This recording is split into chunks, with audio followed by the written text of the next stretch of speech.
Morning, everyone. It is Tuesday, January 31st. Can you believe it? My gosh, January's done already.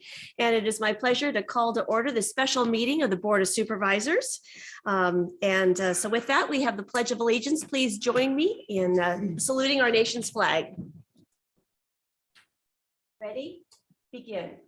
I pledge allegiance to the flag of the United States of America and to the republic for which it stands, one nation, under God, indivisible, with liberty and justice for all. Before we move on to the adoption of the agenda, I'd like to welcome Supervisor Heidel online. He'll be joining us today by Zoom, by the magic of Zoom. I'd like to welcome all of you, our El Dorado County family, into the room. It's budget season, and it's good to be together to kick off this dialogue to understand all that you are facing in your departments, your challenges, your wins, and as we move forward to seeing how we best allocate the resources of this county to serve the citizens of El Dorado County to the very best of our abilities. So we look forward to the process ahead. And so with that, we have the adoption of the agenda. Move to approve. I think we have to do roll call because Supervisor Heidel is on Zoom. So We do. all right. Supervisor Lane, how do you vote? Yes. Supervisor Turnbull, how do you vote? Aye. Supervisor Parlin, how do you vote? Aye. Supervisor Heidel, how do you vote? Aye. Supervisor Thomas, how do you vote? Aye. All right. Motion passes 5-0. Phew. We're on a roll. All right. So with that, Kim, would you please call our 9 a.m. time allocation? Item number 1 comes from the Chief Administrative Office, recommending the board receive presentations from departments outlining the department's mission, structure, services, budget, role in the strategic plan, and upcoming policy issues. Perfect. And how we're going to divide the day is it's in functional category for all those online that are following this process. We're going to hear from our law adjustment partners first. And how we're going to handle the day is we're going to take public comment after each functional group. So, you may have comments across the spectrum. So after law and justice, we will take public comment on that. As far as my fellow colleagues and supervisors, if you have questions along the way, please feel free to do that. So I think that will make for an efficient meeting this morning. So with that, we look forward to calling up the district attorney. District Attorney's office, pardon me. Good morning. Good morning.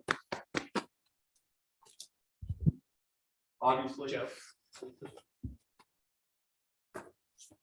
Perfect. Thank you. Thank you. Obviously, I'm not Mr. Pearson. My name is Joe Alexander. I'm the Chief Assistant District Attorney for El Dorado County, and I'll be making the presentation on behalf of our office today. And by way of background, I've been with El Dorado County and the District Attorney's Office since 2001. I started as a Deputy DA back at that time, and I've been with the office largely ever since. So I believe we have a PowerPoint. Glad to have you with us today. Oh, thank you.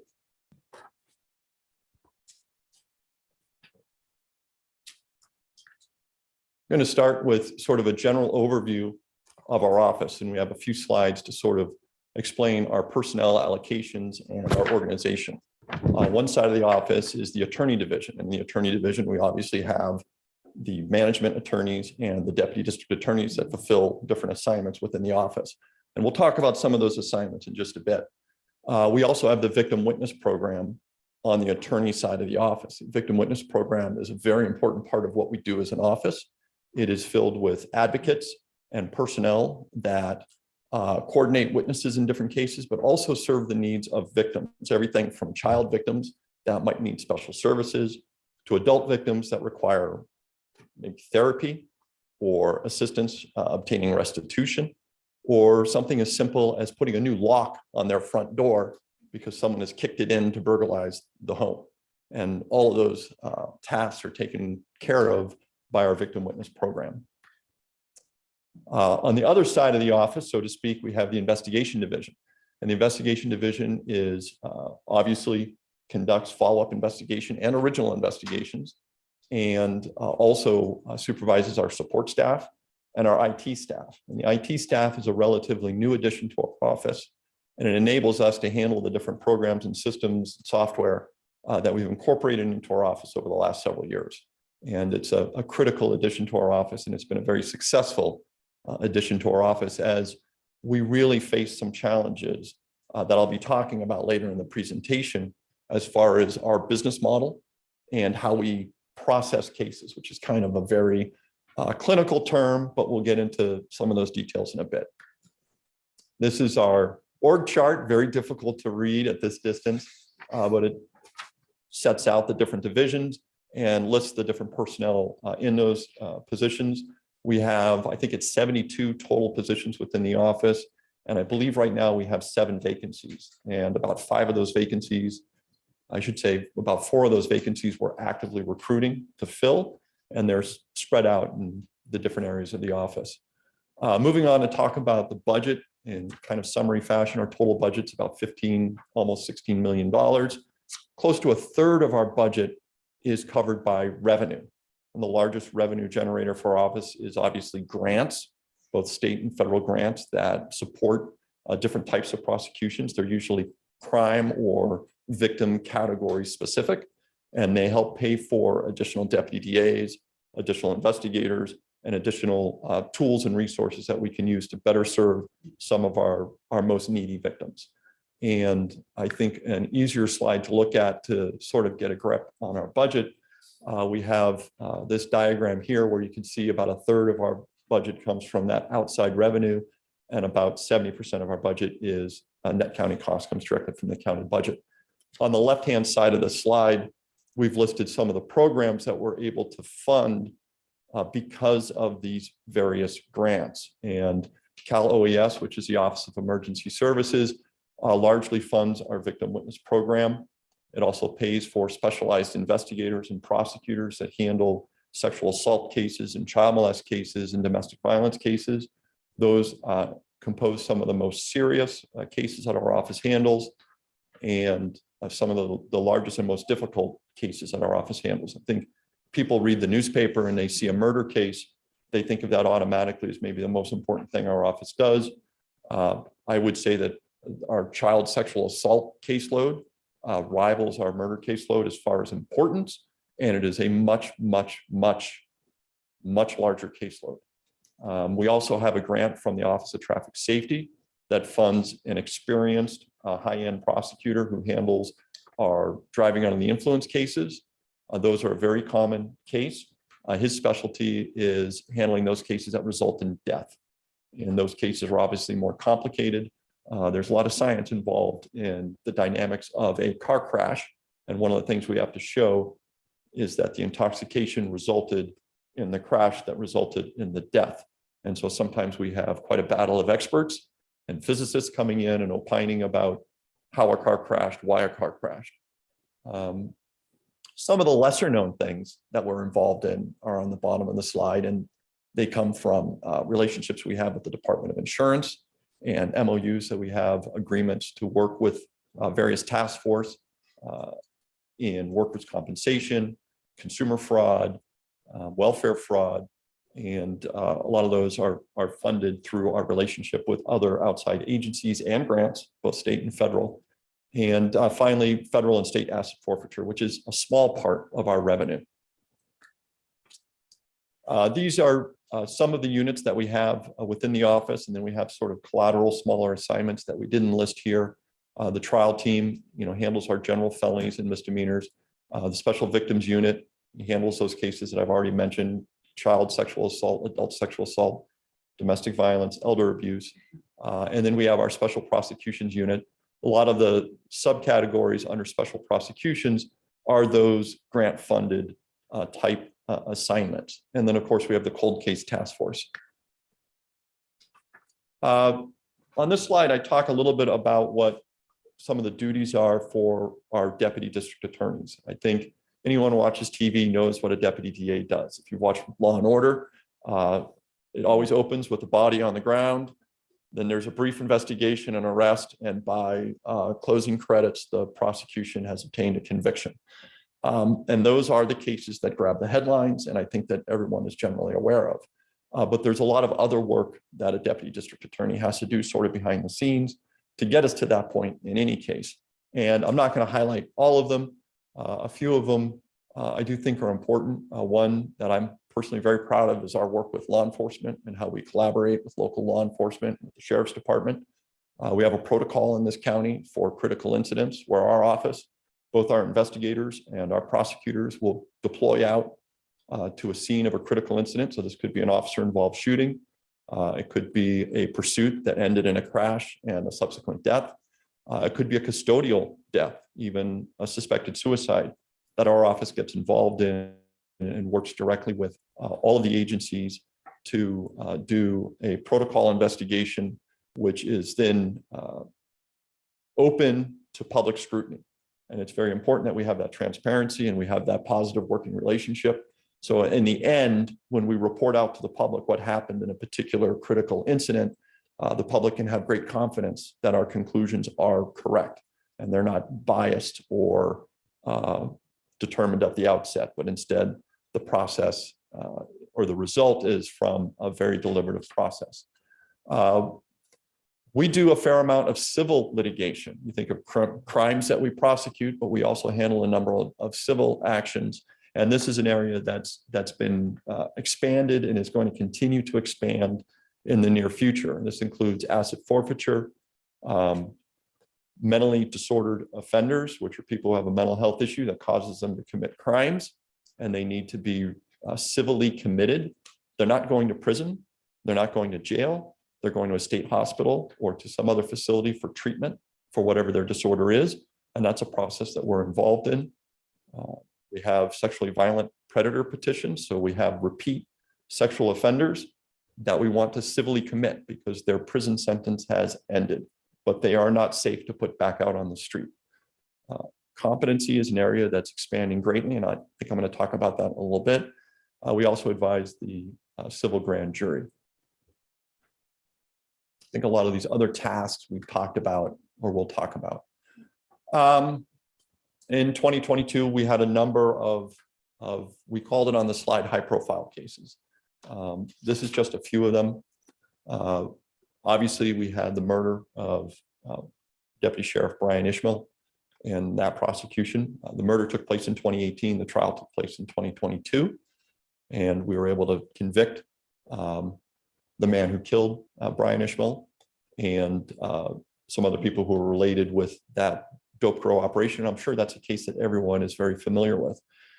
In this past year, we also obtained the conviction of Michael Green. And this was a cold case / exoneration because Jane Hilton was murdered in her home in 1985. In 2002, 2003, we prosecuted and convicted a man named Ricky Davis, who we later learned did not commit the crime. And in the process of determining that Mr. Davis did not commit the crime, and working with the Sheriff's Department, working with our investigations division, and also working with the Sacramento County Crime Lab, we're able to identify and prosecute the actual killer, who is the gentleman to the far left of this slide, and his name's Michael Green. And he pled guilty to a second-degree murder and admitted that he killed Ms. Hilton. And so this is an interesting case because we both had an exoneration. We righted a terrible wrong that we were part of.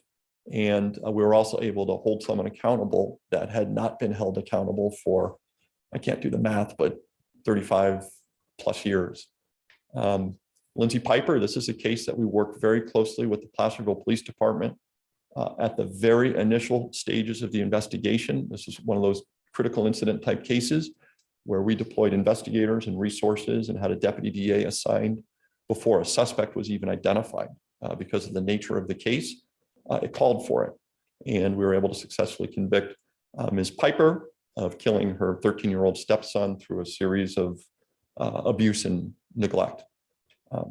Donahoe, this is also a cold case conviction. Seems like we're doing a lot of that in this presentation. But this was a 2013 case, and it was not solved by DNA. It wasn't solved by science. It was solved by good old-fashioned detective work and community participation. This was a phone call into secret witness in South Lake Tahoe that led us on a path to identify Mr. Donahoe as a suspect, and eventually took him to trial and convicted him for the murder of Manpreet Singh, who was a convenience store clerk working at a gas station that sold alcohol. And he was killed because he refused to sell alcohol to Mr. Donahoe, who was a repeat customer with a significant alcohol problem. And so Mr. Singh said, I'm not going to sell to you. And Donahoe's response was to go get a gun, come back and execute Mr. Singh. And it was a case that went dormant. Although the crime was caught on video, the perpetrator's face was covered and we ran out of leads. And it was only years and years later that one of Donahoe's former girlfriends contacted us and gave us information that put us on the path towards obtaining that conviction and finding some justice for the Singh family. And the last one I'm going to talk about is the Aiello case. And this wasn't really a high profile case, but Mr. Aiello was a serial molester, and he molested children in his extended family over decades. And he got away with it and probably would have continued to get away with it, but for one of those victims coming forward. And once that victim came forward through the work of some of our specially trained prosecutors and investigators and the Sheriff's Department, which did an excellent job in this particular case, we were able to identify other children in the family that had been molested. And they did not know about the victimization of their cousins and relatives, and they thought they were alone. And we were able to bring that group together and successfully prosecute Mr. Aiello. And I said, this particular case is not really a high profile case, but I wanted it on the slide because I think it's important for this board to understand and for our community to understand that while El Dorado County is largely a low crime county, we don't have gangs roaming the streets. We don't have the kind of crime that you see in a lot of urban environments. This is a crime that exists in this county, and it is a major portion of what we do as an office. And I think that the public in general isn't really aware. These cases aren't covered by the newspaper as vigorously for obvious reasons. There's a lot that they can't talk about or don't want to talk about in a newspaper article. But this is a significant part of what we do as an office. We had 22 convictions for serious sexual assault cases, either child victims or adult victims. And we're not talking about sexual battery. We're not talking about child porn. We're talking about the physical sexual assault of very young children and adults. 22 convictions in 2022. Not all of those cases arose in 2022. There are cases that have been going through the system over a matter of years. And in 2022, we had 89 new referrals. Not all of those cases are prosecutable, but that gives you an idea of the amount of work that we're doing in this area. And we'll touch on some other aspects of that in a minute. This slide covers some, but not all of the technological advancements that we've made in the past year. We are required to become very data compliant. And I'll talk about the law that's going to require that towards the end and when we talk about sort of challenges in the future. But some of the things that we've been involved in, a lot of these are partnerships with other agencies.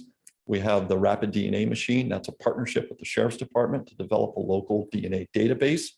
Obviously, DNA is a critical component to solving crimes, and having a local database is a huge benefit for this county in particular, but this region in general. And a couple of things that affected our office.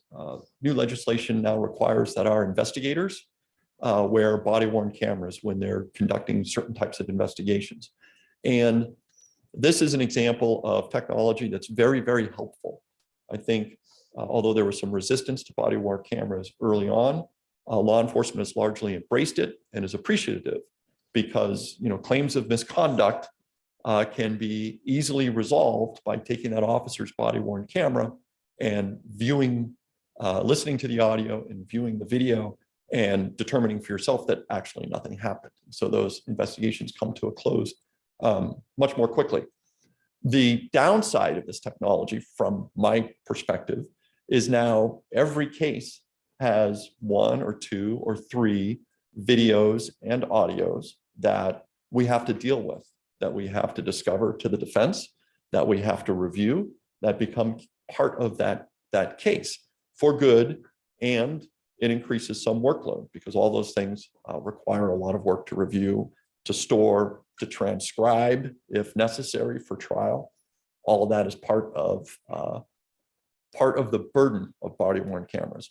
And being a prosecutor who's been in this county since 2001, when a misdemeanor case might come in and it would be a file, simple report from a patrol officer, a file no bigger than this PowerPoint presentation, and that would be the entirety of the case, plus criminal history and a few other things. Now we have photos, we have video, we have audio. All of that is great, and all of that is a lot more work. And we have tasers up here, and I just want to touch on that very quickly, and then I'll move off of this slide. That's required by the legislature. The legislature has required that all peace officers, and our investigators are peace officers under the law in California, that they have to have less than lethal options. And if you've met any of our investigators, they generally are what I would term as plainclothes officers. So they're just wearing a jacket, polo shirt, and they usually have a badge on their belt next to their duty weapon. They're now required to train and be capable of using less than lethal. So this is an added expense for our office to pick up these different tools. And it's an ongoing expense. It's not just the maintenance of these different less than lethal devices, tasers being one of them, but it's the training so that they're competent in how to use them. And it's the maintenance and it's the replacement costs. So these are all things done to us by the legislature. Doesn't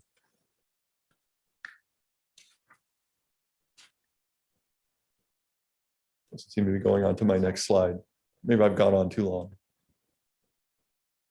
Community outreach. And I think that this slide actually speaks for itself quite a bit. There's nothing on there that requires a lot of explanation. The one I will talk about and explain is Project LEAD. Project LEAD is a program that started more than a decade ago out of the Los Angeles District Attorney's Office. It's one that our office has adopted to our county, and it involves a prosecutor and someone from law enforcement, oftentimes a sheriff's deputy or a probation officer or a police officer or one of our investigators. Will go out to a 5th grade class once a week throughout a semester, and we'll teach about the criminal justice system. And at the end of the semester, the kids all come to the courthouse and they put on a mock trial where the kids play the various roles, everything from defendant to juror to bailiff to judge to witness. And then they deliberate the case and they return a verdict. And we're there to talk about what they've learned over the course of the semester. And we've been able to present this program in about 35 different 5th grade classes throughout El Dorado County. And it gets incredibly high reviews from school staff, from teachers, from the kids. And at the end, when we do the mock trial, a lot of times their parents will come and attend as well. And we get a lot of really positive feedback from the parents as well. And I mean, this is a very important part of what we do, because these 5th graders are citizens, and they're the people who are going to grow up and eventually become our jurors. Some of them may become our prosecutors or defense attorneys or judges or law enforcement officers. And a lot of them talk about that. We have deputy DAs who talk about, a young child coming up and saying, well, I never knew what you did. That's really cool. I want to be a lawyer now, or I want to be a police officer now. And so it's a really excellent program. It's a positive program, and it's one that we're particularly proud of. Again, I'm not going to go over everything on this slide.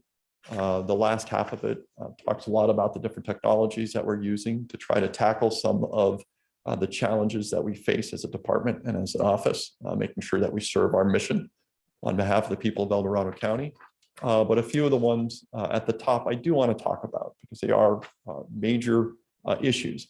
The Child Advocacy Center, that's a component of the Special Victims Unit and some of the crimes that I've been talking about already. I need to update this slide because we were awaiting accreditation, and we've now obtained it. And that's a significant accomplishment to have that national accreditation, because it secures funding, ongoing funding and ongoing resources and ongoing training for the Child Advocacy Center. One of the many things that the Child Advocacy Center does are what we call multidisciplinary interviews.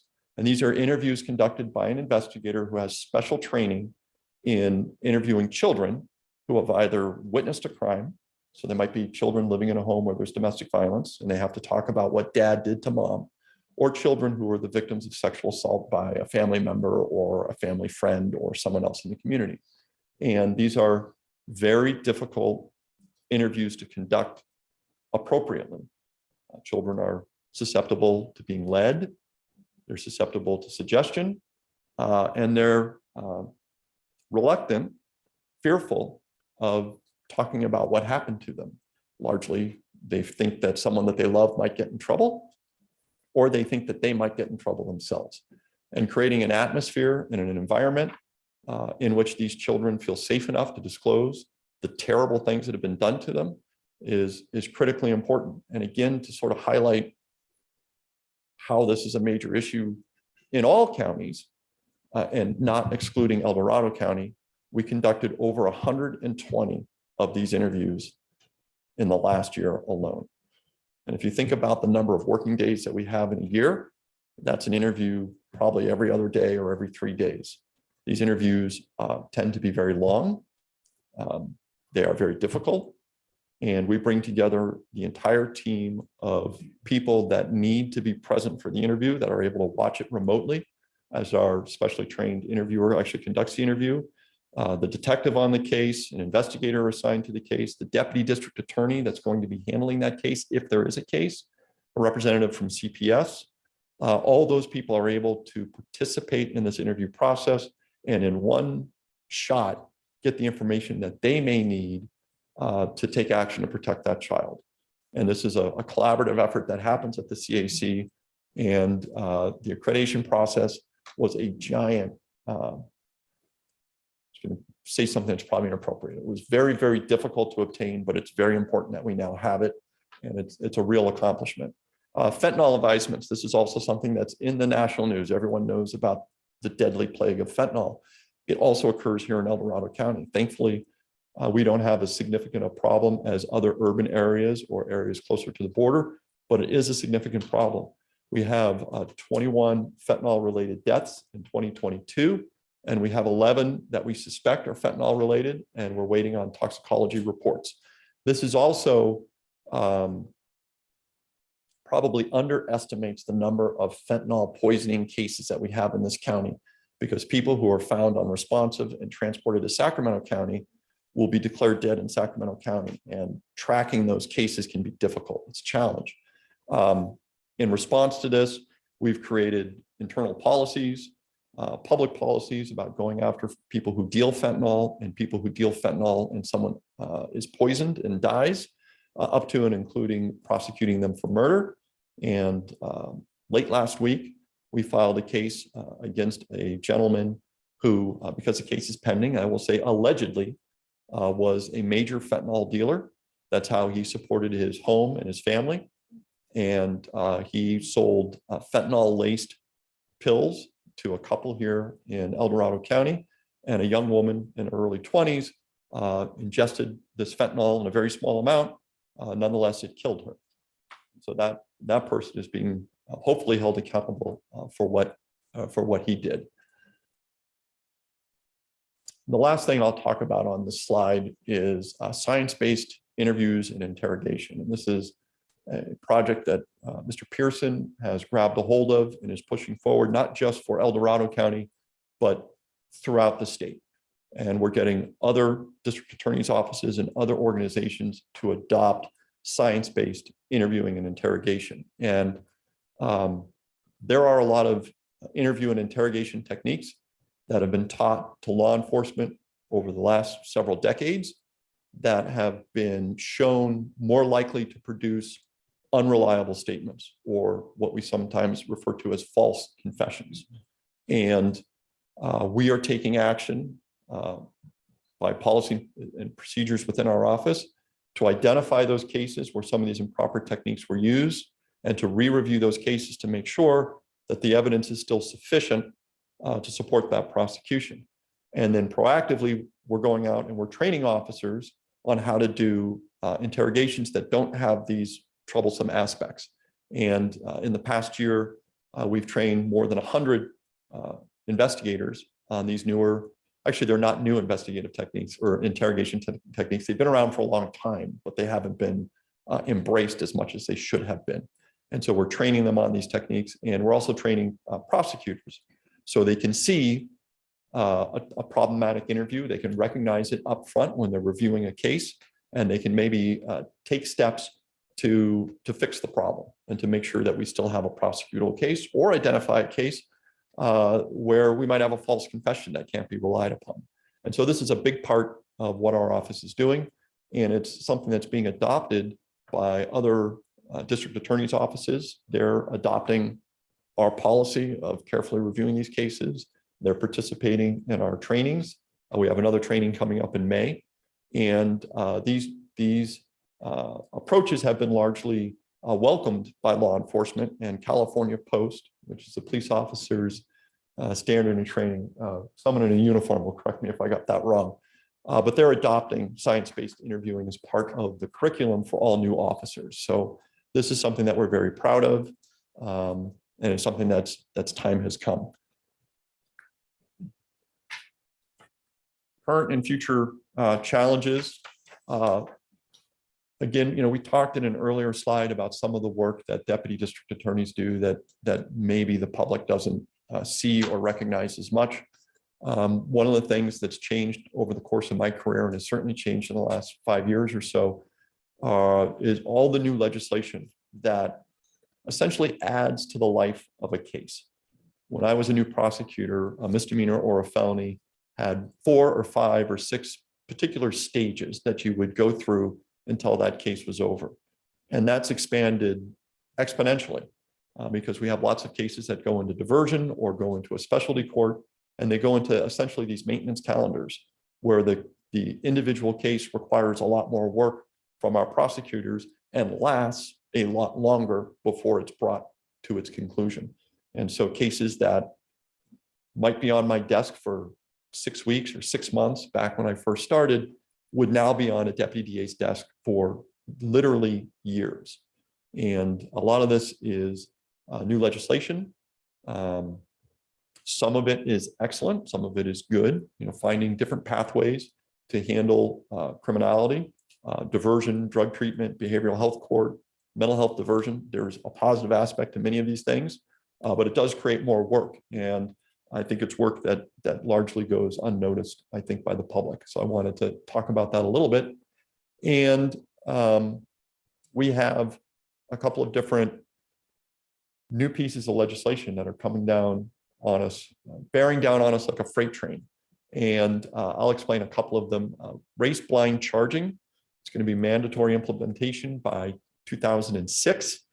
And essentially what this is a requirement that prosecutors have programs that will take a case that's submitted to our office and remove from it any information that might indicate the race of the people involved. And the information that they take out is, some of it's obvious, the listed race or description of the person, but also eliminates photos and eliminates audio, because you may be able to hear an accent that would identify a person's ethnic background. It eliminates the neighborhood where the crime took place, in case that's a neighborhood that's largely minority, and that might, subliminally let the prosecutor know that someone involved might be ethnic. And it even removes the officer's name, because the concern is that if you work in a particular county, you may know certain officers work certain beats or areas of the county, and you associate those areas with different ethnic minorities. So this is a program that's really designed maybe for a more urban environment, a different county than ours, but it's mandatory implementation on us. And so our deputy DAs will review a case and make a tentative filing decision with all this information taken out. And then they will get the unredacted version. They will have to re-review the case with this information added into it, and then either confirm their indicated filing decision or change their mind. And so what do you think happens when they change their mind once they know that someone comes from a particular ethnic background? They have to document all the reasons why and explain it. And all of this is reportable out to the state and to the public. And so This is going to be a big challenge, and it is going to be an additional delay on our case filing and the amount of work that our prosecutors have to do. There were pilot counties, and Yolo County was one of the pilot counties. And I'll share with you, because I got the opportunity to see what their results were. And in Yolo County, which includes West Sacramento, Davis, Woodland, kind of a diverse county, what they found is that minorities were being arrested at a slightly higher rate than non-minorities. And there's a lot of different reasons why that could be. But the filing, once they implemented this race neutral filing process as a test county, they found that there wasn't any significant difference in the number of cases filed. In fact, it was slightly lower when we're talking about minority suspects. And so that was the end result of this program in Yolo County. Nonetheless, it's being implemented on all counties, including El Dorado County. And so this is something that we'll be talking about in the future. The only other thing I'll talk about here, because it kind of segues into one of the major challenges that we're working on currently, is the Crime Justice Data Accountability and Transparency Act, which is associated with the Racial Justice Reform Act. This is a requirement that's going to be implemented statewide that's going to require our office to record certain data points in every single case that we prosecute, and then report out those data points to the state. And the state will collate those and produce a report as to how well or how poorly we're doing. There are, I counted them personally, and I'm always shocked. There are 54 different categories of information that we're going to have to record and be able to report out on all the cases we handle. And among those 54 specific categories, there are 30 distinct subcategories. And a lot of this is going to be very difficult to capture because it's not information that we would normally record or document in a case. It includes such things as the zip code where the crime occurred and the zip code where the person was arrested. What arguments that the prosecutor may have made on bail or pretrial release, and did they ever change those arguments, and why? And there's even categories of specific types of arguments you might make in favor of keeping someone in custody. And if you make any of those arguments, you have to document that as well. So obviously these aren't things that are naturally captured by a database or a program. They're things that we're going to have to find new and different ways to capture, record, and then be able to report out. And although it's not part of our budget for the coming year, because we have until June of 2027, I think the board obviously recognizes that this is something that is going to require additional funding to our office. And it will probably look something like a request for a data analyst or a programmer or tech support to join our IT department and expand our IT department so we can figure out a way to efficiently, effectively capture this data that we're required to capture.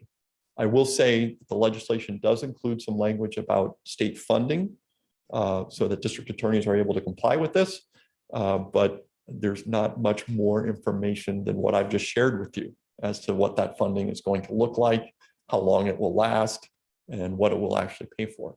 So that's a giant looming issue on the horizon for us.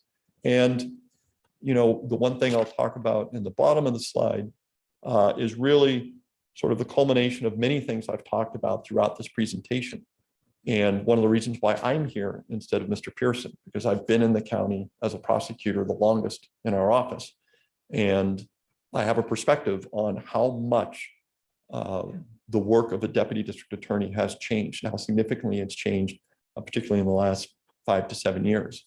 We process cases differently. We use technology differently.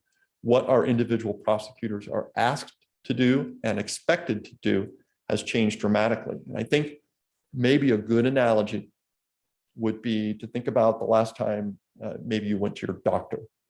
I know the last time I went to my doctor, it was my doctor who was sitting at the computer entering information about my visit, the reasons for my visit, and updating all that stuff. Once upon a time, my doctor would be there and would be talking to me and they would have a PA or a nurse or some other assistant who would be jotting down that information or would be interpreting the notes or the dictation of the doctor from the exam room and later putting it into whatever their record keeping system is. Doctors now enter all that information directly, and the medical profession would say it's more efficient and it's more accurate. Well, those are some of the tasks that we're now assigning to our deputy district attorneys, that they are doing more of the work that used to be done by support staff. They're doing more of the direct entry into our case management system. They're obtaining electronic evidence and will be obtaining electronic evidence from the sheriff's department directly on their own, as opposed to using various people within the office to accomplish those tasks for them. It is more efficient, it's more accurate, and it's also more work for the attorney division within the office. And you may have noticed throughout the slide, I haven't focused as much on the investigation side. And it's not that our investigators aren't worth noting, because they're great and they've done a number of tremendous things over the past year. But their work experience and their business model, so to speak, is going to remain largely the same as we move forward in the next year or so. For the attorneys, it is a sea change, and it's a sea change that we're navigating through now, and it's a sea change that you'll likely see when we come and ask for our budget. And with that, I'm done. Does anyone have any questions or any issues, particular slides that you'd like me to expand on? Thank you so much for your presentation. Much appreciated. I'll go to Supervisor Heidel online. Do you have anything? Any questions or comments? No. Okay, great. Anyone in the boardroom? Just really quick. Thank you. Very informative. I think that we get these presentations and then during the year, because we don't live it every day, we forget all the things that you do. And I think we're going to have that with all the departments that we hear from, quite honestly. So that's why these are so important. And you touched upon what I was going to ask about the new state mandates. We always talk about it. And then that funding that the state they alluded to in the legislation. So I'm not sure. We'll probably have some conversations with the CAO after this. Is how can we as a county advocate for that? We're all part of, CSAC and our CRC and all those organizations, but it's really important that with these extra burdens of workload that are efficient and important, that we get the money to do so. And that's, I think, something that the board can help advocate for. And I'm hoping the CAO can guide us on how to do that really well. So thank you for that. All right. And thank you for that. These, like you said, these presentations are so important. Later on, all of the departments will come back for their actual budget ask, but this really helps set the foundation for those conversations. And so really appreciate the information and all the work you do on behalf of the citizens of El Dorado County. All right. Well, thank you very I have much. two quick questions. Absolutely. Great Supervisor Lee. presentation, Thank you. especially for my edification and for being so new to the county. It was very helpful. I have a quick question. You mentioned that of your approximately $16 million budget, that about a third of that is covered by grants. Yes. And you also stated that those grant funds are important to supporting staff, that they go towards staffing. Is that correct? They go towards staff that are in particular assignments. And so we have grant funding to support a domestic violence prosecutor and an investigator that has special training and experience in the area of investigating domestic violence cases and helps pay their salaries. Gotcha. And it's important from a standpoint of budgeting in that grants aren't always consistent, but do you consistently receive the grant funding that you need to keep those specialty areas going?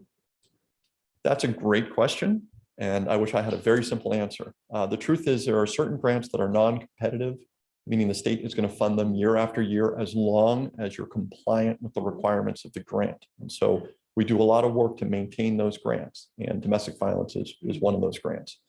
There are other grants that are awarded for a short term of time, and we typically use those grants for short-term projects or to get something off the ground that will then be self-sustaining after that initial investment. And there are still other grants that we know are year to year and are competitive throughout the state, and we may not get. And so we use that money to offset, but we don't permanently rely on it. And so I don't know if I noted it on the slide, but certain positions within our office are designated as limited term positions because they're funded by a grant and funded by a grant that may go away. Right. So we're very cognizant of that. We're always planning out into the future, and we're constantly looking for new opportunities, new grant opportunities to fund the work that we do. Excellent. Thank you. And then with regards to fentanyl, we're receiving some class action funds in that regard. Is any of that money specifically being designated back to your office to try to help take some of these dealers off the street? Or is there a direct line between the revenues that we're getting and what you do? Mr. Livingston. I'm going to go ahead and help Joe out here a little bit. As the board knows, the county is receiving money pursuant to a few of the national opioid litigation settlements. And that money is to be dedicated to uses for opioid abatement and other specified uses. HHSA, I believe, is taking the lead in developing a spending plan for that money. So I don't want to put Mr. Alexander on the spot here because I don't know if they've yet had an opportunity to reach out to his office to find out how they can coordinate with some of their programs to ensure that that money is spent for its intended uses. And I will say on that subject, one of the most important things that is happening in counties is public outreach and education. The vast majority of street opioids are laced with fentanyl in a toxic amount, vast majority. And unfortunately, not enough people know that. Not enough parents know that their kids may be getting a hold of these pills thinking that they're oxycodone or some other pharmaceutical that would be more reliably used, and instead what they're getting is counterfeit laced with fentanyl. Right. And I do see the education piece even happening in our neck of the woods. But I think it's so important that we get the dealers off the street and get control of this matter, because you can't tell if what you're taking is laced or not. You can be knowledgeable that it could be, but you can't tell. And so getting the dealers off the street, I think, is a really big deal.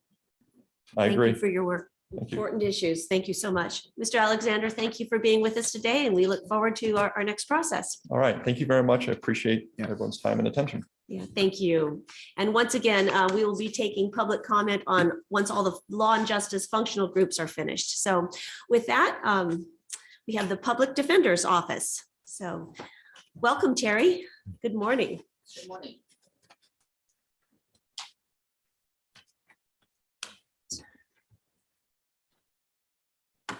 Clicky thing.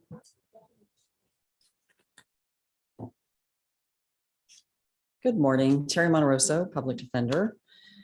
I was preparing for this presentation and I came to the realization this will be our last budget presentation with Dawn, at least mine. And after 6 or 7 years, I just wanted to publicly say thank you for the guidance and the mentoring and the support and the trust and everything that you bring to the table. And I got a little sad, I have to say. He's going to be some very big shoes to fill.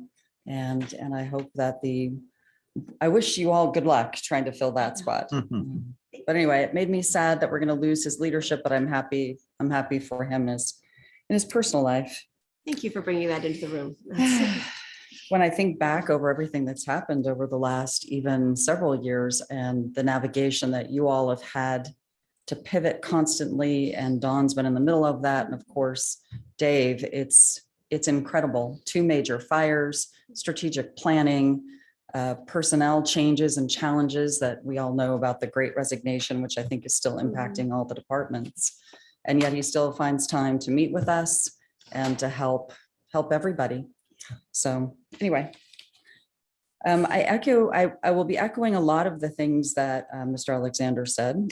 I will say, however, that I beat him by about 3 years in the county. I've been here since December of 1998, and I can wholeheartedly endorse his viewpoint that criminal justice as well as many other things, of course, have changed completely.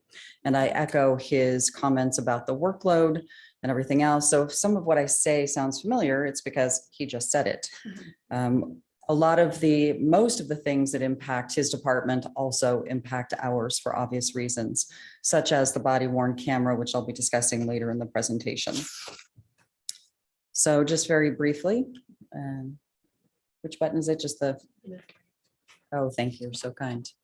So this is our mission. It's pretty basic, pretty obvious. We provide legal representation for the people appointed to us by the Superior Court who can't afford private counsel. Private counsel is obviously very expensive. Representation is mandated by the California and the United States constitutions. So even though the method might be a little different, it is constitutionally mandated, and we try to give competent, effective, and ethical legal services while still remaining compassionate. Because as I've said many times at this podium, we represent people who are having really bad days. Sometimes they're just people that make a bad decision that is hopefully just a moment in time, all the way up to some of the people that Joe alluded to in his slides about some of the big cases they've handled this year. Those were ours, mine. And so again, a lot of crossover, a lot of similarities. Next slide, please. Thank you. Here's our org chart. We are obviously much smaller. We have right now 28.5. That includes some grant positions for the first time in the history of the office. We received grants about 1.5 years ago, roughly. We have struggled with vacancies, as have many other departments. Right now, we're down to 3.5 vacancies. Of those, 2.5 are regular FTEs, and there's one grant position that's open. The vacancy rate is improving, but it certainly has been a challenge over the last year or two. I don't know where all the lawyers went. Usually you can throw a rock and hit a lawyer in California. There are hundreds of thousands of them. I don't know where they went, but we are still having some issues, but we're weathering it as well as we can. Next slide, thank you. So I couldn't possibly go into every single thing that we do like Joe, and I thought he broke it down beautifully when he talked about all of the different things that the attorneys and the support staff, to a lesser extent, but certainly the attorneys have to do. But we handle felonies and misdemeanors, that's the obvious one. But we also have direct responsibility for a lot of the clients in fact, I think most of the clients in behavioral health court, mental health court, veterans court, the misdemeanor diversion, that's a big deal now. That's something that the state is really pushing, a lot of the diversion programs as part of law and justice to get people back on their feet so that they don't reoffend. So the view of law and justice and what is public safety has changed a bit. And we are seeing a lot of that change in the legislation over the last, obviously 5 to 10 years. We also have juvenile clients that range everything from, relatively minor offenses all the way up to, of course, the most serious offenses, homicides, molestation cases, et cetera. We also have civil clients. This board has heard me talk many times about the conservatorship calendar. It's a calendar that is unique to us. I think there are only a few other counties in California that have a dedicated spot for a public defender's office, but it's a big value to me because I think our elderly and our mentally ill that are on conservatorship deserve that kind of attention and protection. And so that is a big core value of our office, is to provide that representation. It doesn't involve the DA's office typically, unless there's some odd crossover. It doesn't typically involve the sheriff's department unless it might be a series of calls out to a certain house. But it is something that we represent several hundreds of conservatees per year. We also have the family support contempt cases. That was a caseload that was gifted to us by the grace of the Superior Court several years ago. And that is also a fairly significant caseload of, last I looked, about 100 cases a year. And we do a lot of hearings at the PUF. We call it the PUF. It's a psychiatric health facility. When someone is involuntarily held because they are let's say, inappropriate in the community, or they're having a mental health breakdown and they get to the PUF, we represent those people if they decide that they want a lawyer to advocate for their release. We got 4 of those yesterday alone. So we have not been tracking that as closely, but it seems they apparently over the PUF, they like our lawyers and they would like to see them quite frequently. So that's the good and the bad. So we don't choose our clients. We don't go trolling for clients. We get them by minute order or by direct appointment of the Superior Court. We, again, can get everything from minor traffic offenses all the way up to the homicide cases that Joe was talking about.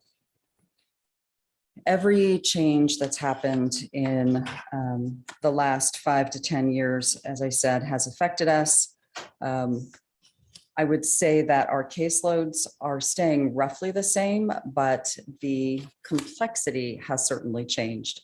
We too have gone paperless, which means our attorneys do most of their own motions, they do most of their own data entry and everything else. So this workload, even though it seems really simple because I didn't break it out quite as well, it takes a lot of time, and it takes a lot of time from the attorney's core function, which is to go to court and represent people. Then they have to sit down and they have to make direct notes. It used to be, you know, they would write a note in their case file, they'd be done. So it doesn't at all really reflect what they actually do. If I may have the next slide, please. I usually have a comparison slide, not for any purpose of casting any aspersions on other departments. I have never been the department head that says, cut their budget, not mine, but to put it in the context of we're roughly 5.75% of the entire law and justice budget. We do a lot for basically 5.75% of the law enforcement, the law and justice allocations. The DA's office, the probation department, the sheriff's department, they're wonderful partners in law and justice. They do a lot with their money. But again, it's to show that funding disparity. And it's not from this board, it's from higher up from this board, because I know this board has a budget you have to operate within. It's from the state of California and from the federal government. They want to talk about change. They just don't want to fund it. So that certainly limits this board and what you can do. But there was a recent, I think it was September, October of 2022 LAO report that talked about the funding disparities in the state of California to start drawing attention so that hopefully it will draw some more money.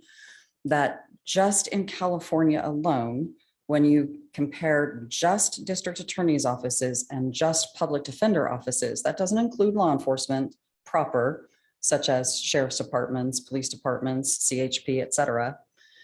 Literally, we have at best half of what is funded to DA offices, district attorney's offices.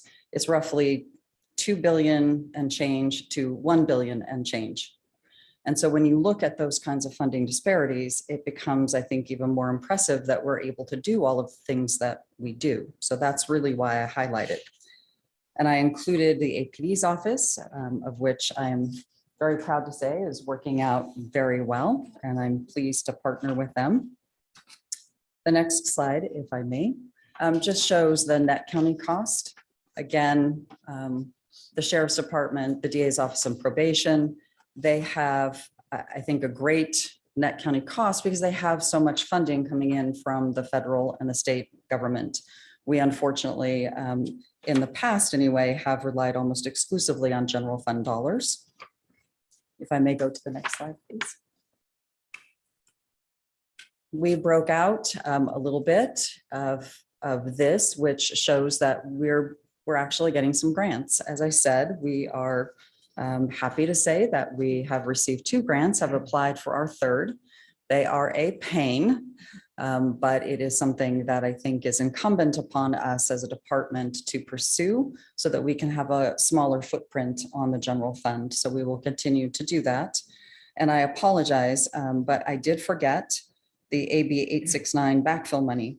That is over the next 3 years. And it is money that is I'm trying to explain it, and I'll just give a very brief overview. There were a lot of criminal fines and fees that were collected by counties over the last, I don't know, 50, 60, 70 years. Those went away several years ago. And so basically they were eliminated. I think you've heard Chief Richard talk about how you can't collect certain, pretty much all probation fees, the juvenile court fees, et cetera. So this is backfill money from the state. And probation, the sheriff's department, the DA's office, and myself all kind of got together an email chain, and they were kind enough to adopt my request. So we'll be receiving approximately, depending of course on budget, and we know that that's in flux right now, approximately $700,000 from July of 23 to June of 2026. Again, I'll believe it when I see it, but the important part of that is as the budget evolves, it may be another tool in our tool belt to be able to fund some of the changes that we as a department are supposed to embrace and actually champion. So I apologize for forgetting that, but I wanted to make sure that I mentioned it. If I may have the next slide, please. Service and performance indicators. I hate to say this publicly, but I'm just going to. Our current case management system, which had we had such high hopes, has not been able to give us what we need. And so we've spent much of the last 6 months to a year looking at other case management systems, talking to vendors, seeing if we could rehabilitate the system we have, which we only got in, I think it was 2017 or 2018. We are not able to pull the kind of reports that I would think most grant agencies would request and that I would want to bring to this table. So it's a disappointment. We do collect some data, some raw data. I had some of it plugged into this slide because diversion, again, is one of the grants we receive. We have to track that, and we're using Excel spreadsheets, unfortunately. So what I can say, though, is in the past year, we've had 63 diversion successes, which may not seem like a lot, but if you think about 63 families and all the satellites that orbit around them, that's actually some progress. I'd obviously want to see more, but it is a new program, and we, again, are having some challenges tracking it. So we handled roughly 4,000 cases this past year. Again, that's the whole range of everything from conservatorships, tough hearings, all the way up to the serious cases that Mr. Alexander mentioned before. Terry, can you define Yes, ma'am. diversion? Yes, diversion, and there are several different kinds of it. Diversion is basically a non-traditional way to, instead of somebody going to jail or being on probation, they're required to do something to address their underlying criminality. So for example, if it's a petty theft case and that person goes on diversion, they might go to a theft prevention class, or they might go to counseling of some sort, so that instead of getting a conviction, which stays on the record, they can earn their way to a dismissal. It's basically, if you do this, then here's the carrot at the end of the road. And I'm simplifying it a lot.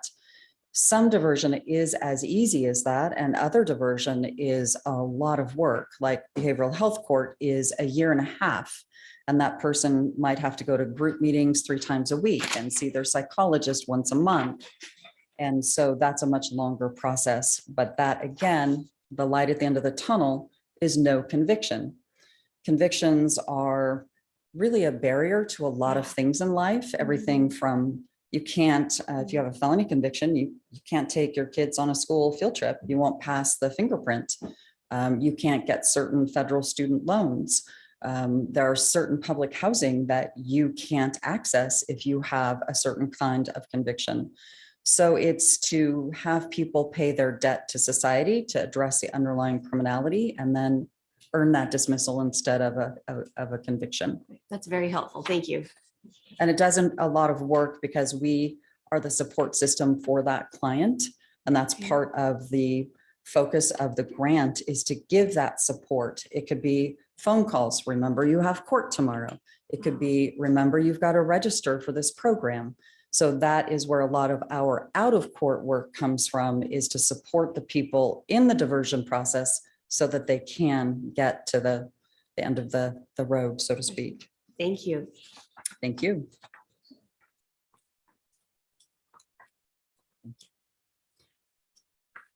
So we obviously have a role in the strategic plan. Good governance, we obtained several grants designed to improve the defense services and to provide the holistic services that we just mentioned, which would be trying to address the underlying criminality and not just the checkbox of a conviction or a trial. It used to be, and again, like Mr. Alexander said, law and order and all those programs, they wrap up tidy, it's all an hour.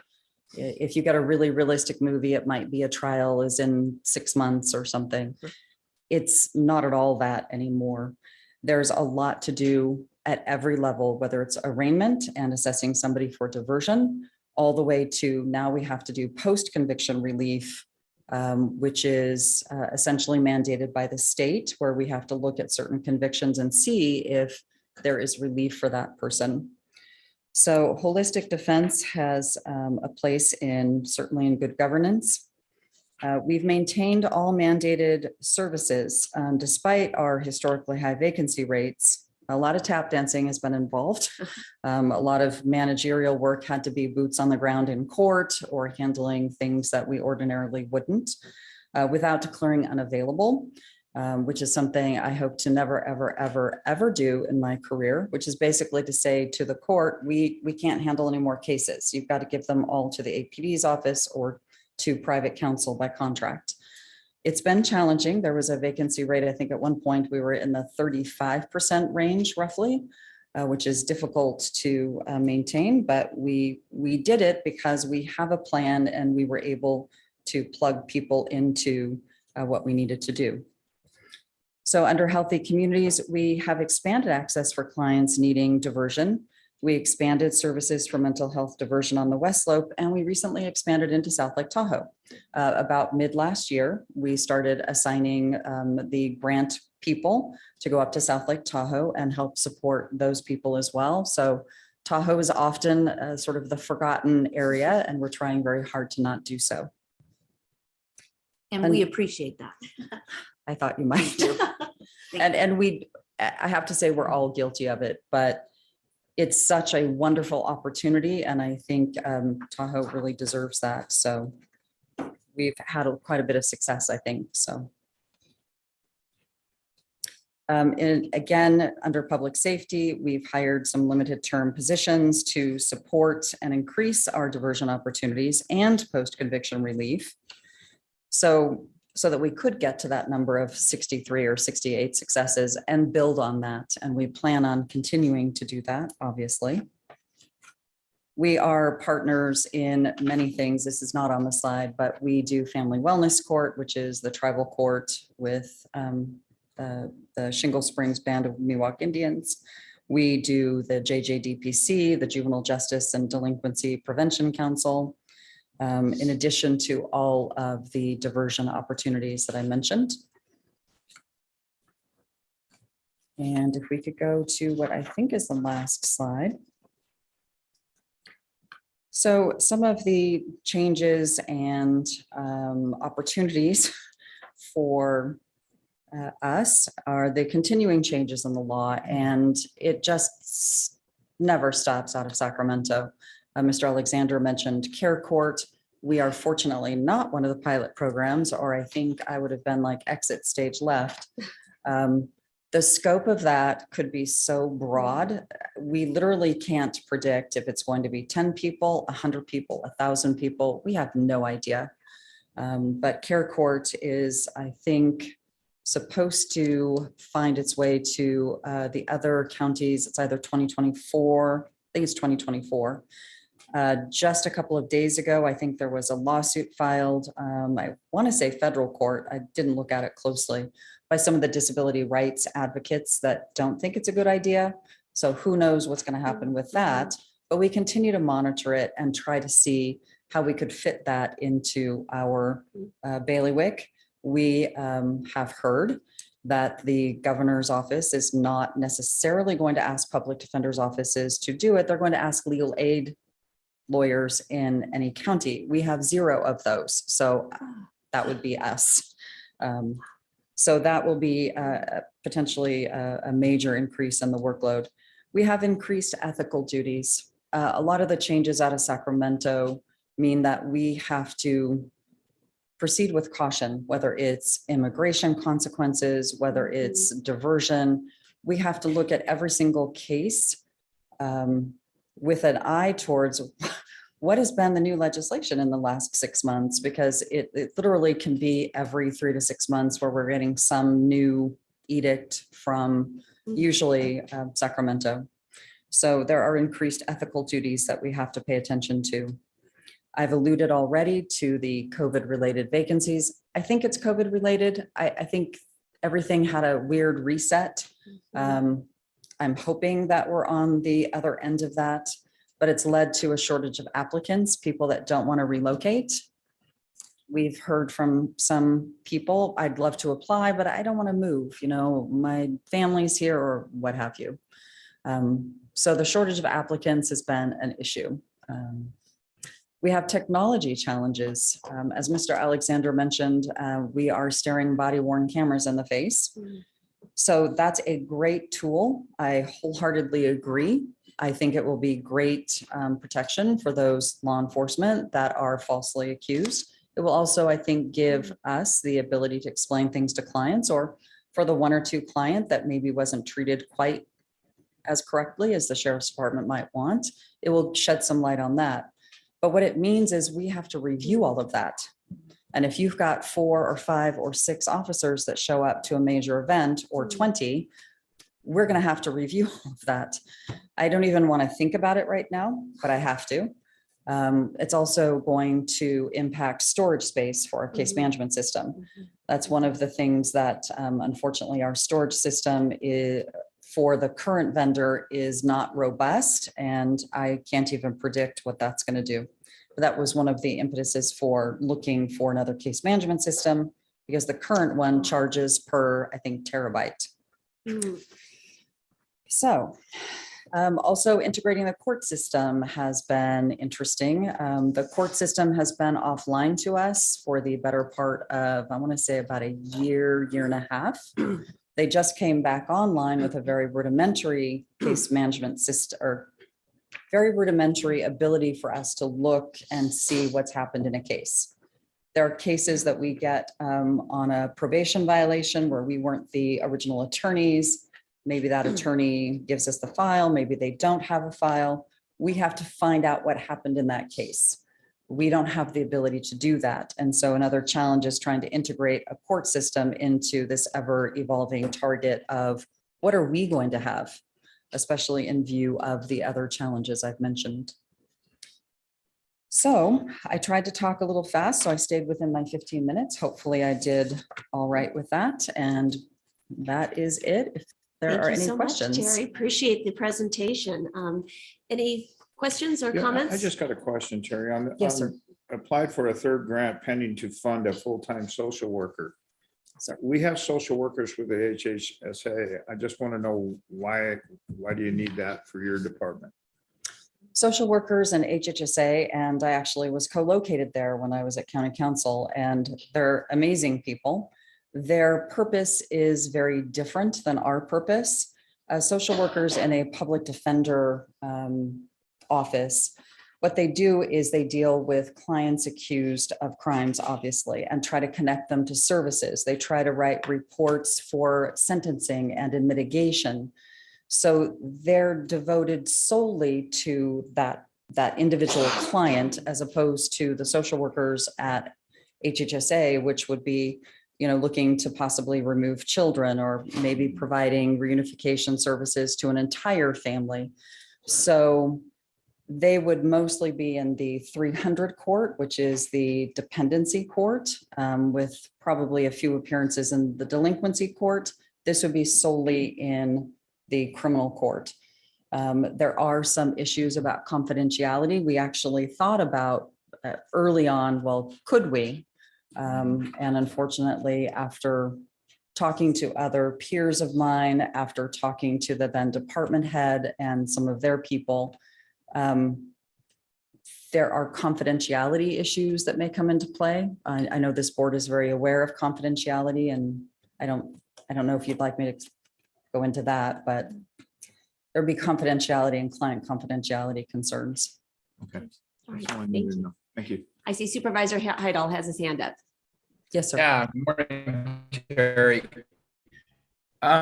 With respect to the case management system, is there any discussion about the state establishing a statewide system so that this data could be shared across various organizations? It seems like, if they're going to provide the mandates to do these things, that they should be providing part of the solution, because just spending more time trying to make these things work is not the right answer. You have to rely on data.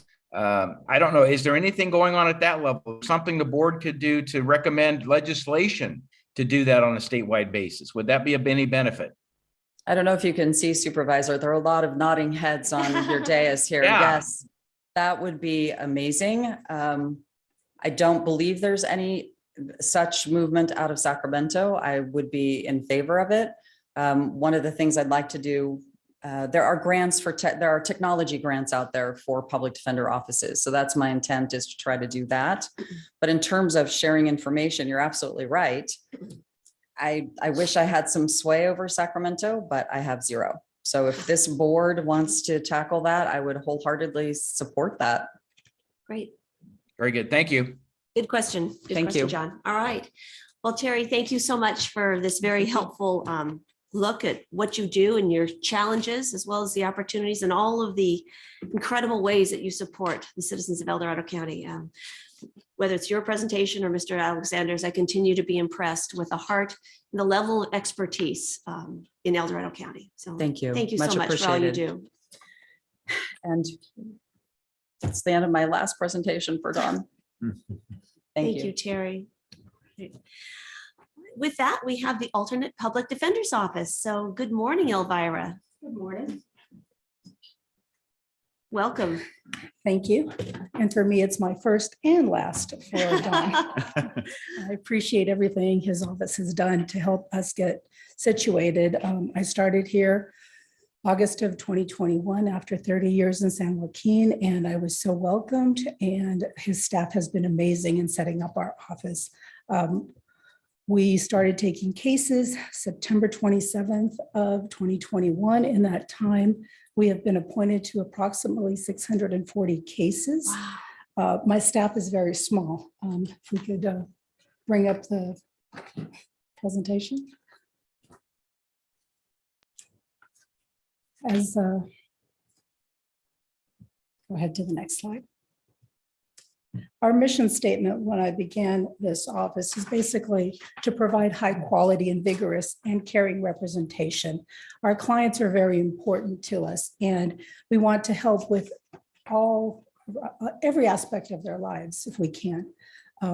Treating them with dignity is of very high importance, and being able to perform at a level that gives them the care that they need and the ability to listen and counsel them, if at all. Our jobs have expanded. As I indicated, I've been an attorney for over 30 years in public defender work. And the changes that have come about have shown that the legislature is taking a harder look at alternatives to incarceration through diversion, through counseling, through those things. And it's a very important part. But again, it adds extra work to us, a work that we do because we love the job that we do, at least I do. Next. My staff is very small, as you can see. It's myself as one of the attorneys. I have 2 attorneys that I supervise and hope to train with my vast experience and constantly keeping them appraised of what is going on and the changes and sending them to training as much as possible as we have. I have 1 investigator who is our support staff for any investigations that need to be done, whether it be interviewing witnesses, serving subpoenas, As part of the investigator job, because of the changes that have happened, it also requires that my investigator contact programming, help us with finding programming for clients, or checking in with to make sure that our clients that are on diversion are actually complying. So checking with the providers, those types of things, so we can provide reports to the court as to how they're doing. Our clerical, she's amazing. One person who has to handle everything from the phone calls, the uploading diversion, uploading all of the files that come through. Sometimes her computer is stuck because it takes so long to download any of the body cam video. And so it kind of stops everything that's going on for her, but she still has to be able to figure out and know what cases are there so that when a client calls, she's able to track or at least contact the attorney immediately so that we can provide feedback to them as quickly as possible. I also supervise the two, well, now one, because we've lost one of our contract attorneys in South Lake Tahoe who just gave notices and is going to the district attorney's office here. So we've lost a very good attorney there. So this is one of the challenges that'll be coming up as to how do we expand? What do we do? Do we replace her and continue in the contract, or eventually move into South Lake Tahoe as at one point is our goal, I guess, is what I'm saying, because currently we provide only services to the Western Slope.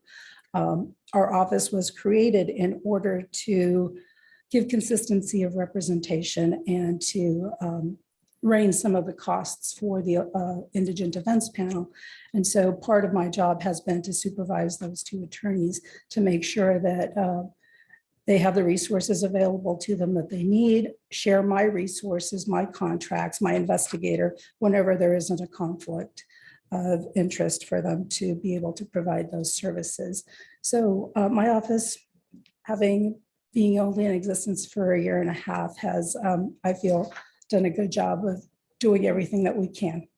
Funding is always an issue for all offices, and we'll talk a little bit about that. This said, next slide. Basically, what we do as the alternate public defender is to advocate for people. I think we went one too far, but that's okay. Yeah, we can go back to it.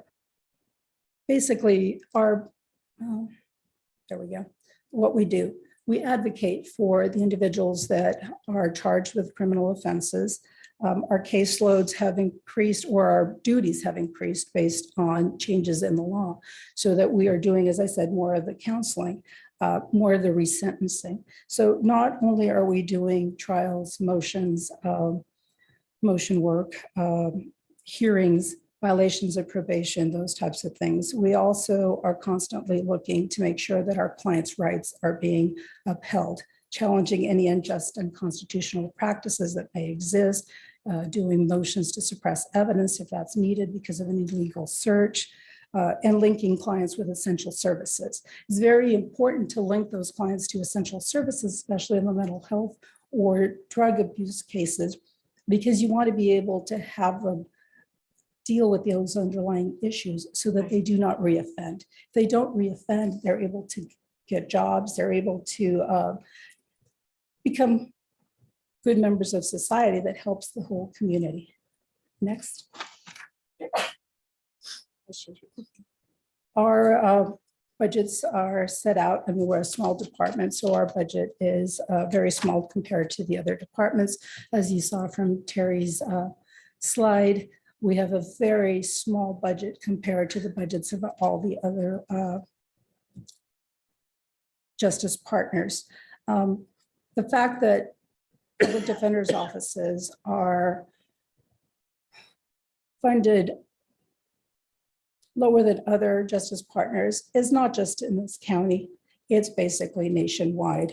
The last study that was done was in 2007, and you can see in the first graph the differences in what is the funding for probation and law enforcement versus the funding for public defenders' offices. It's very minute. The There is currently a study that's going on in 2002. The reports are not out yet, but I anticipate it will probably continue to show the same thing, that we receive more duties, yet the state does not fund or give extra money for what is required of our programs and our departments. The second graph is actually from California, the Legislative Analyst's Office from 2018, 2019. It basically shows the differences in the spending for district attorneys' offices versus the spending for public defenders. The spending for public defenders continues to stay pretty much flat, while the district attorney's offices continue to get more funding, and the gap continues to grow. The next slide. Basically, our legal services that we provide through my office are, as I indicated, anything from arraignment through jury trial, but it doesn't end there. Because of the new programming and the post-trial intervention and specialty courts, we continue to have behavioral health, veterans. And I'm going really quick through this because Terry covered a lot of it.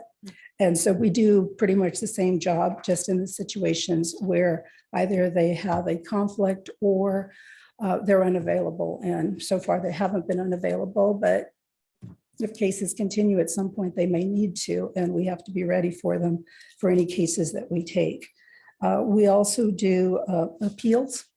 Whenever a client has filed an appeal, we have to do the work to figure out whether or not anything went wrong in the case that the public defender may have handled. So if there were any legal issues that weren't dealt with, or that the court didn't follow through on, we are appointed as appellate counsel for those cases, especially in the misdemeanors. We have some, I think, 2 conservatorship cases. Because they are conflict cases, we do have small amounts of cases, but we do cover a variety of those things whenever they have a conflict. We have 1 contempt case, and then we have several juvenile cases also, which are anything where minors have been charged that are under the age of 18 with criminal offenses. We have resentencing issues, and resentencing has been a big part of what the legislature has done in the last 5 to 10 years. For example, I currently have a case pursuant to 1170.6, which is the 1437 petitions that require that anyone who was convicted of murder but was not the actual killer, those cases are reviewed to figure out if there are any issues. Now, the biggest challenge with those cases is, yes, it's 1 case. However, it requires hundreds of hours of my work because I was not the original counsel. So it requires that I review the entire case file. I just barely received the case file, which is thousands of pages of transcripts to review. So it is hundreds of hours of manpower for which the state does not compensate or does not have a specific budget line. Grants are available to public defenders, but they are not available to the extent that they are available to the district attorney's offices. The legislature continues to mandate and expand our duties, but it doesn't budget for those. The next slide. Basically, I went through some detail on the role through this strategic plan, but the bottom line, what we strive to do is to be a department that performs highly. We value our clients. We do what we can to help them in whatever situation they're in, whether it is plea negotiations, going to trial, trying to convince the district attorney to do some alternative sentencing, alternatives to incarceration, because incarceration can be way more expensive than it is to put them in programs. However, program opportunities in this county are not as great as we would wish. So it is a major challenge to try to get people in those programs. Program is very important because, as Terry was saying, if you can clean a person's record or keep them on diversion, then they can continue to work. People make mistakes. Yes, there are people who are criminals and their criminal behavior cannot be stopped, but there's other people who have made mistakes and deserve an opportunity to rehabilitate. And so my office takes great pride in looking for those programs and doing what we can in order to change those people's lives in hopes that they will become contributing members of society, which only helps all of our county and all of us. Next. And as we indicated, the upcoming policies and challenges will continue to be with these programmings and these requirements that are placed on us by the legislature, expanding our jobs and our duties to become social workers in addition to attorneys. And that's basically what that role has become. This year, there is a new law that basically, and again, we're back to resentencing. Members of the military whose service trauma was not taken into consideration are now entitled to resentencing. What that basically means is that we will have to review cases that are where we are appointed if someone files a petition, review the entire case to see whether or not the court at the time of sentencing took into consideration their military service and any trauma that they suffered because of it.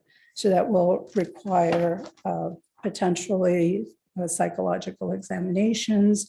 It will require us gathering documentation, things that take a lot of time. I anticipate that will continue to be the trend so that programming will be a huge part of what our jobs have become. Terry talked briefly about care court and the fact that currently it is phased in only for some counties, but it is expected to go into effect December 1st of 2024, so that we will have to work towards finding how we do this job. Terry has more involvement, as I said, because we only will get small amounts of those cases, but she always has my help in whatever she needs, and we can work together because it will affect both of our departments, even if it affects her department more than it does mine. The challenges have been, again, is the time that it takes to take these resentencing cases, these cases for diversion hearings, those types of things take way more time. As Mr. Alexander was saying, you can, when I've had cases, either misdemeanors or felonies, I was able to get through the cases in less than a year. Now, because of diversion, those can extend out 1.5 years, 2 years, staying on our books. So even though, as I said, we have approximately 600 plus cases, that some of those cases are terminated and done. A lot of those cases linger and will continue on our books for a long time. So it's hard to give an accurate number of what we currently have or don't have, or what our caseloads actually look like, because those cases stay on for such a long period of time. I believe I've covered most of it. If there's any other questions or areas that you'd like me to discuss. Wow, this has been so helpful, especially because this is your first time, coming before us. And I can't believe it's been 1.5 years already. It just seems like yesterday when you got here. Yes. But we are so blessed to have your expertise and your years of experience here serving the residents of El Dorado County. Well, thank you. And I really continue to enjoy my job, and this county has been so welcoming. This has been really helpful. Before I have one question for you. Do any of my colleagues have any questions? I just got a question here. How much assistance do you get from that SB 1338 community assistance? The grant programming? Yeah. It's only specific to two types of cases. And currently, I don't have any of those cases. What it does is it gives, trying to remember. Oh, actually, I don't. You're talking about which? I'm sorry, I missed. It's the SB 1338. And how much assistance do you get? 1338. I personally don't have any in my Yeah. department. Which one is that? That's SB 1338. Basically, it's a Community Assistance Recovery Act. And basically, you get funding and stuff. goes to our county. You don't know how much. I believe because it hasn't actually been into effect, we have no Okay. funding at Yeah, this so point. that's fairly new. Right. Yeah, Right? it's pretty new then. 1338. Okay. Okay. And Alright. as I said, technically, it won't go into effect for our counties until December of 2024. Okay. So whether or not we will receive any funding or actually be doing that work is still up in the air, depending on how it is parceled out. Public defenders were supposed to be doing the majority of that work, but as it says, legal aid is the one that's supposed to do it. But being no legal aid in this county, it will probably fall on the public defender's office. So that's in Alright. Karis Court legislation. Yeah. The CARES All right. Court. Yeah, just curious. Supervisor Parlin.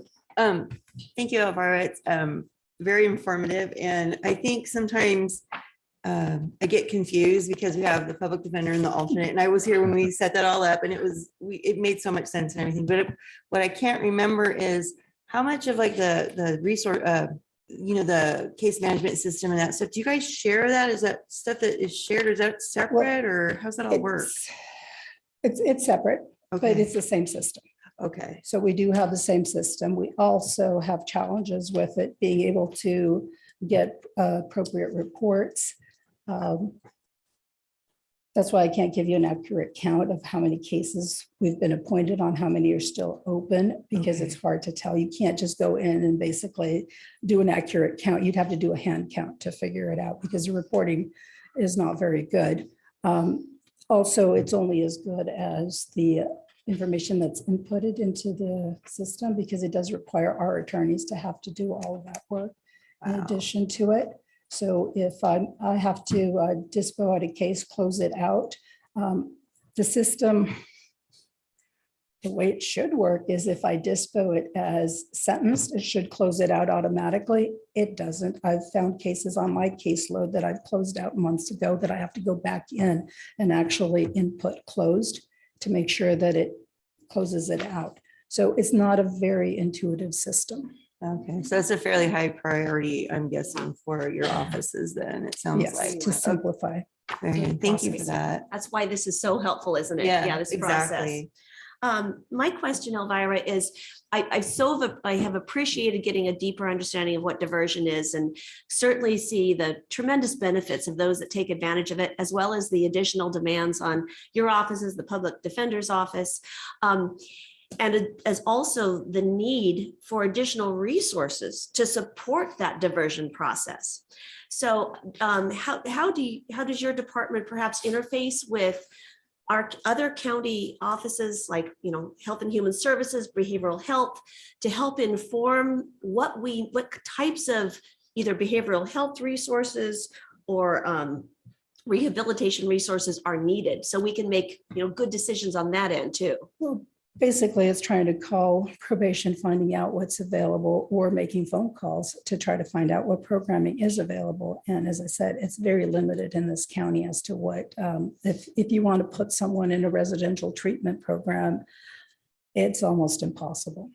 And outside counseling, it's very limited. A lot of the times what counseling is available is private and you have to pay for it, and our clients do not have the money to pay for it. Sometimes even the programs that are required by diversion or court mandated, they have to pay for, and they just don't have the funds, which results in violations of probation, those types of things. Violations of probation for my office, I do the majority of them, and because again, we don't have the access to the case management system through the courts, we have to actually go down to the courthouse, go through the entire file to figure out exactly what happened because we didn't represent them in the past. So trying to find resources is a lot of what we try to do, and my investigator has to call around and see what is available.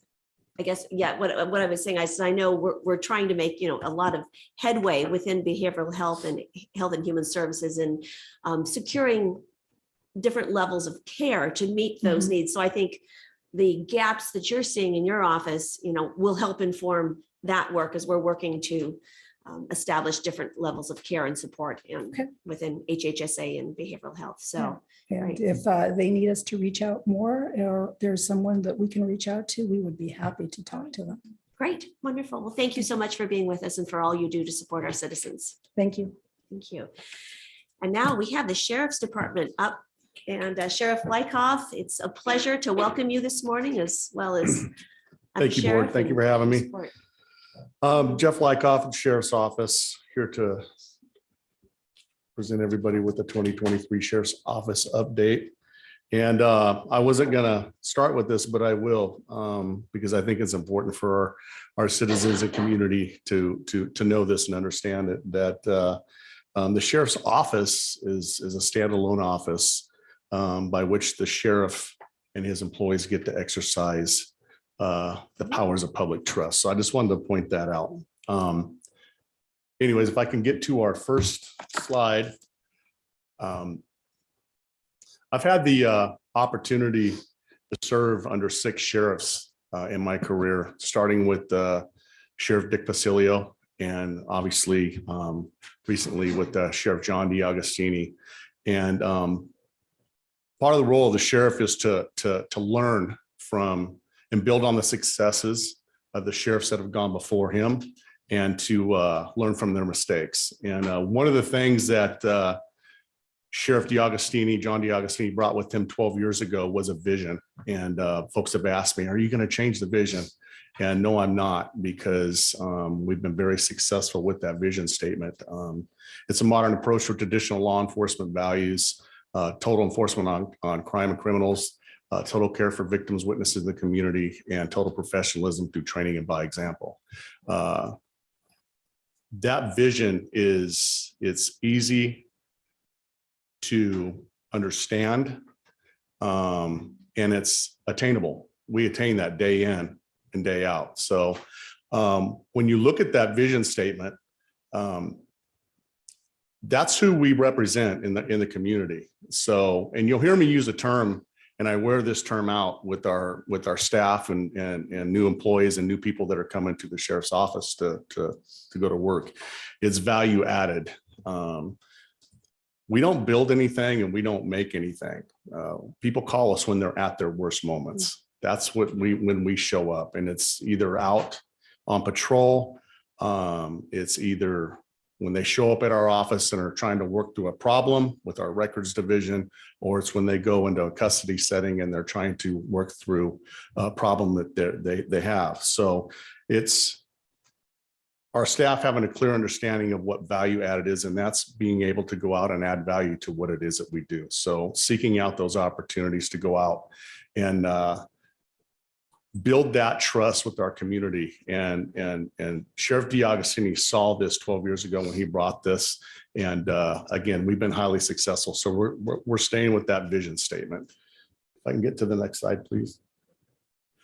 You're going to hear from each one of my administrative staff. I want to introduce them. Under Sheriff Brian Gomez is here. I have our operations division captain, Matt Foxworthy, our custody division captain, Tasha Thompson, support services division captain Ed Falkenstein, and our chief financial officer, Monica Ferguson. You're going to hear from them, and they're going to talk to you about the next slide. A little bit about everything that we do, but I wanted to point out, we're going to talk about the 401 total allocations that we currently have at the sheriff's office, with 38% of those making up our custody division and 38% of those positions being in our operation, 20% support division, 3% in fiscal, and 1% in administration.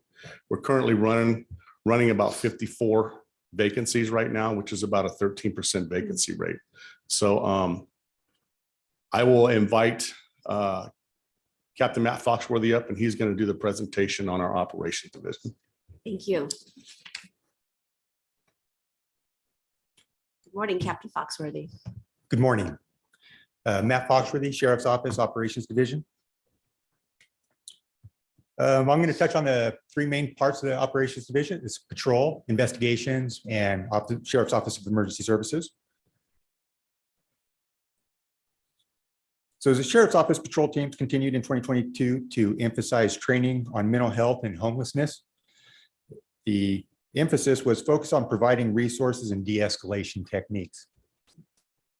Patrol also emphasized training on active threat and mass casualty situations. They did this through using scenario-based training, force option simulator, and actual range training. The focus of this training was to improve timely, accurate decision-making skills and tactics to improve outcomes in these types of events. Teams engage with the community and build relationship through calls for service and planned events, such as school activities, Coffee with Cops, and National Night Out. In 2022, license plate reading cameras were installed around the county, increasing enforcement and improving our ability to investigate crimes. These devices will assist in locating missing persons, such as amber and silver alerts, stolen vehicles, and even wanted persons. Patrol teams working out of the South Lake Tahoe office focused on strengthening existing partnerships with local elementary schools. And throughout the county, patrol teams attended safety drills with teachers and students, participating in on-site security meetings with district administrators, and conducted on-site safety events for school children. Patrol teams completed comprehensive and realistic active threat training, which included law enforcement agencies from throughout the county. Patrol teams worked cooperatively with El Dorado County code enforcement to effectively respond to enforcement issues regarding vacation home rentals. They also worked alongside residents and state agencies to mitigate bear activity humanely and safely on both the south and west shores of Lake Tahoe. Teamwork and community partnerships were key to a successful 2022 as we came out of the pandemic and continued to recover from the Caldor fire.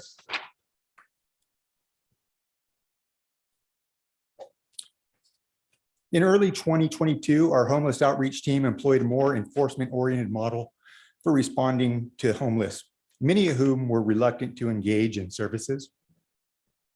As the year progressed, the HOT team focused on returning to an outreach model regarding homeless and the community. HOT hosted outreach days, vaccination days, and worked on getting homeless into rehabilitation, which is the first step towards housing. Our psychiatric emergency response team responded with a clinician to calls for service involving subjects within the community who were in crisis. PERT focused on safety plans in the field with the clinician. They followed up on previous calls handled by patrol, and they're constantly looking for ways to best serve our community. Our school resource officers enhanced their partnerships with school staff to support early interventions. One SRO also assigned to anti-marijuana grant, which was directed to improve life outcomes for at-risk youth in middle school. SROs updated the training for response to active violence on school campus and provided training on current best practices. In response to the active violence across the country, SROs purchased new active violence response equipment so they would be prepared to keep our campuses safe. During the summer, SROs provided active patrols to parks and areas where youth congregate. SROs also participated in anti-tobacco grant with the goal of reducing juvenile tobacco use in our county. 2022 was also challenging with long-term protests in schools over COVID mask mandates. SROs were challenged to balance the rights of the students to learn, the responsibilities of the schools to have a safe and orderly environment, and the protesters' rights to free speech. Next slide, please. Our investigations unit is part of the operations division. Investigations is made up of a sheriff's lieutenant, 2 sergeants, 22 investigators, and a crime analyst. Detectives are assigned to various subunits to investigate crimes such as property, financial, domestic violence, sexual assault, child and elder abuse, high-tech crimes, and homicide. 6 detectives and a sergeant are especially skilled and trained to investigate narcotics-related crimes, such as sales, manufacturing, and transportation. They also assist other investigations, detectives in their investigations, where there is a narcotics overdose or when there are drug endangered children. Detectives work collaboratively within our county allied agencies to include probation department, district attorney's office, Placerville and South Lake Tahoe police, CPS, APS, and tribal police. Often their investigations will include working with other regional, state, and federal agencies. Detectives are often in the community providing education to citizens on how to be proactive in protecting themselves and their property. This past year, detectives attended National Night Out, Red Ribbon Week, and Drug Take Back. Investigations unit contributes to the strategic plan of El Dorado County through collaborative work with other agencies, maintaining citizen-oriented service, being accountable to our community and the needs of crime victims. And they help ensure a healthy community through dedicated level of law enforcement service and public education. These efforts are done with the utmost integrity and commitment to our community. Next slide, please. Sheriff's Office of Emergency Services coordinates with local and regional partners to ensure the community is prepared and ready to respond when an emergency occurs. Staff conducted over 30 active violence classes, educated nearly 1,000 school administrators and county staff. These classes also include building security and safety assessments to bring awareness and prepare. The team participated in emergency disaster table talk exercises with local utility and water districts. They attended local fire safe councils to provide guidance and resources for wildlife preparedness and resiliency. OES coordinated a cadre of dedicated search and rescue volunteers who responded to 115 missions throughout the county. The volunteers trained throughout the year and remain ready to respond to all hours to any rescue mission. The volunteers often relied upon during EOC activations in response to extreme weather and large disaster events. The Emergency Operations Center was activated 3 times in 2022 in response to the devastated winter weather in January, the mosquito fire, and our most recent winter weather at the end of 22. These activations ran concurrently with the ongoing recovery efforts of the Caldor fire and then subsequently the mosquito fire. These emergency responses include coordinating with other county offices, state and local fire agencies, local nonprofits, all to ensure the community needs are met. The Office of Emergency Service also oversees various off-road support beyond the typical patrol deputy capabilities. These units include off-the-highway vehicle Jeeps, electric motorcycles, Marine unit for response on our local lakes and waterways, a dive team, and an unmanned aerial system to our drone unit. Many of these teams supplement patrol during extreme and unusual calls for service, as well as special callouts for assistance within and outside El Dorado County. That concludes the operations portion. And up next is Captain Tasha Thompson with custody. Thank you Thank so you. much. Good morning, Captain. Morning, Madam Chair, Board. Thanks for having us today. My name is Tasha Thompson. I'm a captain with the Sheriff's Office, currently assigned to our custody division. So you guys have been provided a few slides regarding my division that I'm going to hit the bullet points, but I'm going to give you kind of a high level overview of what the custody division does and our responsibilities and how it ties in with the county's strategic plan and some of the 22 statistics that we accomplished during this last year. So as you guys are aware, we do operate 2 jails within the county, one in South Lake Tahoe and one in Placerville. The total capacity of those jails is a total of 461 inmate population with 303 inmates capability in Placerville and 158 in the city of South Lake Tahoe. In 2022, between the 2 jails, we booked into our care and custody approximately 4,500 individuals, which is pretty significant for the population we have. And our average daily population was approximately 341 inmates. a day. So between the two jails. In addition to the responsibilities of operating these two small cities, we also provide safety and security to 5 separate courthouse buildings throughout the county, multiple courthouse rooms, as well as judiciary safety. And this is utilized by providing that through our sheriff security officers, as well as our deputy sheriffs as bailiffs.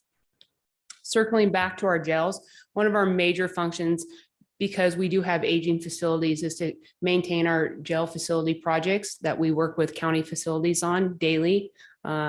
Sounds like a small task, but it's actually very large. There's a lot of capital gain projects that go into it yearly.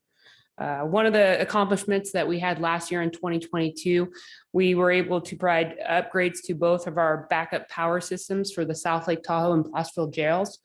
The Placerville jail actually got an entire new generator, which was significant because it's able to power the entire facility when we do experience PSPSs or other power shutoffs. So our jail interruptions operations don't get shut down. We can still run visitation and maintain our full functions and facilities for our safety and security. What we're working on this year, we are in the process of tiering off our upper tiers for our housing units. So it's for a staff and inmate security. So we don't have anybody potentially fall off, get thrown off, jump off to prevent those kind of incidents. We're also repairing our inmate visitation areas in our Placerville jail at this time. And we're replacing aging doors in our observation cells so we can provide better safety and security for the people who we have to place in there who are possibly experiencing mental health problems. I think our longest lasting project, and it's continuous, and you guys are well aware of this, is we're working closely with county facilities on our SB 844 funded jail expansion project for the Placerville jail. This is a significant project, and it's officially known as the Recovery, Rehabilitation, and Reentry Project. This jail expansion is going to be adding approximately 23,000 square feet to the Placerville jail, which is going to be amazing because it's going to add a modern medical facility unit to provide comprehensive medical and mental health care for our inmates, which is we're in desperate need of because our mental health population continues to grow. Also, it's going to provide new programming spaces and education for self-help. We're going to be able to work with our partners even more and add office spaces for probation and EDCO and the nonprofits to come in and have office spaces and work with our inmates and provide the services that they need to be able to reach out to them. So that's really unique, and we're excited to have that. And most importantly, I think it's important to mention that it will bring us an ADA compliance for the regulations, which has been a challenge for our county for several years just because of how dated our current jails are. I think it's important to note that we do collaborate currently with probation, EDCO, and community nonprofits to provide programming and services to our inmates. Some of the programs we do currently provide is anger management, parenting classes, high school diploma and GEDs, religious and church programs, self-help, specifically Alcoholics Anonymous and Narcotics Anonymous programs, a culinary arts program, which is very, very, very beneficial. And as you guys have probably seen it out in the community. So it's a great program. And then also what's really unique, we do provide trade school programs such as a wastewater treatment certification. And we have had inmates successfully complete that program and serve their time and get out and obtain jobs locally within our community and actually be successful members. And so it's really neat to see, and it reduces the recidivism rate. So I'll wrap it up with our recent legislative impacts that are affecting all county government from our state level, but how it's affecting our custody division currently. There's multiple, but I'll just give you a highlight of a few.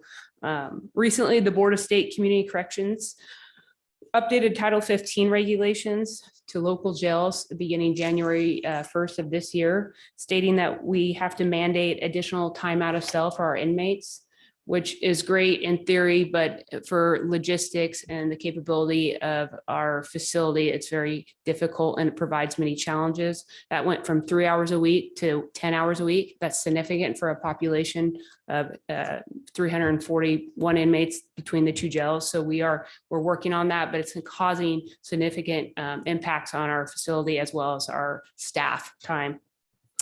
Another change in how officers are going to have to document safety checks, safety watches of our inmates.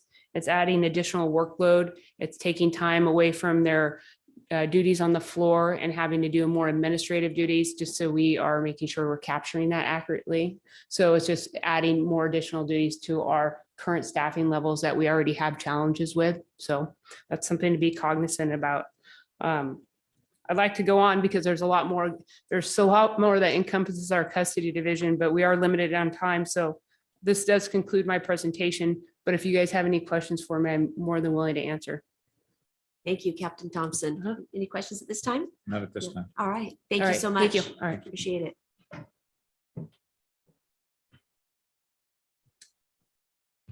Good morning, Chair, Captain Falkenstein. members of the board. My name is Ed Falkenstein. I'm representing on the Support Services Division of the Sheriff's Office. To give you context, the Support Services Division is everything you don't typically think of when you think of a sheriff's office. So like dispatch, records, radio, civil, coroner, and personnel all fall under the Sheriff Support Services Division. Dispatch records and radios. To give you an update on a few projects the Support Services Division is working on. In 2021 and into 2022, the Sheriff's Office completed its RIM, or Records Management System implementation. This was an office-wide project that touched on dispatch, records, patrol, custody, and IT. The project continues to expand as we share information with our county partners, including the District Attorney's Office, Probation, and Placerville Police Department. Body-worn cameras are moving forward and will be deployed in this coming year. We currently are at the policy implementation stage and hope the body-worn cameras will improve transparency and public trust with our community, and we're hoping to implement it in all divisions in the next couple months. During the Caldor fire, mosquito fire, our allied agencies response have strengthened and continue to grow through the efforts of our dispatch and radio units. During both instances, we requested mutual aid to assist our patrol and dispatch teams. These relationships have continued to grow and have been an invaluable investment in times of crisis.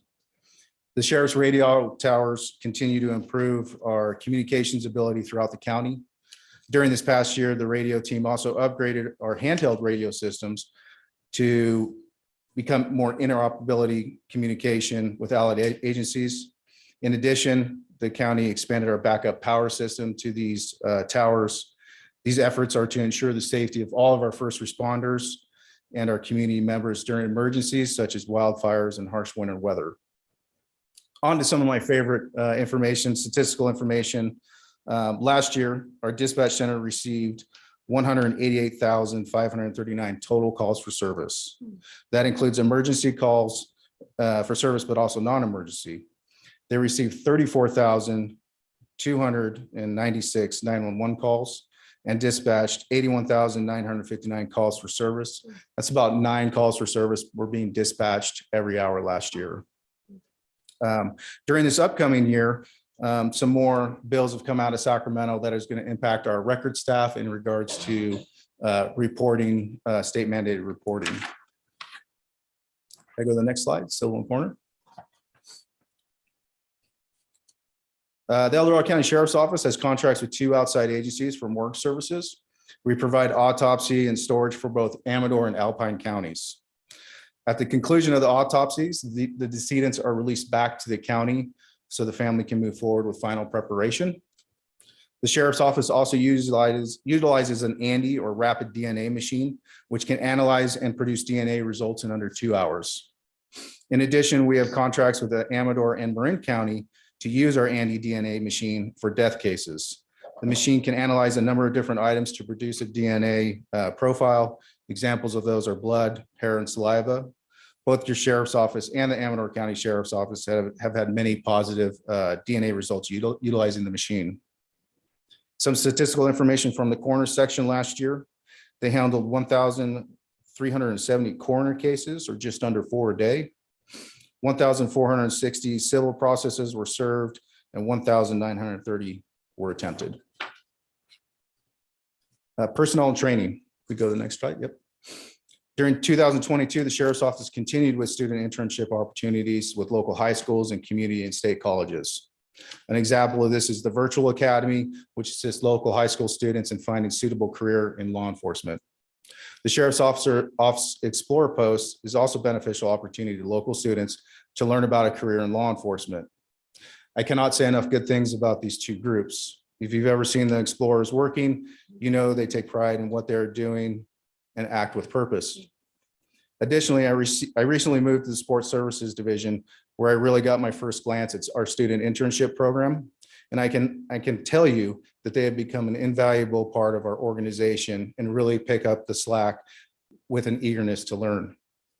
During this past year, the Sheriff's Office recruitment efforts have targeted hiring experienced deputies and continues to be successful, with 60% of this year's new deputies being laterals. And a lateral deputy is somebody that comes from another law enforcement agencies to ours, and it cuts down on the amount of training hours that have to go into them before they can be deployed.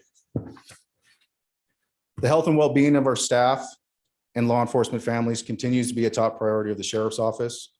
Maintaining a healthy staff and a strong family support ensures our employees are ready to serve their communities. These efforts include physical and mental health resources and support. The modern approach to traditional law enforcement values starts with the best training and building on our staff skills and interests. Supporting our staff and their personal growth within the career is also a priority of the Sheriff's Office. Not only do we exceed minimal training mandates, but we allow our staff to pursue their passion within the law enforcement field. Staff members are sent to some of the best trainings possible to develop their skills and bring back better service to our community. The employee development continues with our leadership training, which has seen numerous promotions during their 6-month course. In addition to the 6-month course, we send our supervisors and managers to Command College or the Sherman Block Supervisor Leadership Institute. Deputies on average receive 103 hours of training a year. And as an agency, we completed 22,163 hours of training. I will wrap up my portion of the presentation with this. Last year, the Sheriff's Office received 1,550 applications. We completed 126 backgrounds, and we hired 61 new employees. So from application to welcome ceremony, we hired 3% of the people that applied. We'll leave it to Monica. Thank you, Captain Foffenstein. Appreciate it. Welcome, Monica. Good morning, board. Monica Morning. Ferguson, Sheriff's Office CFO. I'm going to dive into a little bit about what fiscal does first with the Sheriff's Office, then we can go into the budget. So we have 10 FTEs for the Sheriff's Office Fiscal Division. They cover 5 different classifications, so we're pretty diverse in who works in there.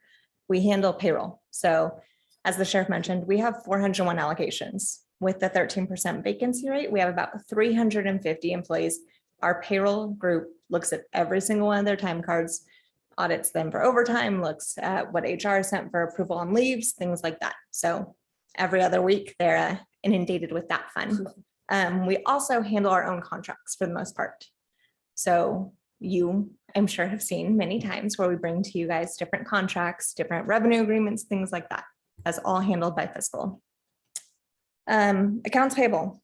We process 75 to 100 invoices, not counting P-card transactions on a weekly basis.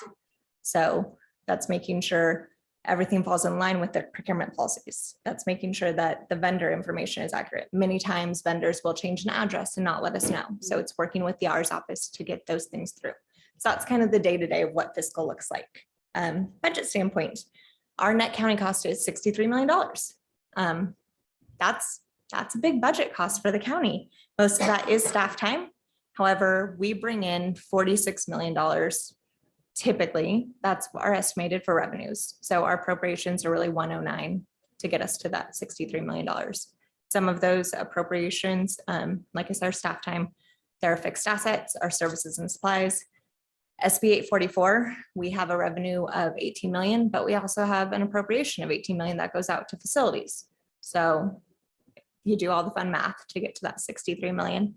Our revenues, we have law enforcement services agreements. So we have staff who go work at the football games to have a presence there.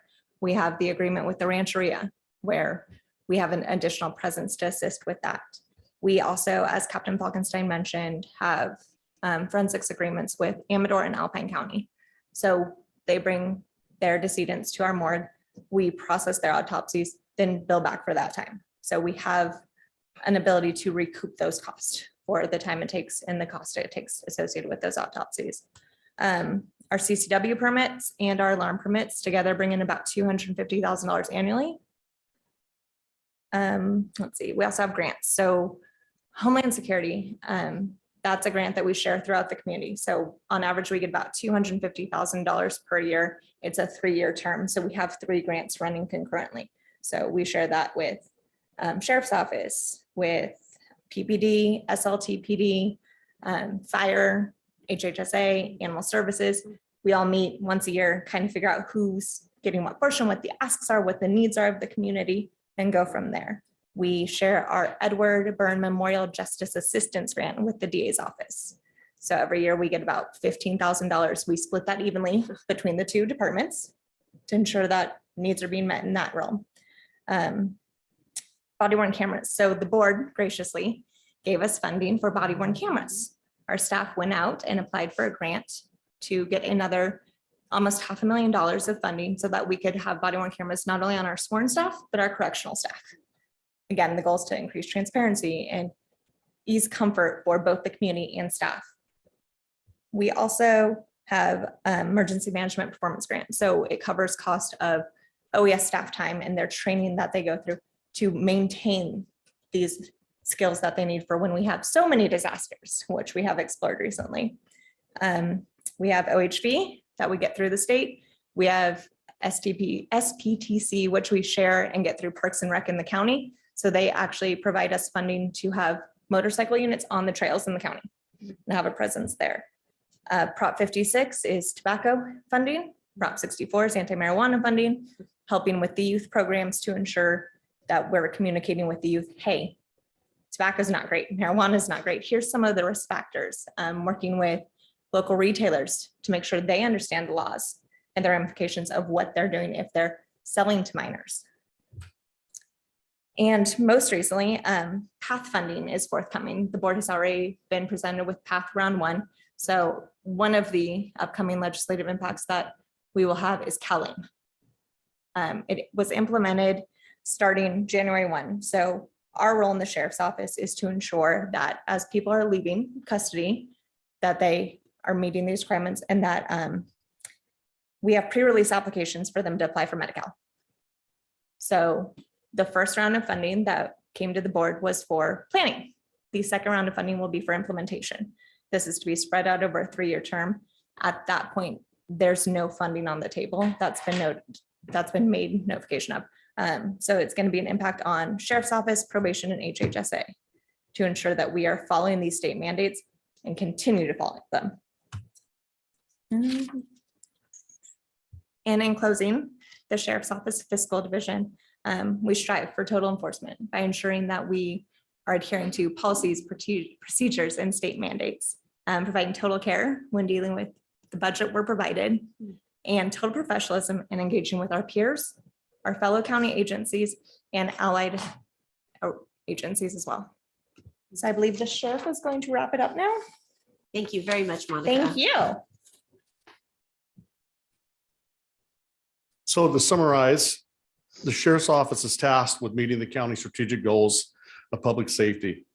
Our community members in our community will see this in the way the sheriff's office goes about protecting the community to prevent crime, to enforcing the law through proactive patrols, and creating opportunities where we can build that community trust.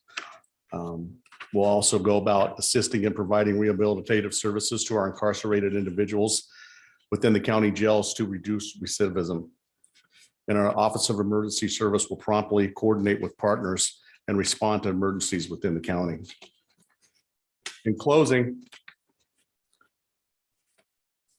we're going to continue to build upon our strong foundation so we can serve our community in new and expanding ways. And some examples of this are working with the community when they see a need, such as like the Cameron Park substation. We'll always have an ear when it comes to our citizens and the communities that we serve. We're going to work on building stronger partnerships with county departments and community leaders to solve difficult problems together, such as working as with some of you to provide community cleanups to some of our abandoned homeless encampments, whatever we need to do to keep our community safe and looking beautiful. Had meetings with some of you and met with our current HHSA director. And I'm thrilled. I'm excited about the direction in that we can tackle difficult problems like our homeless situation. And we'll enforce laws, care for the community, and demonstrate professionalism in keeping El Dorado County one of the safest communities in the state of California to live, to work, to raise families, to recreate, and to own businesses. Thank you. Thank you, Sheriff Lykoff. We certainly appreciate the very efficient and comprehensive presentation before us and showing us the scope of what is under your purview, whether it's emergency management and helping us deal with a really challenging things that come upon our community, to meeting our daily needs of the security of El Dorado County residents. And as we continue to see the perhaps egregious challenges across our nation between law enforcement and communities, I think we are all continue to be inordinately grateful for the incredible care and dedication and trustworthiness of our local law enforcement partners and offices, whether it's the El Dorado County Sheriff's Department or the Placerville Police Department or the South Lake Tahoe Police Department.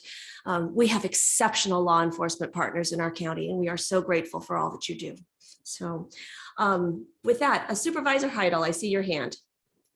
Yeah, thank you, Chair. And I guess maybe my question is to Captain Foxworthy, but let me start with a bigger start. We all recognize the impacts of COVID and how difficult it's been to navigate through that, and particularly with our youth and the fact that people are trying to escape life and seeking drugs and those kinds of things, because the coping process is very difficult post-COVID, during COVID, et cetera. But what I'm hearing from a lot of the conversations I've had with the youth in our community and other organizations is that we really need to try to address the drug deals, the fentanyl issues, the vaping, the mental health, behavioral health issues on our campuses. And I'm wondering if there's an opportunity here somewhere to look at maybe increasing the support that our SROs have on those campuses, because it seems like there is an immediate need. It's something that's been growing for a couple of years, but the recovery process from COVID seems to be a multi-year type of process. And it would seem that would be helpful if we could put more energy, more attention into helping our youth on those campuses to be successful and to get back on track. And there's any number of things that are in work through the Office of Education. And I don't want to meddle in those things. I'm just sensing that there's something there we can do to maybe expand that program. I'm asking if we're considering those kinds of additional efforts. See Captain Foxworthy coming to the podium. So yes, Supervisor, thank you for that question. Currently, we have 7 FSROs throughout the county, and they are very active in the community. One of the SROs is specifically funded by Prop 64, which is a tobacco grant. Unfortunately, Prop 64 tobacco grant SRO program is ending in June. So we are losing that position or actually that's 3 positions. Sorry about that. Right? Yes. So the vaping and the tobacco use, the marijuana use with the school-age children, they account for 4 positions within our SRO staff. 3 are with the tobacco. 1 of them is the marijuana grant positions. All those at the end of, or in June, those grants expire. So we're looking at ways on how we're going to continue that same enforcement, that same outreach model that we currently have. And that is going to be a struggle.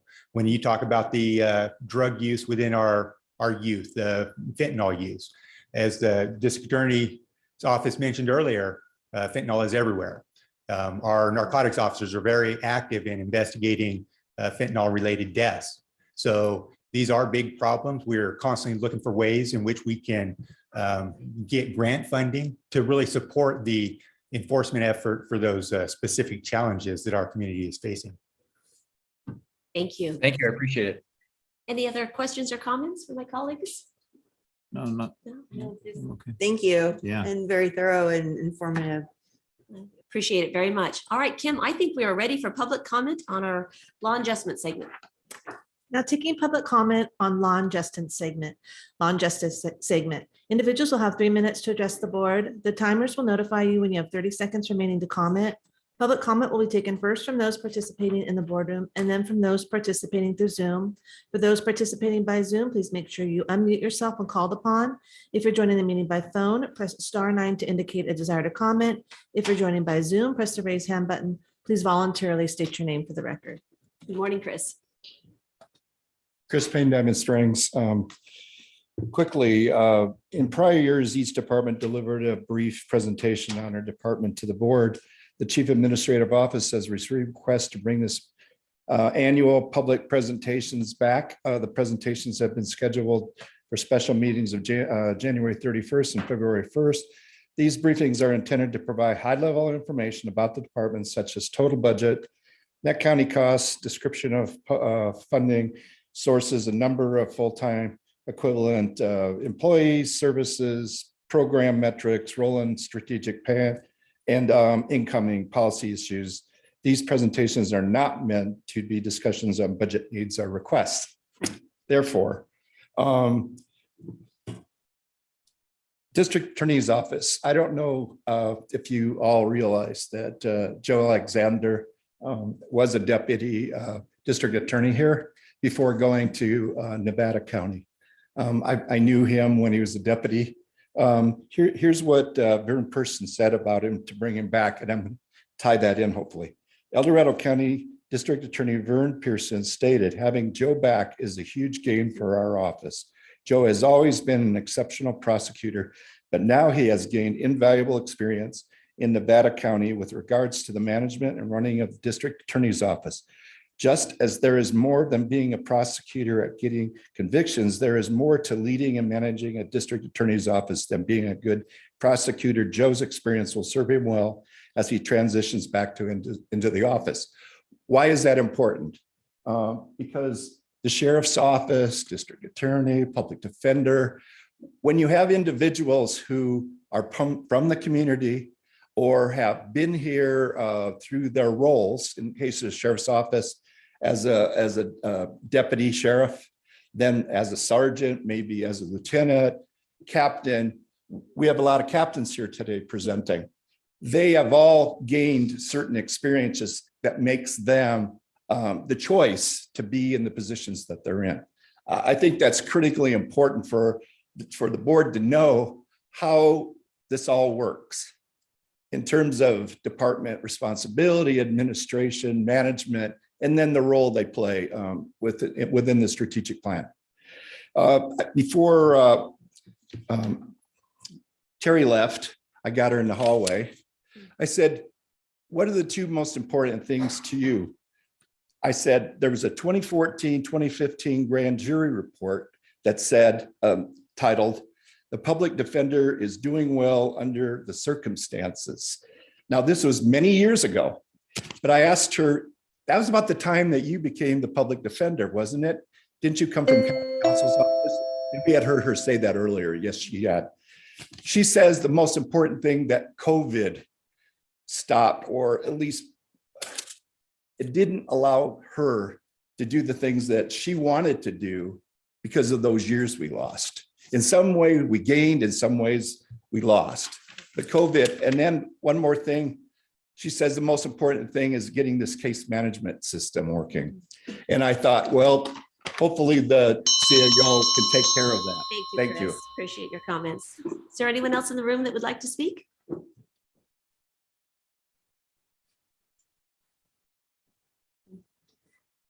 Good morning, Carol. Good morning. I'm Carol Lewis, President of the Taxpayers Association of El Dorado County. I do have to thank the Board of Supervisors for making this process a little bit more transparent. The Taxpayers Association has worked hard over the last year to encourage you to do this. Also thanks the CAO, Don Ashton. We're still concerned that over 50% of our budget goes to law enforcement, especially when I'm sitting here listening to other departments talk about how little money they have. So we will still be looking at that and encourage you to pay more attention to it as well. Thank you. Thank you, Carol. Is there anyone else? Ready to go online, Kim? Seeing no additional public comment in the boardroom, now taking public comment from Zoom participants. There's no public comment.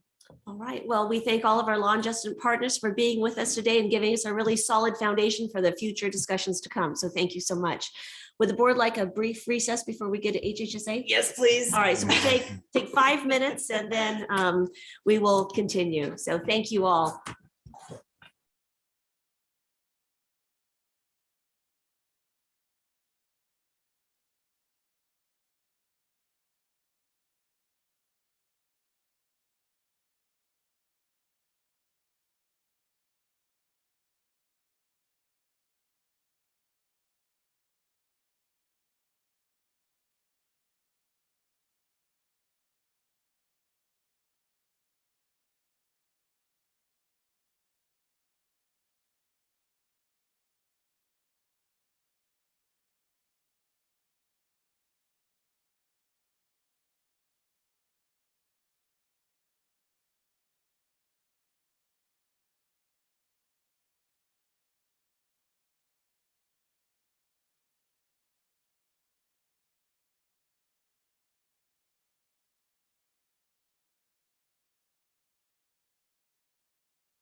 Thank you so much.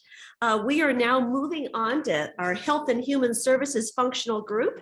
And the first one up next is Child Support Services. So welcome, Ron. Glad you're here with us today. Thank you. Good morning, Ron Ladodge, Director of Child Support Services. I'm going to try to do the remote.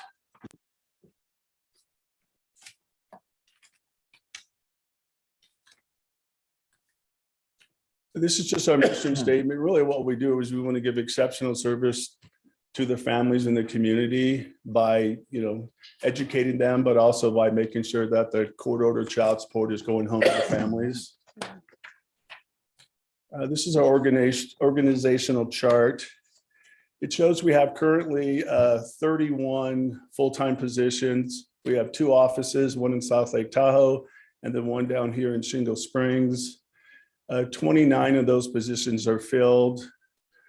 We're not sure if we're going to fill the other 2 next year, probably not. So we should end up with 29 full-time positions. And what do we do? First of all, we establish parentage. That's really one of our ultimate goals, is because only parents can be ordered to pay child support. So when we get a case opened, we want to make sure that we're opening against the right parent, not an aunt, not somebody who thinks they're the parent, but a parent, either a legal parent, maybe an adoption or they signed an agreement before. But we establish parentage, and then along with that, we establish child support orders for the non-custodial parent. It's really the parents that's not living with the children. Sometimes it's both parents, sometimes it's just one. And then the medical order. All our orders are mandated to have health orders. We want to make sure the children not only get the financial support, but they also get the health insurance available to them. And then once we get those orders, we enforce those orders. We enforce those we have so many tools that the system provides to us, with wage garnishments, with bank levies, with voluntary payments, any type of benefit somebody may get, unemployment, disability, Social Security, all those, we can attach those. Our number one payment is by income withholding orders. And those are that the obligors are employed and that they're paying through their employer. And that's ultimately our goal. We do have, some interaction with the public defender, as Tara was saying earlier, with our enforcement. If somebody's not paying and they have the means to pay, we will file civil contempt charges. It's quasi-criminal, so the public defender usually gets appointed. And so we prosecute those cases. And, we probably do maybe 75 to 100 of those a year.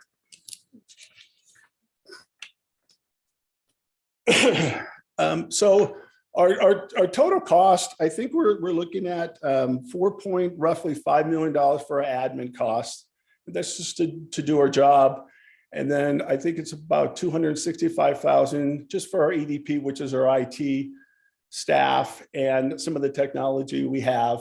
So we have approximately a total of $4.8 million is our annual budget. So we get about $129,000 from the county. This is the first year that we've actually asked for any county net cost for our operations. In the past, we've asked for $1,000 just for our outreach, so we can have outreach items that we give to people when we see them. And then we have $9,000 available for tuition reimbursement for our staff. This year, we don't believe anybody's used that, but in the past, we've had at least 2 staff recently that were able to get their bachelor's degrees and then their master's. Good for them, bad for us, because they educate themselves kind of out of a job, but they're ones at least in the county still, and other ones in the child support program at the state level. So it does benefit, everybody.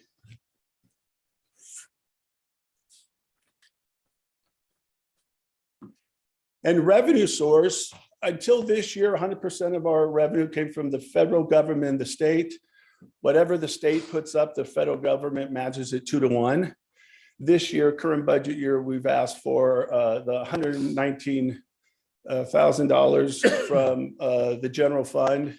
And again, if we spend that, then we'll get the match from the federal government 2-to-1. So that 119 really turns out to be about 350 something, just based upon the 2-to-1 match that we get.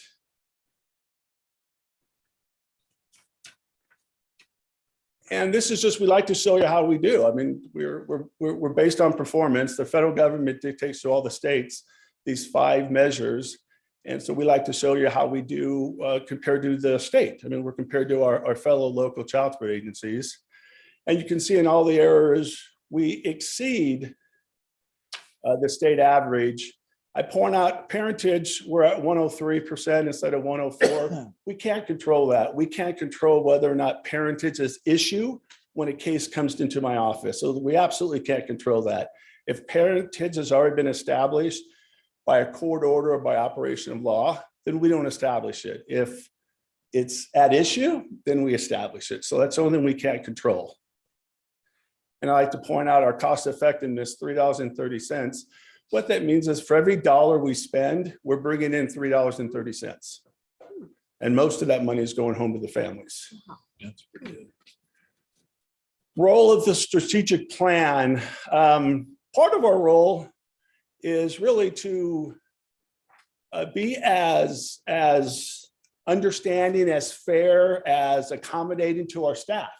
We need to make sure that they're educated, they understand what they're doing, because child support laws change and they change rapidly sometimes.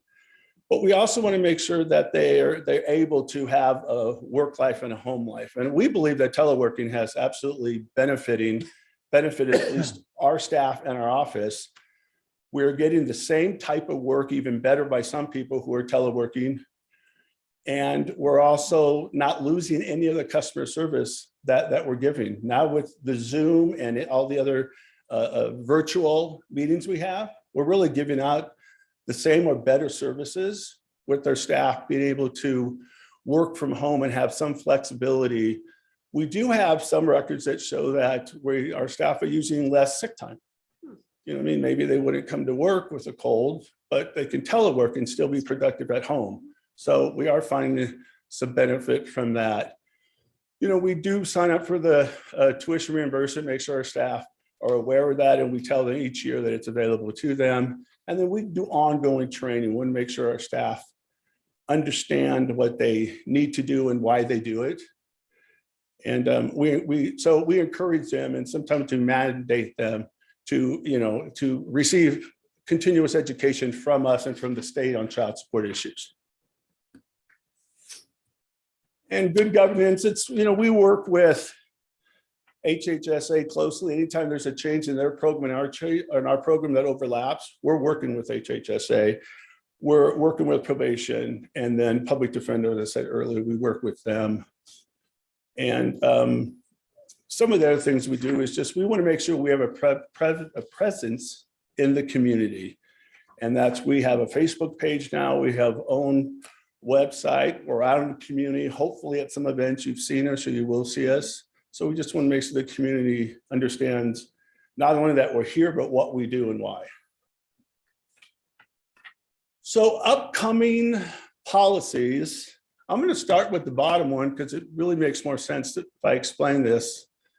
The state is updating all of our technology. They're making it easier for the customers to open a case in our office. They really are. They can go into online and apply, and then if they want to save it and come back later, they can do that. So it's a lot easier. It's more like one page now instead of maybe 3 or 4 pages in the past. They're also coming up with technology and in our system that makes it easier for our caseworkers to do their job. The negative with that is we expect more from our caseworkers. And the first change we're talking about here, it's called part of the final rule. The final rule is what the federal government dictates to the states what we have to do. And beginning September 1st of this year, they're telling us that our caseworkers, not only do we need to find income for the obligors, we need to understand their educational, their background, what we believe they can afford to pay child support, knowing that they still have to have money in their home. That was never a requirement. We looked at it sometimes, but it's just going to cause more work for the caseworkers. We'll probably get more accurate orders and hopefully better collections. But again, it's going to be just a little bit more work for them, and we'll see how that plays out. And then the change number 2, it's called the full pass-through. So currently, as we sit here today, if somebody's receiving financial assistance from HHSA, we'll call it aid, and it's not paid, the child support's not paid, that becomes permanently assigned. And when we finally collect that, that goes back to the state, and then the county will get their 2.5% that goes into the general fund for that. The legislators effective July 1st have said, anytime we collect that money, it's going to go to the families. So we're no longer going to collect the money and go back to the state. It's going to go to the families. That's really good. They've promised now that the county's still going to get their 2.5%. So even though we're collecting and giving to the families, they're still going to act like it went to the state and still give the county the 2.5%. It's roughly $360,000 a year that the general fund gets from that. The reason I bring it up, because that's the current legislation. We'll see what happens in several years. If budget issues come up at the state level, are they still going to continue that? So I just wanted to bring it out there that if you hear about the pass-through, it's not affecting us now, but it may. And then starting January 1st, 2025, if somebody's on aid and we collect money, currently it goes back to the welfare department, but starting January 1st, 2025, that money would go home. So all money we collect at some point will go home to the families, and nothing will come back to reimburse the state or the county's HHSA or the money they've expended. I think that's all I have. Fantastic. Well, wonderful, Ron. And it's just so good to know that the children in our community, are getting the resources that they need and deserve through the care and dedication of your staff. And that the state and the feds are supporting that. That's unusual that it's not a bunch of unfunded mandates, but that you're supported in your efforts by our federal and state partners. That's good to hear. Do my colleagues have any comments or questions? No, thank you. Perfect. Thanks, Ron. Appreciate it. Great. Nice seeing everybody. Yeah. Have a good day. Thank you so Thank you. much. Thanks, Ron. All right, wonderful. And now we welcome Olivia to Health and Human Services, not a small department or agency. Good morning, Olivia. Good morning. Do I drive or do you, Kim? Okay.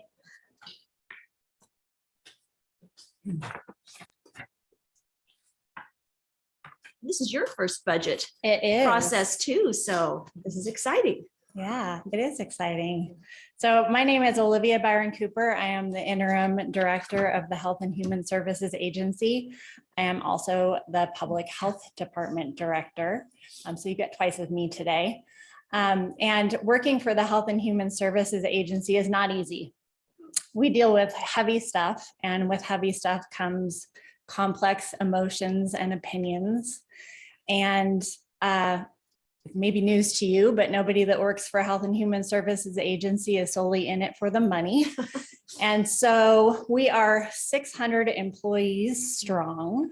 And you may ask yourself, and I have been asking myself, why we have 600 employees that show up every single day for work. And I have come to the conclusion that it's because each one of them feels as if they are contributing to our vision statement, and that is to transform lives and improve futures.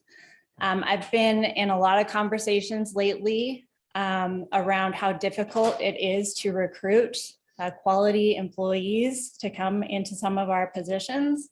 And while I wholeheartedly agree with that, I also think it's really important to remember that in the Health and Human Services Agency alone, we have 600 of them that show up every single day and work really hard. And so we have a lot to be thankful of, I think, in our communities. So for this presentation, we chose to focus on the executive piece of our organizational structure. Although we have each of our divisions org charts on the intranet page, if you're interested in looking in more detail. You can see that we are operating kind of on a skeleton crew at the moment. And if you looked at all of our divisions org charts, you would see the same. We have approximately 19% vacancy rate across the agency, and currently have our chief assistant director position vacant. And I am spanning those two roles that I mentioned before. I think one thing that I can say about the structure of the agency as a whole is that I'm not convinced that it adequately supports our agency. So I think that one of the things that you'll see on the last slide is that it warrants some attention in the near future to make sure that we have a structure that supports our staff.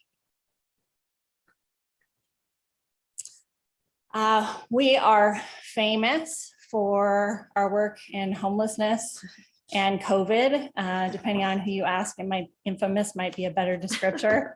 But this slide really does not do the span of or the scope of our services justice. And my coworkers are here with me to talk about each of their respective roles. But it's a pretty big span of services that we provide within Health and Human Services Agency. And so now I'm taking off my interim Health and Human Services Agency Director hat, and I'm putting on my Director of Public Health hat. You can think of the Public Health Department as being the preventive arm of health services. So we fully prescribe to the ounce of prevention is worth a pound of cure saying. So we are on the front end of things. We are a fully accredited health department, which means that our services meet a set of nationally identified standards of excellence. So that's something that I think that we should be very proud of as a county. We provide a lot of statistics and information by way of our epidemiology program. And if you haven't discovered our Weldorado site, I encourage that you do so. It has a wealth of information and data that's available to everybody, and it's www.weldorado.org. We also provide a lot of health promotion and health education around nutrition, general health, women's health, infant health, oral health, tobacco use prevention. And we have our vital statistics department as well. So we offer birth and death certificates. Our public health nursing programs, again, try not to think of them as direct patient care. They are more on the preventive arm of nursing. So they're like navigators. They really link people up with the services that they need. We do a lot of home visits. We provide complete health assessments and early detection and prevention of disease and disabilities for low-income youth and children. We have a foster care nurse embedded within the child welfare system to work with foster youth. We provide youth and adult routine immunizations. Our maternal and child health program really supports the development of children and adolescents and fosters well-being across the reproductive cycle. And then we also, of course, have our communicable disease branch that mitigates and responds to infectious diseases. So public health is really embedded in performance measures. We have a national public health performance standards, which provides a framework to assess capacity and performance of public health departments across the nation. I also mentioned that we're accredited, and with that, there are a lot of performance indicators that are associated with staying accredited. And then, as you're aware, we're also working through our community health improvement plan process, where we have identified a number of indicators that we'd like to focus on, and we will be developing performance indicators around them as well. This slide is here just because it really drives the services that we provide, but I wanted to point out that a good third of that wheel is dedicated to assurance. So that is all around making sure that our standards are up to the nationally set standards that we try to achieve. And I am not going to go into a long list of performance indicators that we collect. I think probably only Supervisor Heidel and myself would find that interesting. But you are welcome to ask us if you would like to know more about what we collect in specifics. I think I already talked about that. So I am now going to turn it over to Nicole to talk about the Behavioral Health Department. Thank you, Olivia. Welcome, Nicole. Thank you, Chair Thomas, supervisors. My name is Nicole Abrahimi-Nukin. I am the Director of the Behavior Health Division. And here today to talk with you about our programs and services. So I'm going to do a very high level because there's a lot of stuff under behavior health. So please don't hesitate to ask me any questions afterwards if there was anything that you felt I left out and you're curious about. But the Behavior Health Division really has three major service programs. We have the mental health programs, we have the substance use disorder programs, and then we have our public guardian's office. And when it comes to our mental health programs, predominantly we're driven by our contract with the Department of Healthcare Service to operate as a mental health plan to address the needs of the very significantly impacted through any mental health struggles impacted community members, predominantly our Medi-Cal beneficiaries. That's really the main focus, not the only, but the main focus of our, what we refer to as specialty mental health services for El Dorado County Medi-Cal beneficiaries of any age. And many of you know that we have county staff within the Behavior Health Division that provide direct services under that contract with the Department of Healthcare Services. But the county staff is focusing on the adult population. And then we contract out with 4 community-based organizations, providers for our children's and youth services. And so those are predominantly outpatient mental health services, although because we function as that mental health plan for this population, for the Medi-Cal population, we are responsible to oversee all levels of care, starting from the outpatient all the way to the highest level of care. So we have contracts with residential treatment providers. On the children's side, we call them short-term residential treatment providers. So traditionally conceptualized as group homes for those children and youth that need that setting. And on the adult side, we have a local contracted community-based provider who has an adult residential facility. We have, and I'll talk about that a little bit more later, our psychiatric health facility, the PUF, that is operated by a contractor. That's an inpatient locked facility. So you can already envision that's the highest level of care. But then we have a number of contracts with neighboring county providers for our higher level of needs within the adult population. We have also, and that's a newer funding source, dates back to 2004 when the Prop 63 was passed by the voters to start off with the Mental Health Services Act funding. Now the ability to provide what's more considered prevention and early intervention services. Because Medi-Cal, which is funding our specialty mental health services, does not cover those kind of services. But through our Mental Health Services Act programs, we can address those needs in the mental health arena with, again, a number of contracts with organizational providers in the community. And also, I didn't talk about, obviously, we're looking at addressing the needs geographically. So for us, we have an office in South Lake Tahoe, and then we have our Diamond Springs office. And for our substance use services, we have our Placerville office. So we are responsible for all the regions in El Dorado County, and our Mental Health Services Act prevention, early intervention programs really are spread out throughout the community. I wanted to talk a little bit more about specifically under that mental health contract, we do provide the psychiatric emergency services. That's a big piece of our service, obviously really of an interest to the community, because that's the expectation for us as the Behavior Health Division to address those crisis needs in the community. So that's county staff that is providing services both in the emergency department in South Lake Tahoe at Barton and then at Marshall here in Placerville.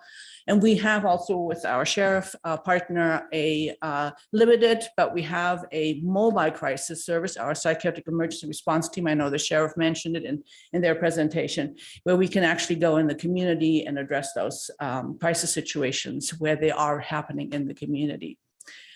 The psychiatric health facility, I wanted to tease that out specifically because again, it is that one level of care, very high level of care that we have locally, which allows us for those that can be placed, there are some limitations who can be placed at a psychiatric health facility. But if we have community members that need to be in an inpatient block facility, we always strive to keep them in our community. We always want to make sure that we minimize that length of stay and connect to our outpatient services. So having that psychiatric health facility here in Placerville is a blessing. There are a number of individuals that cannot be placed there. And so, as I mentioned earlier, we have contracts with other inpatient psychiatric hospitals throughout our neighboring counties for those needs. But that's an important piece in our system of care. Substance use treatment services. We are, and I want to tease that out for you, we are a drug medical organized delivery system here in El Dorado County. Not all counties in California do that. That's a special contract that this county chose to do in 2019 to enter.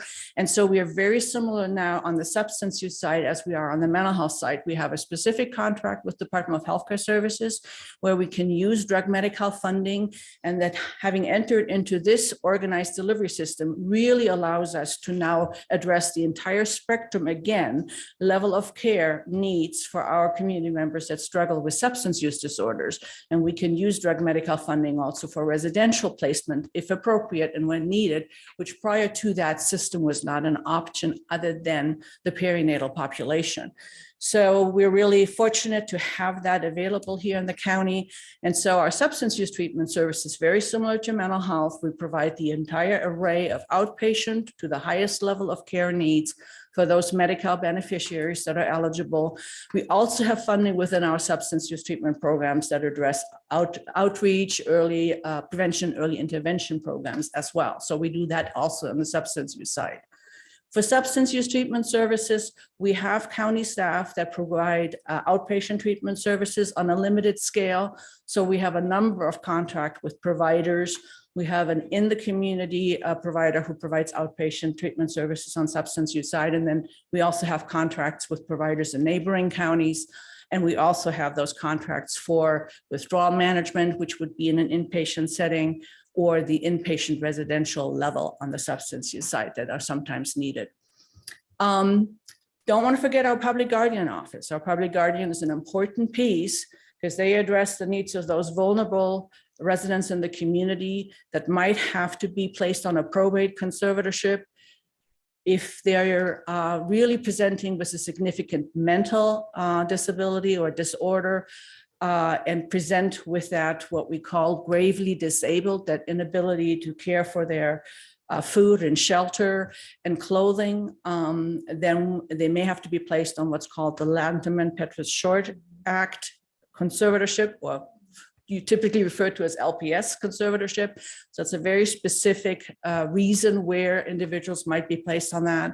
And then also there are some individuals that need a representative payee. So the public guardian team covers all of those individuals in the community. And certainly, and I personally, when I came into the county and realized that the Behavioral Health Division does have the public guardians in the Behavioral Health Division, which is not typical for the counties, I really appreciate that, because especially when it comes to our LPS conservatees, there's a lot of collaboration needed between the conservator, the public guardian group, and my mental health treatment team. So these two teams.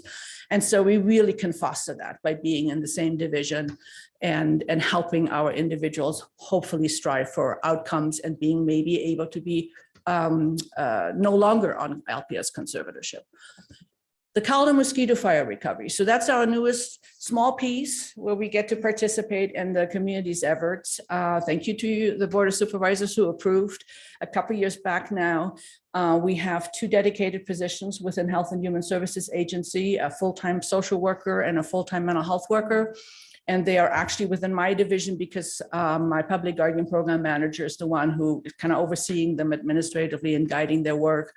And then we have that contract for the disaster recovery management, which we are also hosting within HSSA at this time. So we're really integrated into the long-term call recovery efforts from the community. Let's see if I know how to do this. Could I ask a question before we leave this Can you slide? go to the next Nicole? slide for me? I want to ask one on this Yeah. one before we go. That's though. fine. Okay. Because I forget things, believe it or not. So ultimately, we're going to move the PUF to the old juvenile hall upstairs. And then one of these things I think is going to go downstairs, or what's going downstairs? What's going downstairs? Is it one of these or under these or? None of these, a new. Okay, So- this is where I get confused. So the plan right now is to bring a crisis residential treatment into the Okay. community.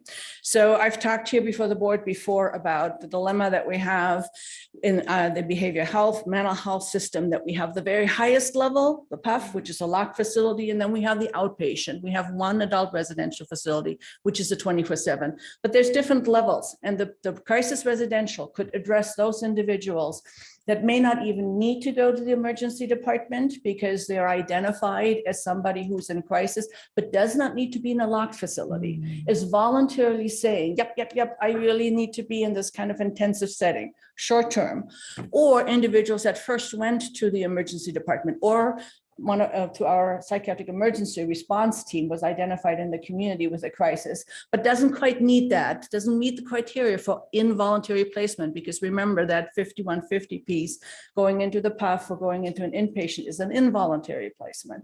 And so here now we have an option for those individuals that are engaged and really in the process, able to say, despite all the struggles they have, they may be struggling with some significant psychotic disorders, but in the moment are able to say, yeah, I want to be engaged in this program.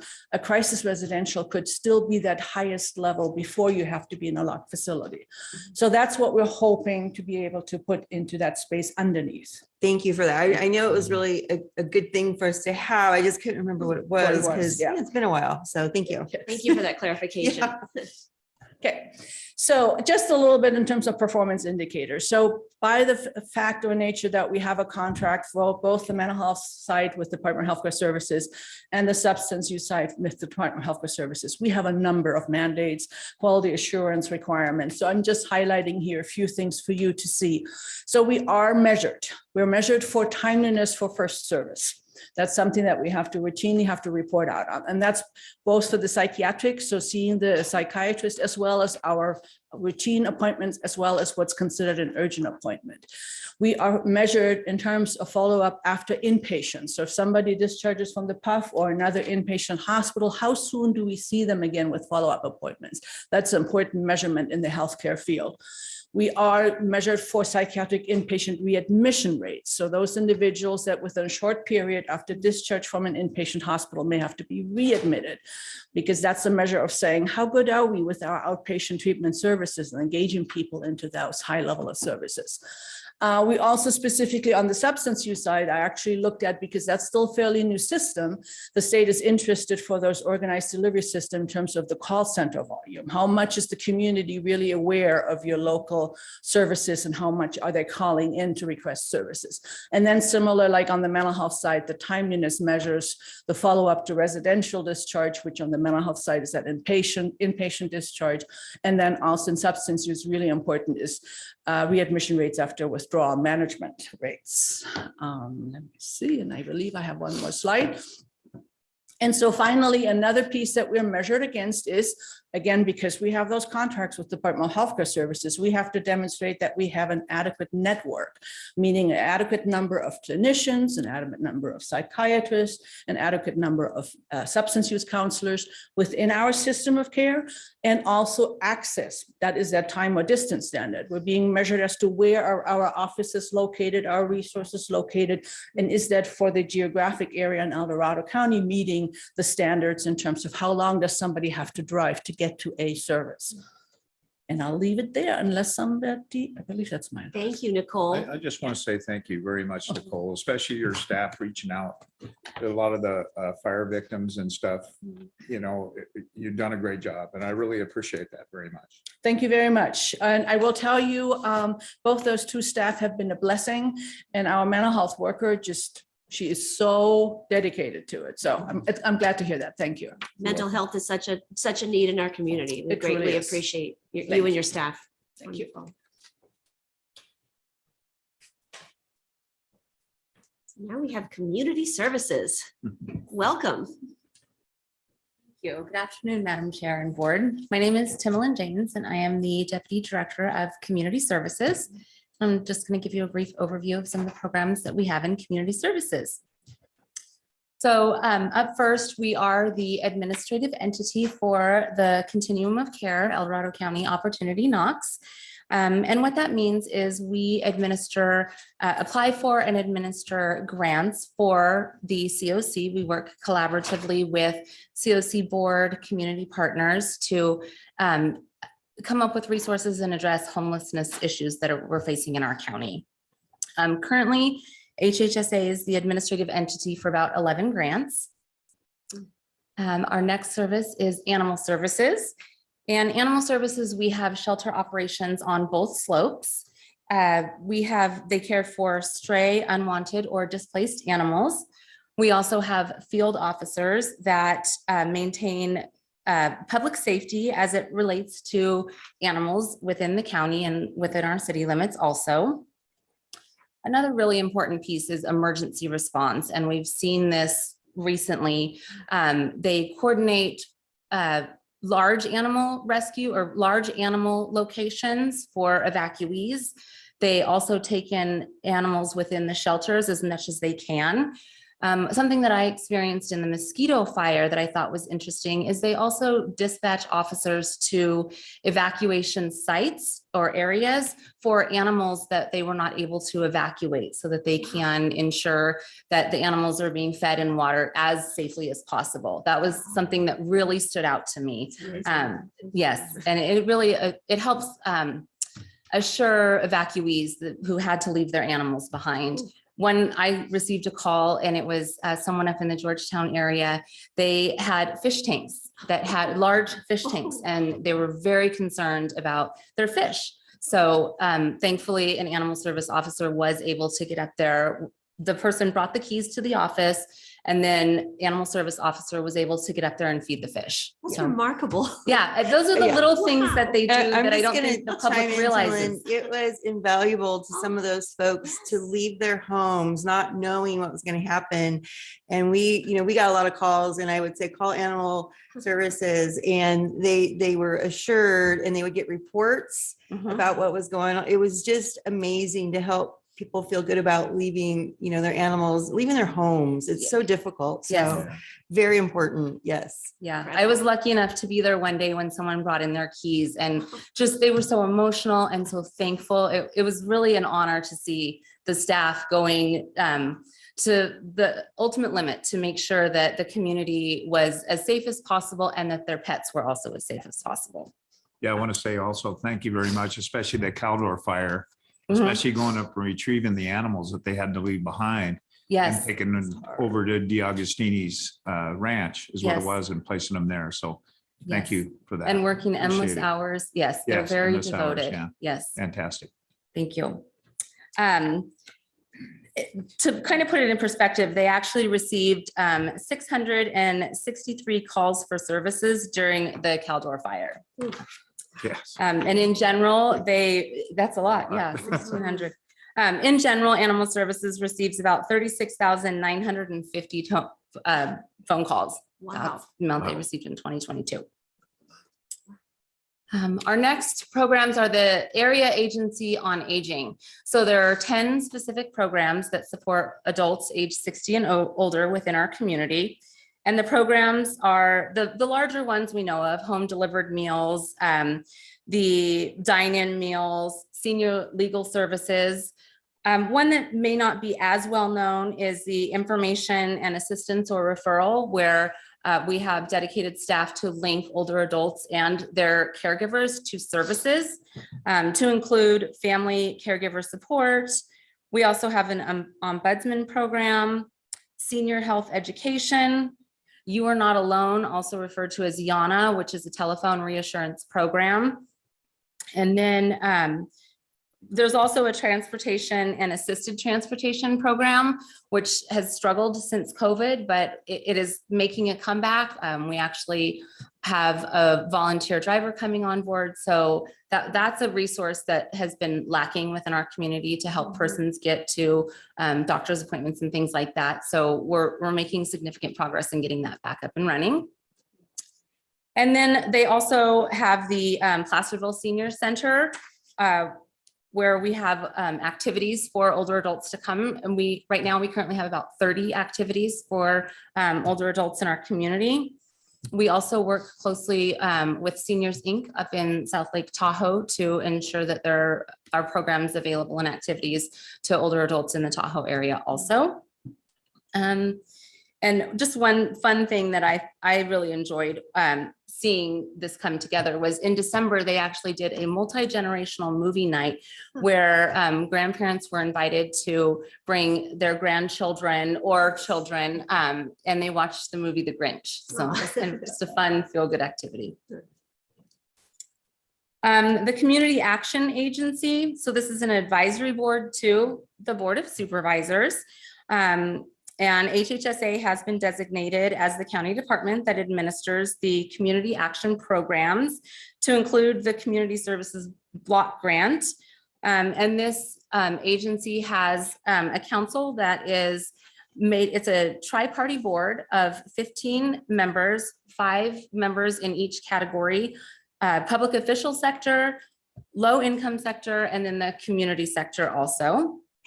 That council meets 9 times a year. So it's monthly, but with dark in June and August, and then November and December are combined. A smaller program that is, I don't think it's a lot of attention, is our community corrections collaboration. So we have 2 program assistants that are embedded in the probation department. They work closely with probation, County Office of Education, behavioral health, community services, and public health divisions of HHSA to support incarcerated population and probationers as they're exiting the jail system, and to have a successful transition back into the community. So our program assistants attend case management meetings with community partners and link incarcerated persons to services so that they are more successful as they're exiting. Then we have our housing and homelessness grants management. So we currently manage about 18 grants, and we work closely with county leadership, law enforcement partners, COC, to come up with creative and innovative ways to address homelessness. Of course, one of the most exciting progressions that we have right now is our temporary navigation center. And I also want to kind of piggyback on the sheriff's statements in the collaborative relationships that we're building, and how excited we are to see where this goes, and how we can progress together as county entities and with our community partners also to really provide supportive services. Yeah, I got a question there. Is there any grants out there that could probably help those people in Grizzly Flat? Because a lot of those people are homeless. They're living in their RVs and stuff, and especially the ones that had no insurance. Is there any way that we could probably get some kind of grants or whatever to help these people in the rebuild process? That's something I can definitely look into and get back to you. I can think of a couple programs, but I would have to look closely at the requirements, but I'm happy to do that. Okay, sounds good. Thank you. You're welcome. Let's see. And then LIHEAP, which is our low income home energy and assistance program. This program helps qualified low income residents in El Dorado County with energy assistance to help with utility bills, provides education to help residents reduce their energy bills. It also provides weatherization services. Oh, to make homes more comfortable for energy efficient. And I'm sorry I got sidetracked because I wanted to add something that the weatherization services, tenants are also eligible to this. So it does not have to be only a homeowner. Landlords would have to consent if there's any repairs that are needed to the home, but it is an income-based program, and tenants, if they qualify for income-wise, then they can also receive weatherization services. Public Housing Authority. So we currently administer approximately 350 housing vouchers to extremely low and low income households. One thing that I wanted to note also is when we were reviewing the PHA admin plan, we were ranked as a standard performer. We recently learned last week that HUD has identified our PHA as the most improved PHA in 2022 in the Northern California, Northern Nevada region. So it's the HUD office out of San Francisco. Congratulations. That's Thank you. remarkable. Yes, the Wonderful. PHA team has done a lot of really hard work to weed through some of the challenges that we were facing. So well done. Thank you. And another thing that I would like to note too is that PHA is also currently working to complete a RFP for local property owners to issue project-based vouchers. So those project-based vouchers will be for property developers and existing property, and they also receive tax credits for those. So that's coming in the near future, in the next couple of weeks, that should be out. And then last but definitely not least is our veteran services. So veteran services provides assistance applying for service-related disabilities, and they provide assistance to families and veterans themselves. In 2022, the Veteran Services Office helped families obtain over $2.3 million in retroactive and lump sum payments and over $400,000 in new monthly compensation payments from the VA. They served 2,874 veterans and their families as walk-in visitors or scheduled appointments. Wonderful. Thank you, Timolyn. Really appreciate the information. Any questions at this point? No. That's great. Thank you. Okay, thank you. Thank you so much. Next up is self-sufficiency. Good morning, welcome. Good morning. Thank you, Madam Chair and Board of Supervisors, and good afternoon. My name is Michelle Ray. I am the Deputy Director in the Self-Sufficiency Programs. And let's see if I can switch slides. Okay. I'm going to give you just a little brief overview of the self-sufficiency programs. They are quite complex and there's an awful lot of detail to them. So we won't be able to tap into everything today, but I do want to start by saying self-sufficiency programs, as the name suggests, are programs that provide tools to recipients that are going to help them become self-sufficient, become more independent, need to rely less on public assistance programs and or other services. I will also share that we do have 2 full service offices. We have one in South Lake Tahoe and one here in Placerville. And both of those include, God bless you, include employment resource centers as well. So I'm going to go ahead and just do as I mentioned, a brief overview of these programs. Many of you may know what these programs are.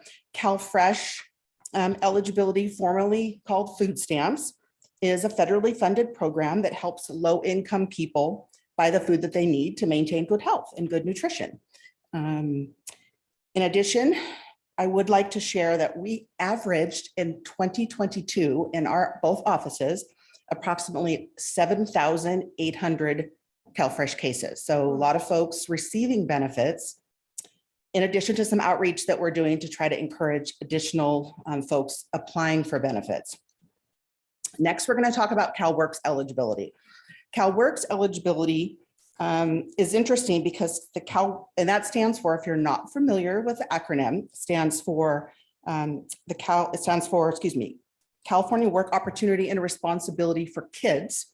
And that particular program provides cash assistance to families that have a specific criteria of needs And that particular statistic or fun fact is we maintained approximately 655 cases of our CalWORKs eligible families within the self-sufficiency program. Now, the next program on the slide, I'm going to go in the order of the slide, although I will mention that the employment services really kind of speaks to some of the CalWORKs program, but to stay on task with the slide, the County Medical Services Program eligibility is basically an essential healthcare medical program for our indigent population. This program looks at income eligibility and a number of eligibility criteria, but it is a small program, but is somewhat overlooked in a very critical program to our indigent clients. So now I'm going to jump back to CalWORKs employment services. The context of the employment services here is in reference to what some people may have known of as welfare to work, which is a mandated component of the CalWORKs eligibility process. This is one of the most exciting parts of this program, in my opinion, is the CalWORKs employment services program is basically an opportunity for training, skill development, a number of supportive services that will help our families become self-sufficient. They're able to receive a number of supportive services, ancillary services, and those types of things could look like childcare, schooling, ancillary boots for a training program for a new job.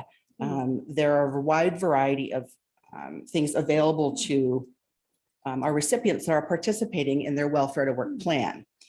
A kind of interesting fact that I do want to share is through the month of November of 2022, which was the latest, I don't have full year's data, we had 86 of our recipients become full-time employed.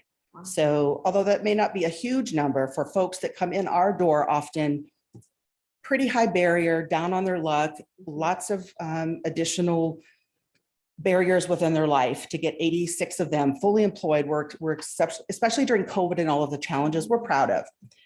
In addition to that, one of the other exciting things is 46 of those families graduated off of public assistance, graduated off and became self-sufficient, which is really the goal of all of our staff.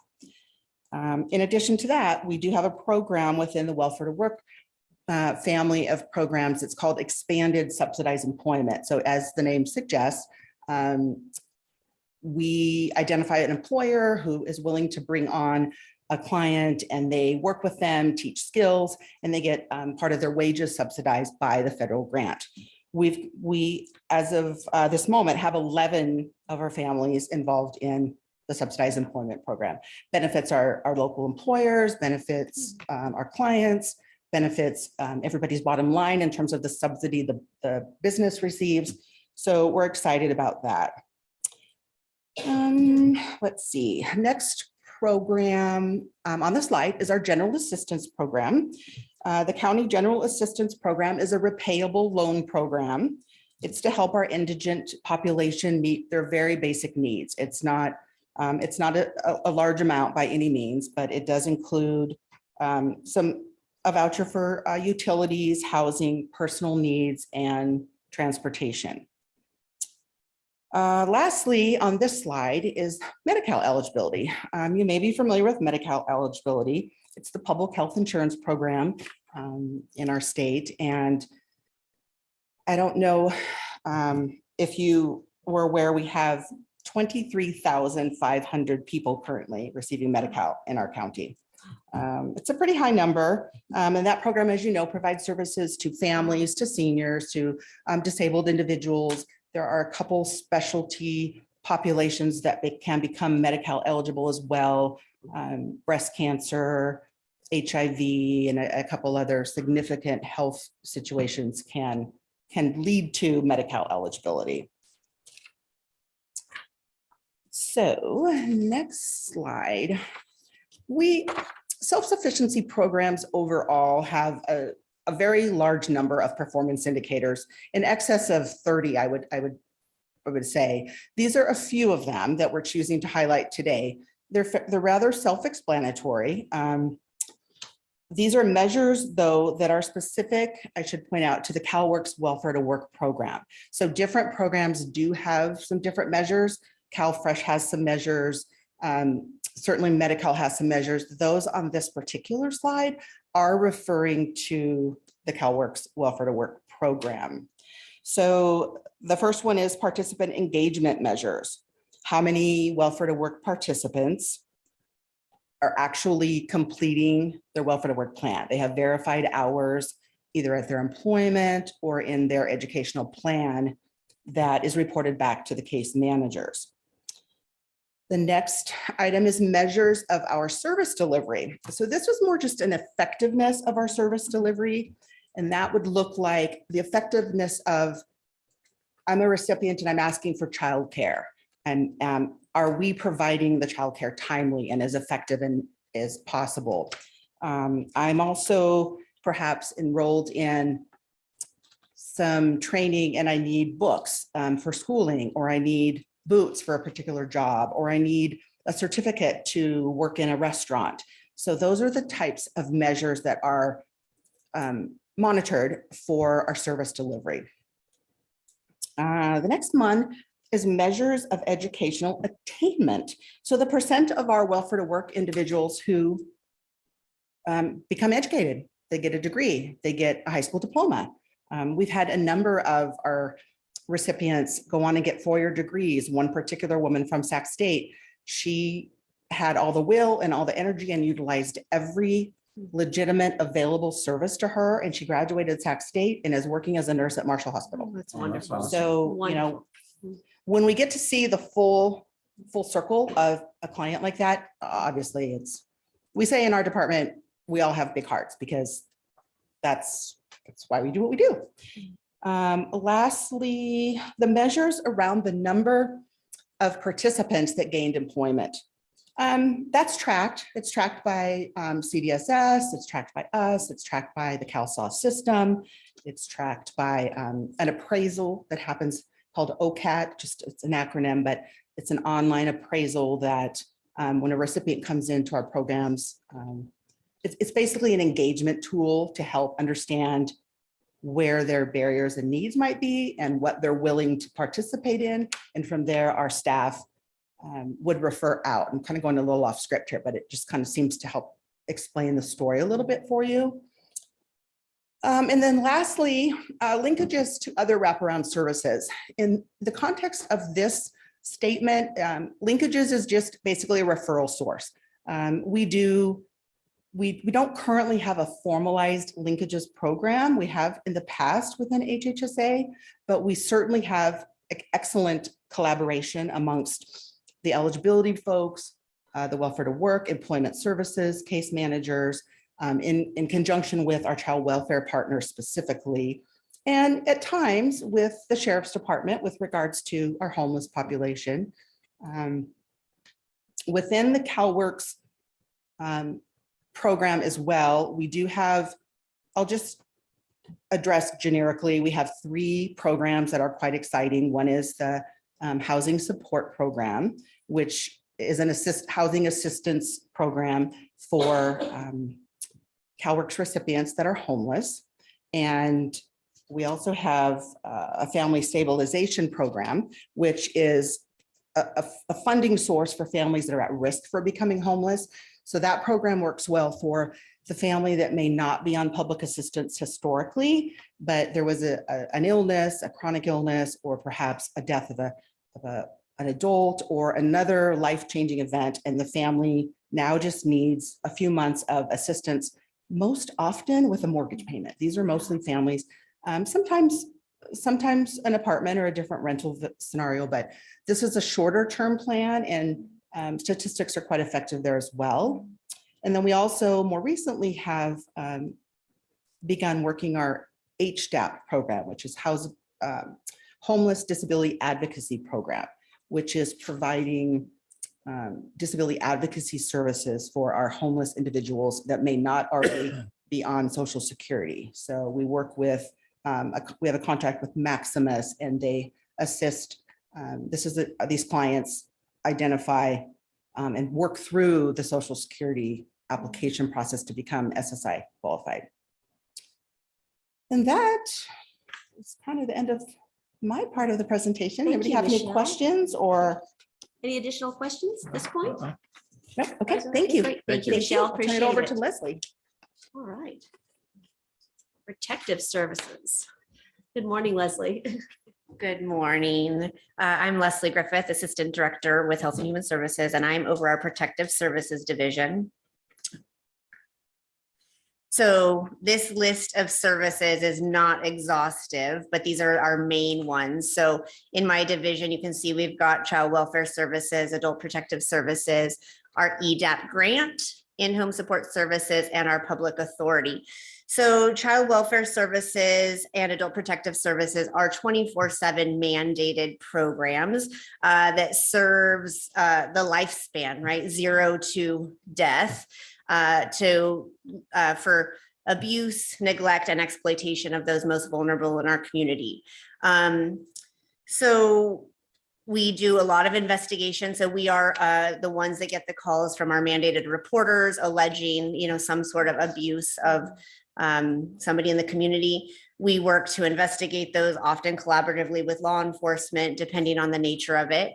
Our Child Welfare Services is probably, people think of that as foster care. It is a very large component, but I'm also happy to say a shrinking component of what we do. Our numbers of youth in foster care have drastically declined over the years. And we're expecting that to continue. So one of the big things ahead of us for Child Welfare Services is a focus on prevention. And this is exciting for us because we have always been a back-end intervention. But with the Families First Services and Prevention Act that California has opted into, it's an opportunity for us to really move upstream and try to further impact those families in our community by preventing them from coming to our door and preventing that abuse from happening. So what's exciting about it is historically, our Title IV-E dollars that we get really kick in once we've removed somebody from their home. And that allows us to pay for those services and supports. Now with the implementation of Families First Prevention, it opens the door for us to use Title IV-E dollars towards prevention efforts. So this is a huge shift for us and one that we're very excited about. So for the past year, some things that's on the horizon for the past year, we've been working really collaboratively with many in the community around our community-wide prevention efforts and looking at what are the areas, right, where we want to, looking at the data, right, and who are those families that are coming to child welfare door, and we're really targeting at this point those newborns impacted by substance use, those families who have substance abuse caregivers, and those families impacted by domestic violence. We feel like those three areas are the biggest drivers into our child welfare system locally, and so. Doing some gaps analysis and a lot of work in the community to identify what our current system looks like, what resources we have, and then where are the gaps, right? Where can we bring in evidence-based practices to help us stop that trajectory for those families? So it is a work in progress. I'm expecting that to really come to fruition later this year. And so that's exciting for us. And it should be exciting for the community to get upstream and try to prevent those families from coming to our door more and more. Yeah, I got a question on that. Yes. I was going to ask you, is there any, because one of the big things way back when the California Little Hoover Commission came into and they did a study on this, and a lot of it is they needed more parenting skills. Do you guys offer any kind of parenting skills to help these people reunite with their children? We do. So my staff in Child Welfare Services, we do get a small MHSA grant to offer parenting education to our child welfare involved families. But we also give money to our local Child Abuse Prevention Council that then funnels money to our providers in the community to offer different parent education classes. Okay. Yeah. Fantastic. So our Adult Protective Services, similar in nature, but different because it's more voluntary for Adult Protective Services, where our Child Welfare Services has many court orders in place.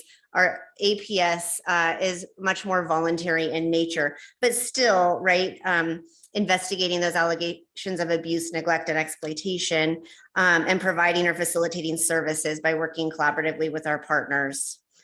Our Elder Independent Adult Abuse Project, that is a Cal OES grant that we've had since 2016, really trying to educate and provide outreach to the community on elder abuse reporting and what we do, and trying to, make sure that people are educated, that we're there and able to provide assistance. Our in-home supportive services program, we assess and pay for authorized services provided to the older independent adults and disabled children. And it allows the recipients to remain safely in their own home. It is considered an alternative to out-of-home placement. And then the IHSS Public Authority supports that by serving as the employer of record for our IHSS care providers. Child Welfare Services has a robust system of outcomes and accountability. If you are ever bored, there is a link on the Cal Berkeley website with the Child Welfare Indicators Project. The California Child and Family Services Review was formed as a result of the passage of AB 636 back in 2001. You can see on this slide many of the goals of AB 636. We are responsible every 5 years for completing a county self-assessment and then developing a system improvement plan. We are in the midst of that right now. We are just finalizing our county self-assessment, which goes into really reviewing the data, understanding the data. We're very excited that as a part of the prevention efforts and really towards our system improvement plan, we have just completed listening sessions, 5 of them out in the community. And we had, I think it was our South Lake Tahoe that we had, 15 or 20 participants, right? So we've had some really good turnout for these listening sessions to really get feedback from those that we aim to serve, right? Are we hitting the mark? Are we doing what we're supposed to? So we're excited about that because that's been the first time we've really been able to get that kind of feedback in this way. So then we'll take all of that and we'll look more closely at what strategies, right, over the next 5 years we want to develop and focus on in terms of outcomes. So you can see some examples of our performance indicators, right? The number of children in foster care, the rate of recurrence of maltreatment, the number of placements. We are really also focused on trying to create a kin first culture, right? If you look at the outcomes for kids in foster care, they fare tremendously better if they are placed with relatives or people known to them. And so that is going to be one of our focuses over the next year. And we're moving in that direction, right? But the data is so overwhelmingly positive about the improved outcomes for children who are placed with relatives or kin. So that's exciting. So, and if you look at these indicators, a lot of them really are towards kids in foster care. So we hope as we move the needle forward and move more towards prevention, that some of this will look different also. Our adult protective services, so they review and submit monthly statistical data to CDSS as well, California Department of Social Services, about the number of referrals received, open and closed cases, staffing, types of allegations, and we monitor for compliance with all those same or similar kind of state mandates. And then our in-home supportive services and IHSS Public Authority. So we do have internal quality assurance staff within our IHSS program who really work very closely with all of our social workers and look at the data regularly. They do desk reviews to really make sure we're hitting our compliance measures. And I will say, I mean, all our child welfare services, adult protective services, and IHSS, we do a very good job of meeting our mandates. And if we're not meeting mandates, continuing to show improvement in all of those areas. Right. Thank you, Leslie. You're welcome. Any further questions? No. No, I don't see any. All Thank you right, so much. thank you. Next, we have the fiscal division of this behemoth agency. Madam Chair, can I go back and ask Leslie one question? I'm just a little slow in hitting all the buttons here. You bet, Supervisor Thank Heidel. you. She's Thank coming you. back. I'm back. Leslie, one of the statistics that has bothered me that came out from the state recently was the two largest groups that are increasing the homeless population are females over the age, I think it was 65, and foster kids that are obviously through the emancipation, getting into the adult community and having no ability to live on a day-to-day basis, provide their own income, take care of themselves. And recognizing we have these programs, I'm wondering if if there's something else we can do to try to make sure that when those kids are moving out of the foster care program, that we do everything we can to make sure they don't become homeless. This is part of the preventive activity associated with EDOC, COC. But is there something else we can do to try to make sure that we intervene more before a lot of the foster kids become homeless?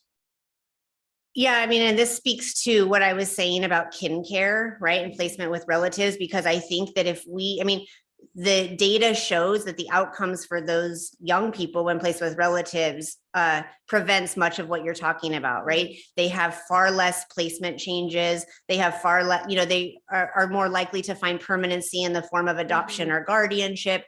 And so they're not going to be that group that emancipates out of our system into homelessness that you're talking about. I'm sure that you guys know this, but many years ago now, I think 2010 or 2012, foster care got expanded to the age of 21. So now, and it used to be 18. So now they have 3 more years of support from us in terms of education, employment. And I'm happy to say that the majority of our young people do opt to stay in care past the age of 18. It is a voluntary program, but most of them remain. So I didn't get into, the grants and that kind of stuff that we have, but in the past year or two, right, we also have grants that we receive for this transition age youth population. So Housing Navigators, Transitional Housing Program. We're also in the process of implementing Bringing Families Home. These are all grants related to those at risk of homelessness or homeless and trying to prevent it. So, and we do have, and then the state just increased. So those leaving us at age 21 or 18 can opt into our, what we call Transitional Housing Program Plus, which is a 2-year transitional housing program with more services. So ideally, right, someone would remain in foster care till 21, they would go into THP plus, and so they'd really get those supportive services until 23. The state just extended that program to a 3-year program. So there are those things happening to try to address exactly what you're talking about. Thank you. I appreciate the additional clarification and information. Sure. Thank you, Supervisor Heidel, and thank you, Leslie. With that, we welcome Kimmy. Glad you're with us. Good afternoon at this point. Good afternoon, right? Being mindful of the clock so you guys don't starve. So thank you for having me. Good afternoon. My name is Kimberly McAdams. I am Health and Human Services Agency Chief Fiscal Officer.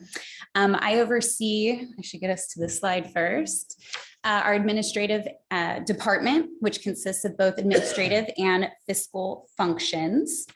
It's primarily made up of 7 units. We have our payables unit, which processes our invoices, our audits and reporting unit, which pertains to our claiming to state and federal entities, managing the audits of those, our budget unit, who supports us when we're doing our allocations of our many funding streams that we have in the agency, our contracts, which supports all of our agency departments with the development of their service contracts, facilities. They support all of the locations and the staff that we have located in them. We have our billing units, which support billing the state for Medi-Cal related to the services we provide and of our providers. And we have our personnel unit, which supports the staff under our overall agency. So, as our administrative department operates as one of the 8 divisions that we have, we also serve as a partner to each one of the divisions that you see, because we are incorporated into all of the aspects that they do to service the contracts, the invoices that we process, the staff that are here to provide the services. Our administrative department is there to support them. We work to ensure functions are met while remaining fiscally responsible in the services that we provide to our community. Our incredible team of individuals who make up our administrative department provide services to both internal and external partners, because we not only service those of our staff, we service those of our community partners, providers, things that we contract out for. And they're an integral piece of the continuation of the programs that our agency operates. Functions and responsibilities we have are managing our personnel needs and payroll processing of all of our active employees. We do have 628 FTEs within this agency, so quite large. And that is ensuring time cards are met and the associated MOUs are followed. We have about 5 MOUs that are pertaining to our agency, to the services we provide and classifications we have. We support the facility management applicable to the 19 locations where our agency operations reside, ranging from the Western Slope to South Lake Tahoe. So we do have a lot of those things you don't think about when facility items are being called. And we have a fantastic team who does that and assists in tracking our fixed assets for us. We are responsible for claiming and reporting in accordance to state and federal regulations. As you guys are well aware, there's regulations to the umpteenth degree, and we are required to follow and abide by those when we do claiming. And that claiming process is what draws down the revenue from federal and state entities for us to fund the services that we are providing, which you'll be able to see a bit of that in a moment of what our budget looks like. We're responsible for audits with state and federal entities and private entities that we participate with, of which we had 25 conducted last year. So giving you an idea of how many times we are connecting with the state and reviewing all of our claiming or monitoring of our programs. There were at least 25 that occurred last year. We have development of more than 400 agreements and contracts when we're looking at the development of our contracts unit, and more than 18,000 invoices processed annually out of our administrative department. So just understanding the breadth and depth of what that looks like. The department provides numerous other services to our internal and external departments, which I do not have the time to go into today, but I do appreciate the time to recognize the department and the staff that work hard to support these services. So taking a look at our appropriations for Health and Human Services, you'll see that we have around, we have a $215.5 million in appropriations. And the chart you see is broken out to the respective divisions, which are 8 of them. So behavioral health, public health, animal services, public guardian, veterans affairs, our admin, social services, and community services. And so that's what our appropriations look like for this fiscal year. Expanding, moving to a more focused look at revenue specific to general fund that supports the agency operations. General fund supports about 8% of the agency overall at around 18 million. Again, it's broken out by each of the respective divisions. The percentages you're seeing are applicable to the 17.9 million that are referenced there. So you're seeing public health, which a large component of that is in support of medical services for our jails, animal services, our public guardian, our admin, social, community services, and our behavioral health, which you'll notice behavioral health was also supported by that mental health clinician is in there. So that general fund portion is largely from that CalDOR designation to support that staff member, which has been wonderful to have them in supporting those services. So if we expand our view to look more at the revenue overall of the agency, it's primarily funded through external sources. You'll see we have federal, state, identifying realignment, our general fund we discussed, and other sources of revenue that we get. Other sources consist of things such as donations, interest, fees for service, things like that we draw in. So I think that's going to conclude my portion. Do you guys have any questions for me? Yeah, I got a question on other sources. Is you're saying special funding, does it come from nonprofits and things like that too? No, it would be if we're charging other counties for services that we're providing their portion of those services. Okay, thanks. Okay. Just like to recognize the incredibly complex nature of your fiscal division in terms of this, and you do an amazing job supporting this agency. Thank you. Thank you, appreciate Kimberly. that. I'll go ahead and transition over to Olivia. Thank you. Welcome back. Thank you. I will be brief, I promise. So we have a number of roles in the strategic plan. Economic development, many of our programs you heard support individuals seeking employment. We also participate in good governance by developing strong relationships and trying to leverage resources across the county. And then we play a very starring role in the healthy communities section of the strategic plan as well. Pretty much every one of our programs, as you heard, fits within this category. We have what feels like an unusual amount of initiatives and policy changes coming our way, and it seriously makes me want to bury my head in the sand. Please don't. Many of them focus on increasing our ability to provide excellent services. So theoretically, that's great, but it does change the way that we need to do business. So CalAIM is intended to transform Medi-Cal to offer a more coordinated and patient-centric approach to maximizing health, but it also transforms the way that we do our business. So it shifts us from the current cost-based reimbursement model to a fee-for-service model, which is focused on productivity. So essentially, the amount that we will get reimbursed is really going to be dependent on our productivity. In addition, there's a strong focus on data sharing across the agency and across our agency with other departments. And that's challenging given many of us operate different databases that don't really speak well with each other. And so that's IT is going to play a real big role in that for us. You'll see CalWorks Outcome and Accountability Review. It really brings continuous quality improvement to our CalWorks programs, and it's designed to promote critical examination of the program in order to better engage clients. We have a number of initiatives outside of the Navigation Center that focus on improving our ability to support our homeless population. So Care Court, I'm sure you've heard of. It's a framework to deliver mental health and substance use disorder services to the most severely impaired. And it connects a person in crisis with court-ordered care plan. And is an upstream diversion to try and prevent a more restrictive conservatorship or incarceration. We have Home Safe, which is intended to support the safety and housing stability of individuals involved in adult protective services.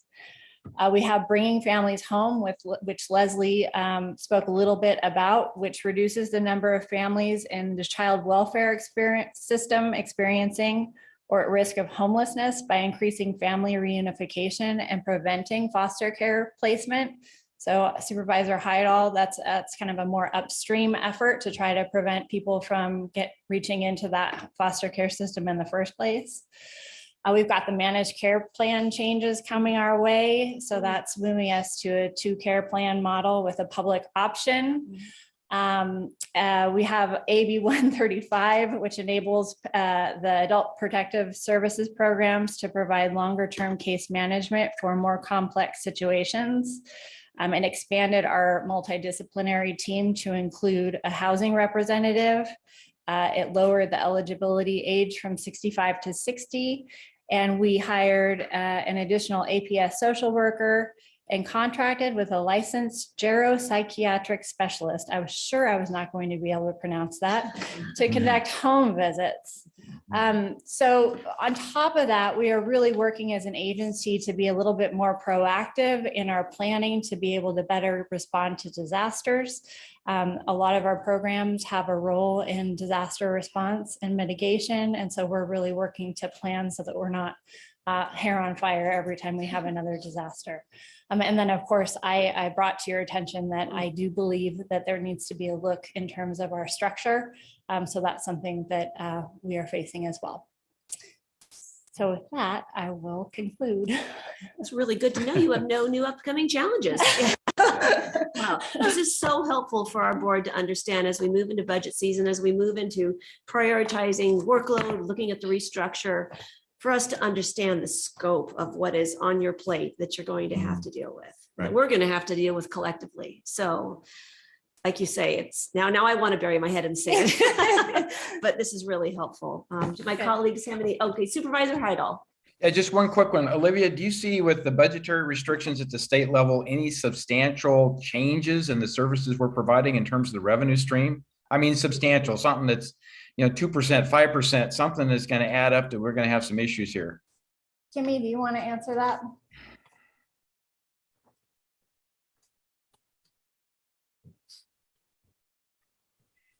So to make sure I understand, so any changes that we haven't already prepared for, right, when we're discussing reports and things of that nature.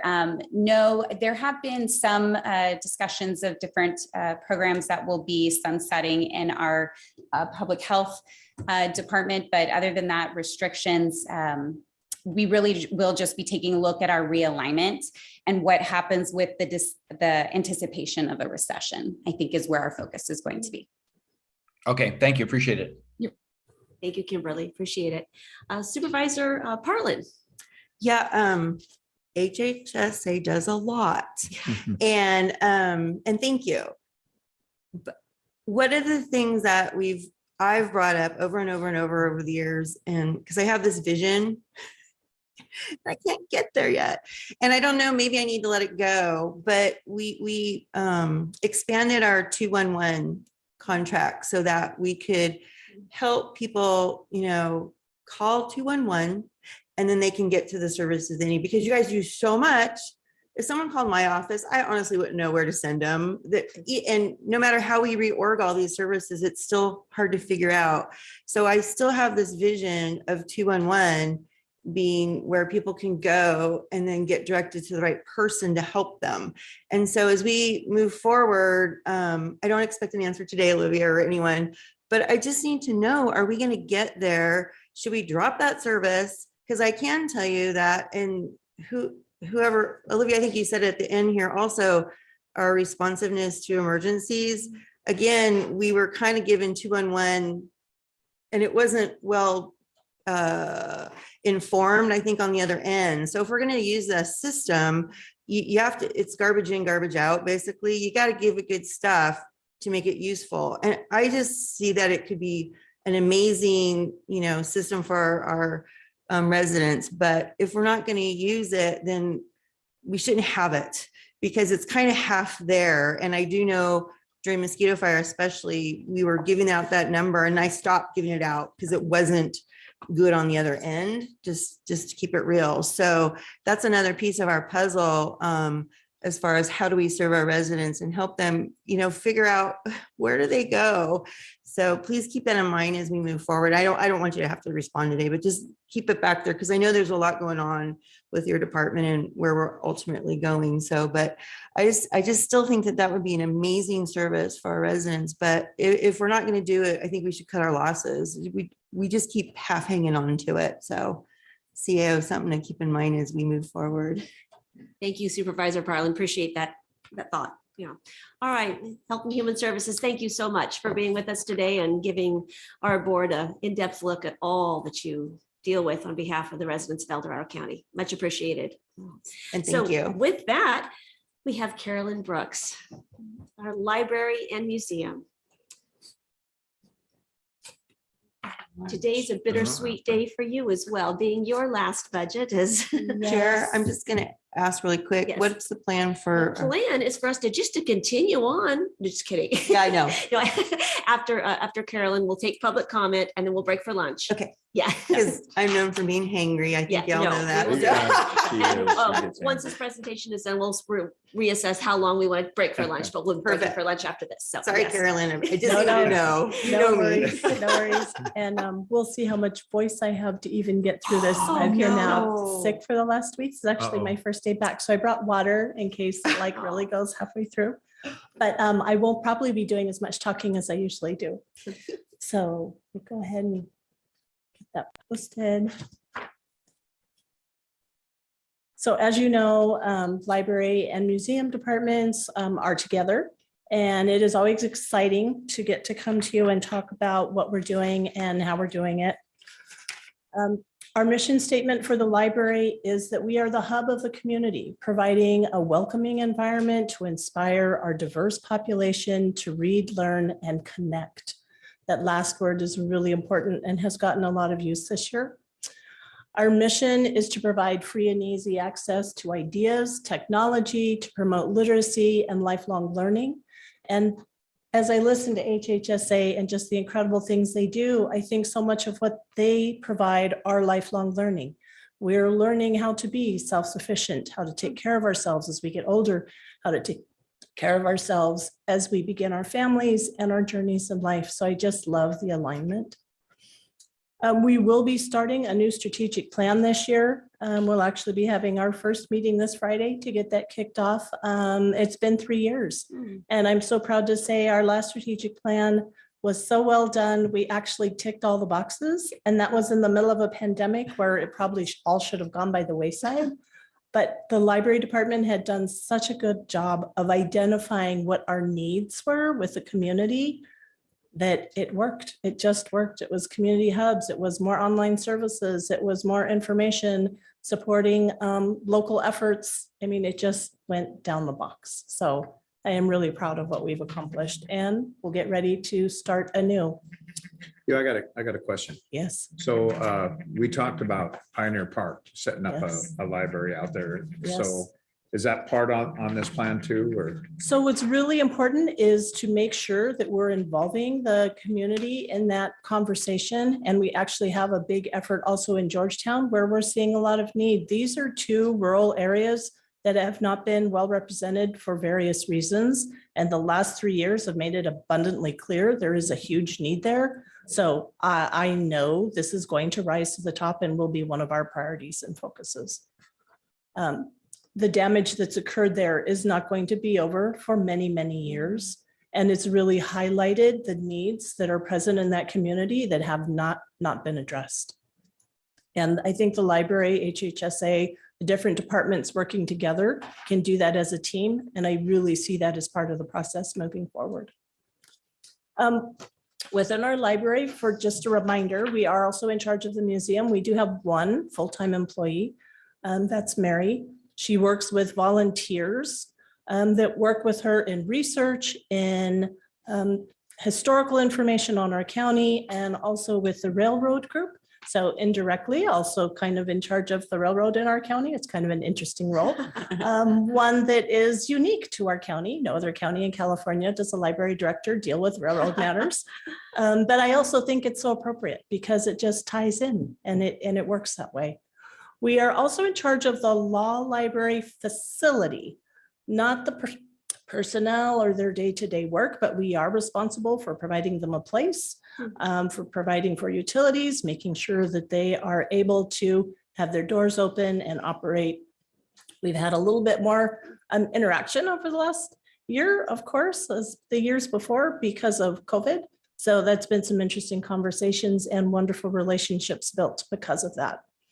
We do have our 6 branches, El Dorado Hills, Cameron Park, Placerville, Georgetown, South Lake Tahoe, and Pollock Pines. We now are also the proud owners of several mobile libraries, and those are located in Placerville, a gift of our friends of the library, our Georgetown mobile van, a California State Library grant, and our mobile van up in Tahoe, also a state library grant. So we are growing in all ways. This year, we also added an additional half day to the Cameron Park Library without adding any additional staff, just through reorganizing. And we've been really pleased to be able to offer that, especially for those kids on the weekend who've got homework to do. What do we do over there? Well, it's really interesting when you look at and talk about what is it that we do. Number one, of course, is easy access to ideas and books. But it isn't just books. It's all kinds of physical materials. We have kits for people who have people in their family suffering from Alzheimer's and dementia.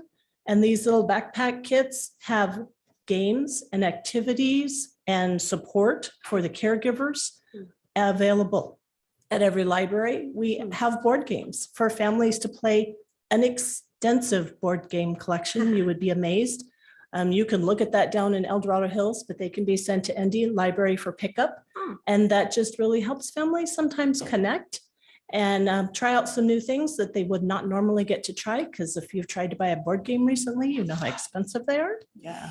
We also have school materials, hands-on physical materials for teaching children how to do math or science or even language. And those are housed at the Cameron Park Library, once again, available across the system. We have our Storytime kits for our families, daycare providers. There are all kinds of unusual things. You can even get a little PG&E meter that you plug into the wall and then plug a device into, like you want to know how much energy is that fan taking up? And you can program it to whatever you pay for your kilowatt, and it'll tell you exactly what it's costing you. Should I replace my refrigerator? Well, you can, plug this in and see what that old refrigerator is actually costing you. So there's all kinds of unusual things there. For research and technology help, we have many people come to the museum and to the library, especially Placerville, for historic knowledge, whether they want to know about a mine that used to be on their property, or they're interested in learning about whatever history is attached to the property title that they have. We have people interested in opening a business and they're looking to see, well, is there going to be a need for my business? Looking at those stats and numbers and need and demand. And then of course, our students need assistance with their homework, whether that's college or high school or adults returning back to school. And then the technology piece. We are going online more and more after the last 3 years. That's just a given. And we have the largest percentage of seniors in our county and the state. And they are not, for the most part, comfortable with technology. So we help people all day long with their devices, with their presents they get at Christmas. I don't know what to do with this. When their phones get upgraded, I don't understand how this works. So we are there for that piece. We do go out with our mobile vehicles to some of the senior facilities and have technology days where we go and help them figure out, what is this thing and how do I do that? How do I set up an email account? What do I do? I mean, we do still have people in our county who don't know how to work a mouse. And, that's not really obvious on the top, but we see it at the library and we're there to help them with that. You can't apply for a job now unless you can go online and have an account. You can't apply for EDD without having that. So we have tutorials for applying for EDD. I mean, the whole 9 yards. Lifelong education, right? That's what we're about. And I'm happy to say parenting classes are on that list with our partners over at EDCO and with HHSA offering the gamut. Story times. Did you know San Francisco libraries just recently started having programming again? And very few of their children's programs are back on track. We've been doing children's programming. I mean, I think we were only down for like 2 months. Yeah. To me, this is just, I can't even understand this, but no, we're fully on board, fully engaged in programming.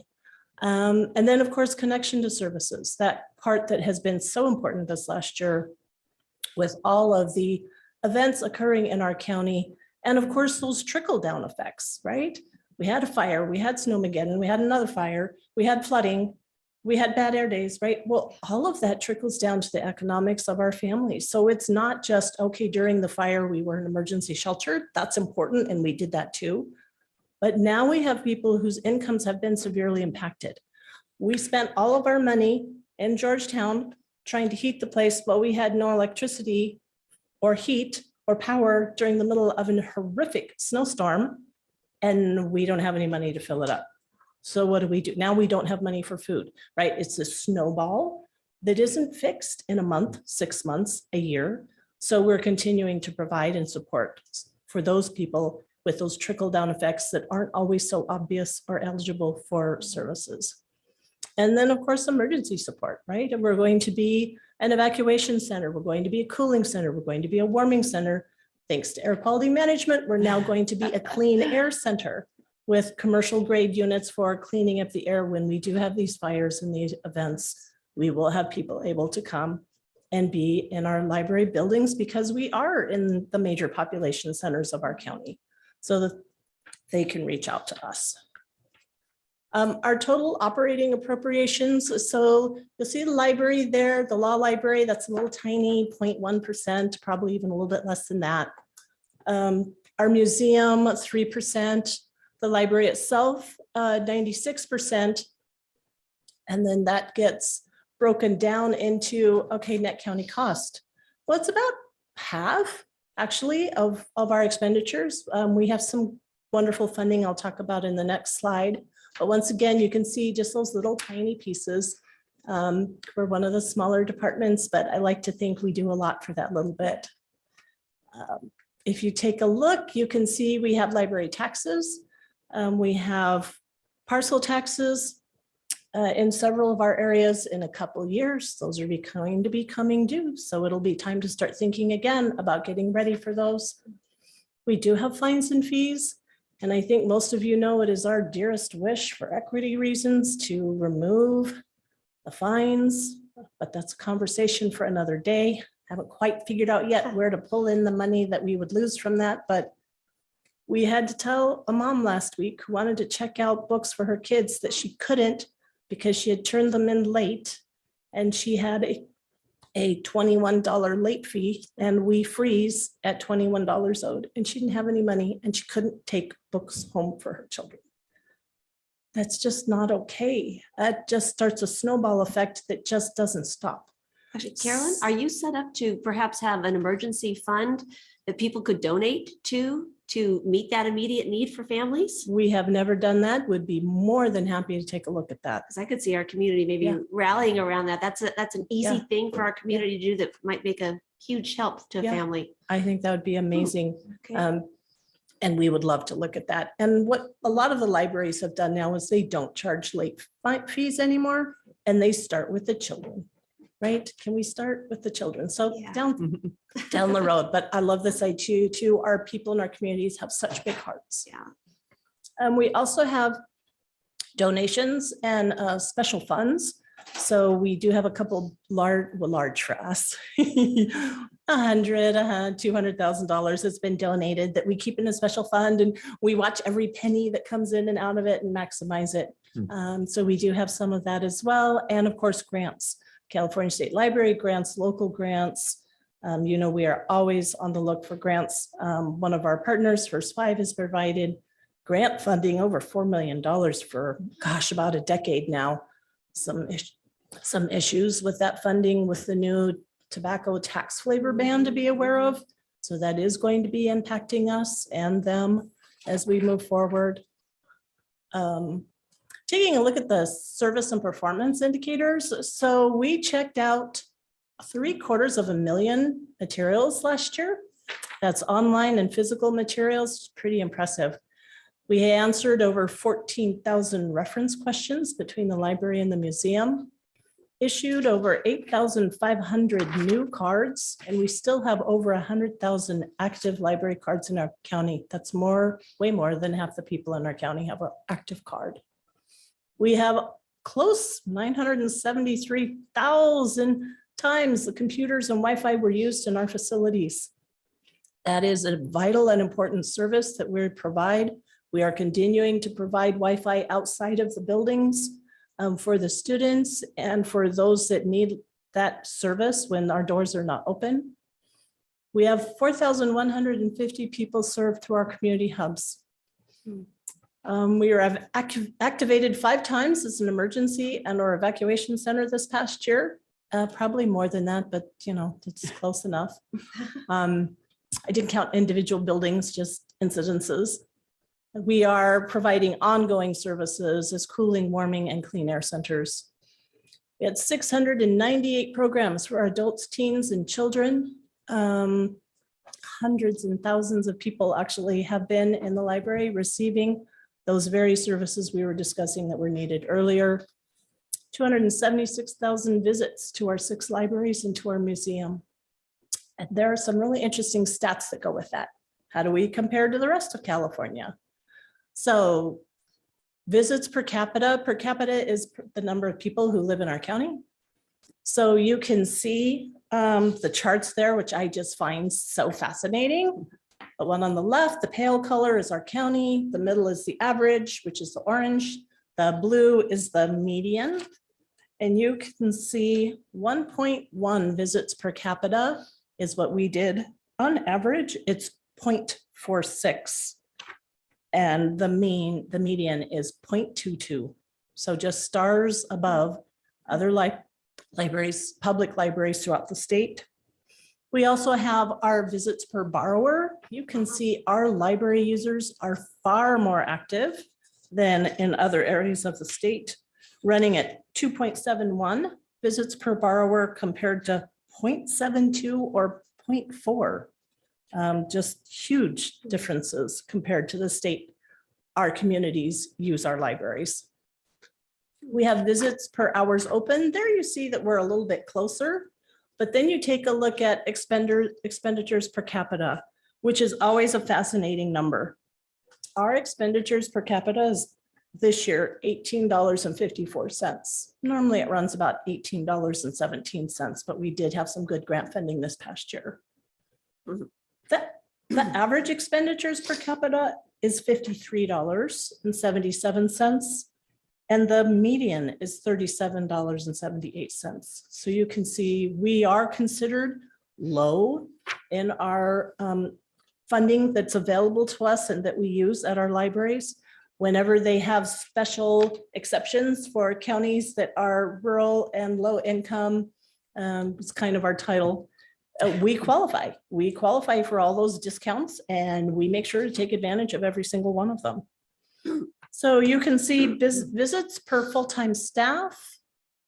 Okay, that's huge. It's because we don't have a lot of staff. And you can see that happening right there, 7.7 visits per staff compared to 1.3, or it's really sad, 6.13. Now, if you look at the chart all the way to the right, can you see how teeny, tiny that little bar is at the bottom? That's our operating expenditures per visit. So we know how to make those dollars stretch really, really far. And I'm always just so proud of what we can do with almost nothing. I like to say we make pennies cry because that's just how we roll. That's how our county rolls. That's how we roll.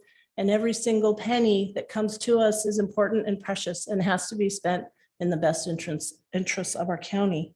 But I do sometimes wonder, what could we accomplish if we had stable or permanent funding that wasn't dependent on grant funding all the time or first five funding that's wishy-washy?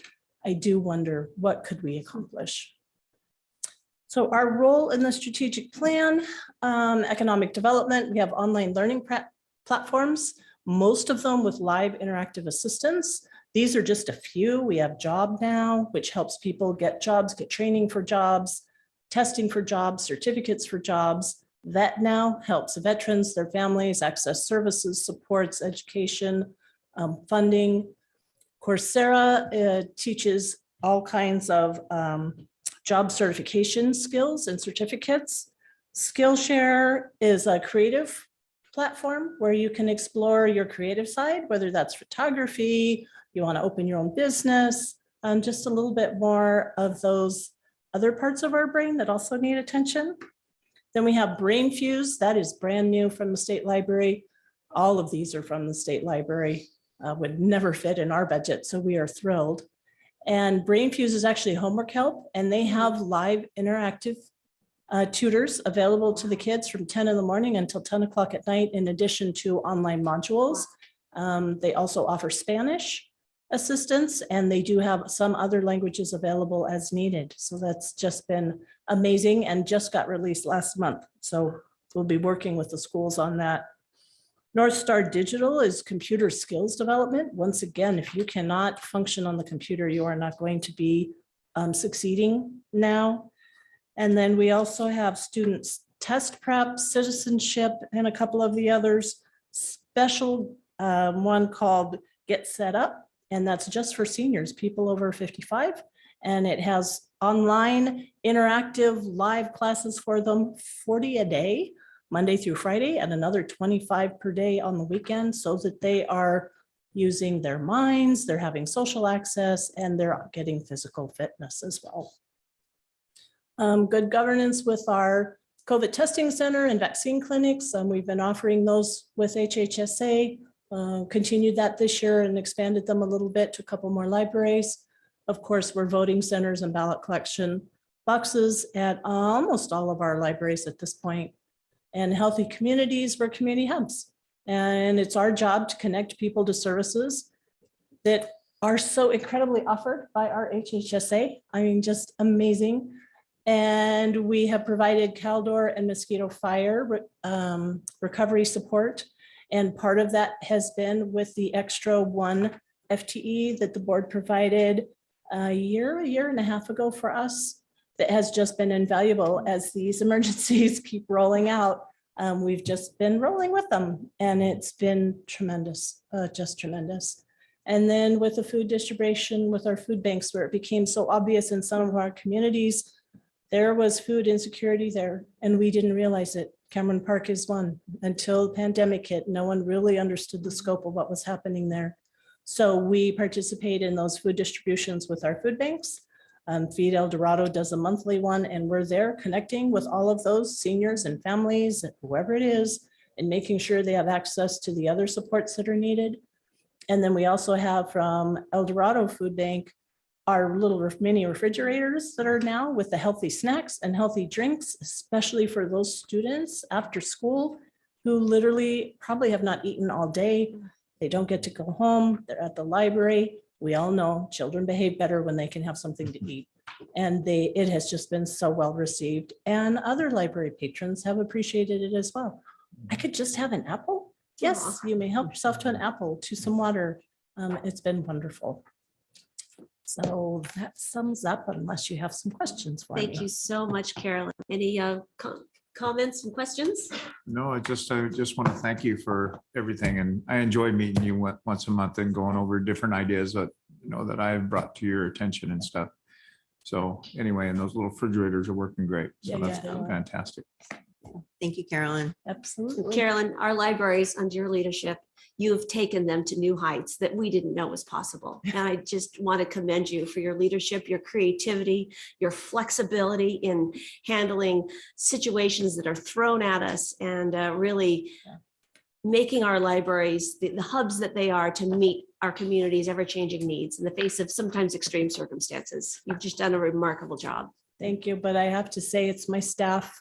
They are like HHSA. They are not here for the paycheck. Yeah. They are here with their heart and soul for their communities. And they're the first ones to step up and say, we can do this. What do they need? And they're the ones who figure out how to pivot. They're amazing. And I'm just so proud of each and every one of them. Kudos and gratitude for your collaborative efforts, which you and your staff. So thank you.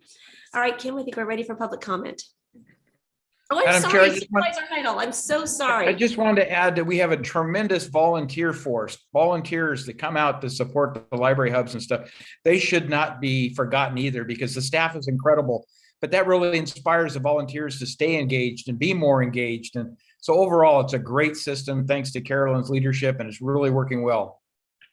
Thank you. And I should have mentioned the thousands of hours that our friends of the library put in every single year. It's absolutely incredible. And the fundraising that they do for our library system is tremendous. And Supervisor Heidel, your volunteers there in El Dorado Hills lead the way. $27,000 raised last year, and they're Nice. already into their new program and campaign already this year. That's amazing. So, yeah. Thank you for that, Supervisor Heidel. Thank you. Great. All right. Thank you, Kim. Now taking public comment on now taking public comment on Health and Human Services Agency. Individuals will have 3 minutes to address the board. The time will notify you when you have 30 seconds remaining to comment. Public comment will be taken first from those participating in the boardroom and then from those participating through Zoom. For those participating by Zoom, please make sure you unmute yourself when called upon. If you're joining the meeting by phone, press *9 to indicate a desire to comment. If you're joining by Zoom, press the raise hand button. Please voluntarily state your name for the record. Chris Payne, Diamond Springs. Thank you for the time. Was it Ron Ladage, who's the Ron Ladage? Yes. Ron Ladage? Okay. I wish he was still here. I wanted to ask him the question caseload from before COVID to now. How's the caseload changed? Because he had talked about something that's going to happen soon, I believe, that may have to make the caseworkers have to do a little bit more work. But I wanted to ask that question. If you could please pass that on. You bet. Okay, so Health and Human Services, here's what I said, overwhelming in a very positive, informative way. Oh my gosh, Yeah. it's remarkable. But I did want to make some comments. There's a 2016 community report that was written that's on their website that, but there's nothing newer that I saw than the 2016 community report, which is very informative, but I wonder if they look at it in terms of reflection to see how they're doing. But I didn't see any other reports. They said that they have an ombudsman, which is usually the place where you can find out information. And I wonder how that's promoted. Community services, that makes, it starts to come together now. That's continuum of care, opportunity knocks. That's where it all ties together.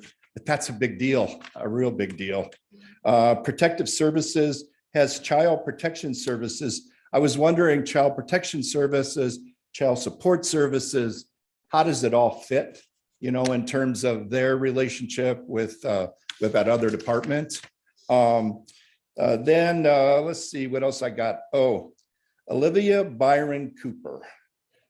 She's the interim director. She's the one that came up here and presented to begin with. So I went to last December. Supervisor Heidel, you were quoted in the newspaper. This is a big role and we are here to support you as much as we can. I was wondering what that meant because I think that's reflective on the fact that this is an agency. It's not just a department, it's an agency. So we have deputy directors, we have the interim director, but that whole notion of HHSA, I go back to the Community Development Agency. We tried it, it didn't work, and then we disbanded it back to the departments. So is it time for HHSA? And I heard about some restructuring. I believe she had commented on restructuring. I'm wondering, and I saw a little bit on that, I wonder what that all might mean to the future. I'm sure your board of supervisors is going to be immediately involved with that. So, but those are my thoughts about behavioral health and mental health, critically important, big deal, as you all said. That's pretty much it. Thanks. Anyone else? Seeing no public comment in the boardroom, now taking public comment from our Zoom participants. Now taking public comment from Lee Tannenbaum.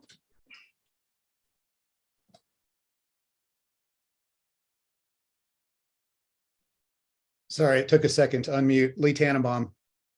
Thank you all for hosting this. It's been very impressive, and thank you to all the folks from HHSA for making a really informative things. Couple things I picked up today that I would like the board to consider.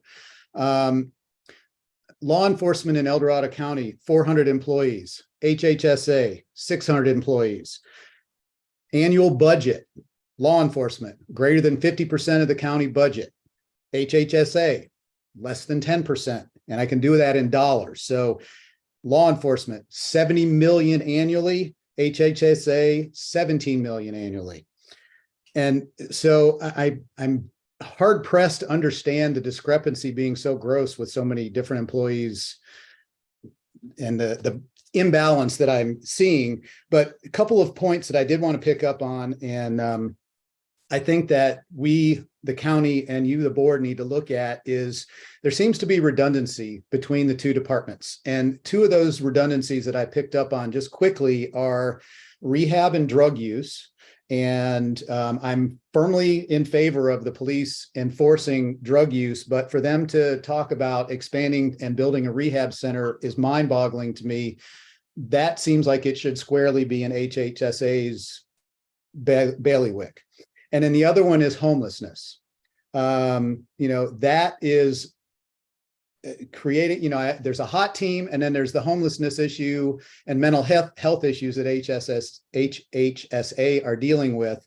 And it seems to me that there is a redundancy, and that's taxpayer dollars that are being spent to have duplicate functions and features. At least at a high level. So happy to have the discussions, but I'm concerned, and I would like the board to maybe take a closer look at that stuff. Thank you very much.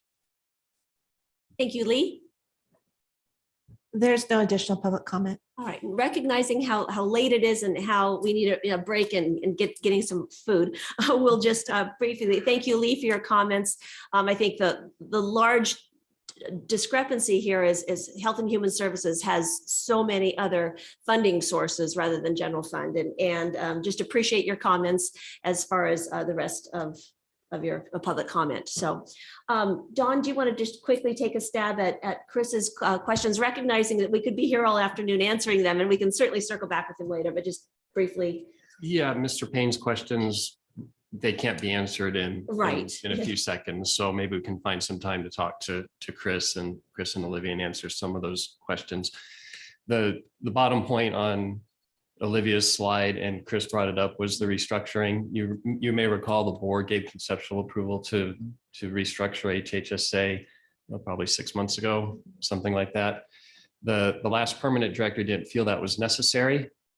So we put a hold on that to give that individual some time to assess the organization. But I think where we're at now, there's complete agreement, at least between my office and HHSA, that some level of restructuring needs to be done. What that's going to look like, we're not sure yet. We will likely be bringing a board item to you in open session at some point in the near future, asking for approval to hire a consultant to assist with that, simply because if you're going to rely on county staff right now, it's not going to get done with all the other demands we have. Well, thank you for that update, and Chris will circle back around with you. All right, thank you all. Really appreciate you being with us this morning. It was fantastic. So it is 1:35 at this point. Board, can we do a half hour for lunch? Does that suffice? So how many more presentations do we have? A lot. Well, we have building and planning, transportation, and then 4 other general government electeds. So is there any thought about making any adjustments? Yes, Don? Madam Chair, thank you. Our DOT director is not available later this afternoon, so if it's okay with the board, we will have him go first after lunch. Then we'll go to planning, and then we have the auditor, assessor, recorder, clerk, and treasurer. All those are smaller departments, so shouldn't take as long. I'm estimating, I don't know how long planning and building and DOT will take, but probably another 2 to 3 hours of time. So, all right. And the auditor and assessor did not give us presentations on Legistar, correct? I didn't see them. We received the assessor's presentation. It is now attached to Legistar. Okay. Yeah, so we haven't had a chance to review those. Yeah. Correct. So come back at 1:05. Oh gosh, 2:05.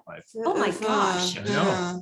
Does that work for you all? Oh, fine. I guess so. All right, we'll see you all at 2:05. Thank you.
Do I see? Oh, yes, I see Supervisor Heidel. And camera's off, so we need to make sure. Let me text him. Okay, great. Thank you, John. There he Oh, comes. hello. Welcome back, John. We could keep talking about him. Okay, we're ready, Kim. Thank you all for your patience, and we're a bit delayed coming into our afternoon, but we're rested, we're fed, and we are ready for a great afternoon of presentations. Welcome, Raphael. Welcome. Good afternoon, Madam Chair, Board of Supervisors. Please, whatever it takes to stay awake, I'm okay with that. Thank you for sticking around this long. I know you've had a lot to digest and you still have a lot more today and tomorrow. So I'll try and keep my presentation short and sweet. My name is Rafael Martinez. I'm the Director of Transportation for El Dorado County. And I'm going to be giving you an overview of the Department of Transportation's strategic plan as mission, as well as our budget. So, the Department of Transportation oversees the maintenance of approximately 75% of all the infrastructure that the county owns. And it is responsible for 100% of all the equipment needed to maintain that infrastructure.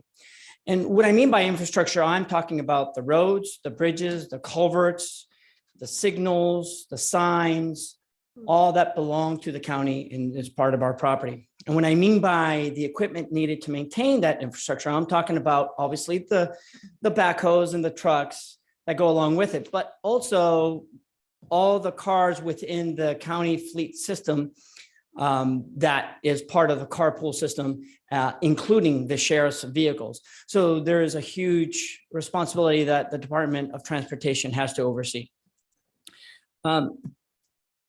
And essentially that means anything that is within our right-of-way or rides on our right-of-way is the Department of Transportation's responsibility. Even any future impacts that might come to the county. So for example, we have a land development division that is responsible for the future impacts that any major development might have, whether it is circulation, level of service, vehicle miles traveled. And this group makes sure that those impacts are within our growth factors and that it abides by the level of service and the CEQA requirements per the state of California. Our permitting department makes sure that any impacts that come to us from utilities that go into our right-of-way also abide by our standards and our policies and procedures, as well as any single residential homeowner that needs to have access to our roadway system with, let's say, a driveway encroachment. So it's everything from large scale to small scale. Anything that is within our right-of-way is our purview, including drainage and the conveyance of water. This year is a big impact. Yeah, lucky us.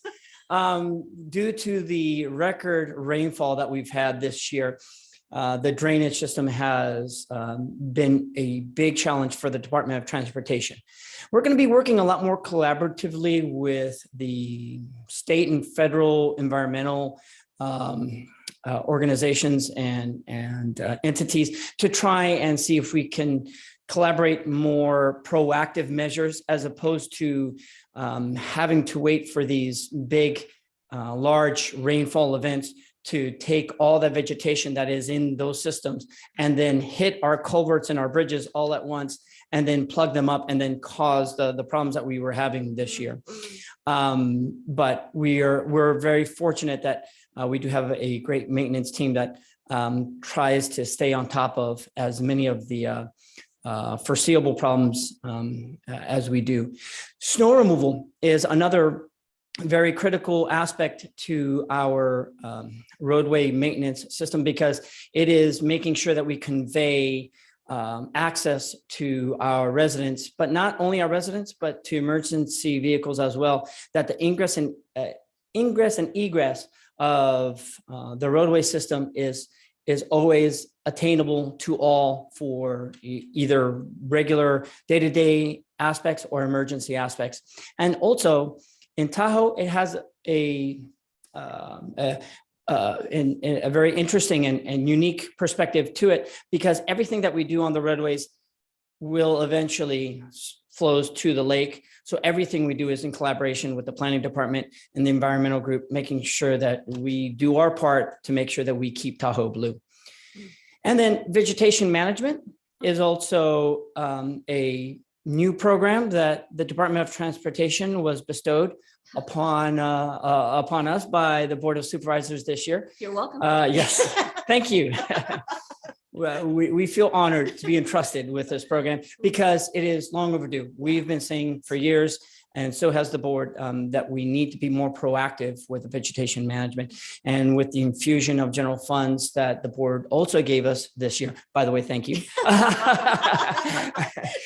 we feel that it is going to be a successful and proactive program. And I'm highly looking forward to giving my presentation once again at the end of this construction season, to show and prove the value that it has been and where that money went to work.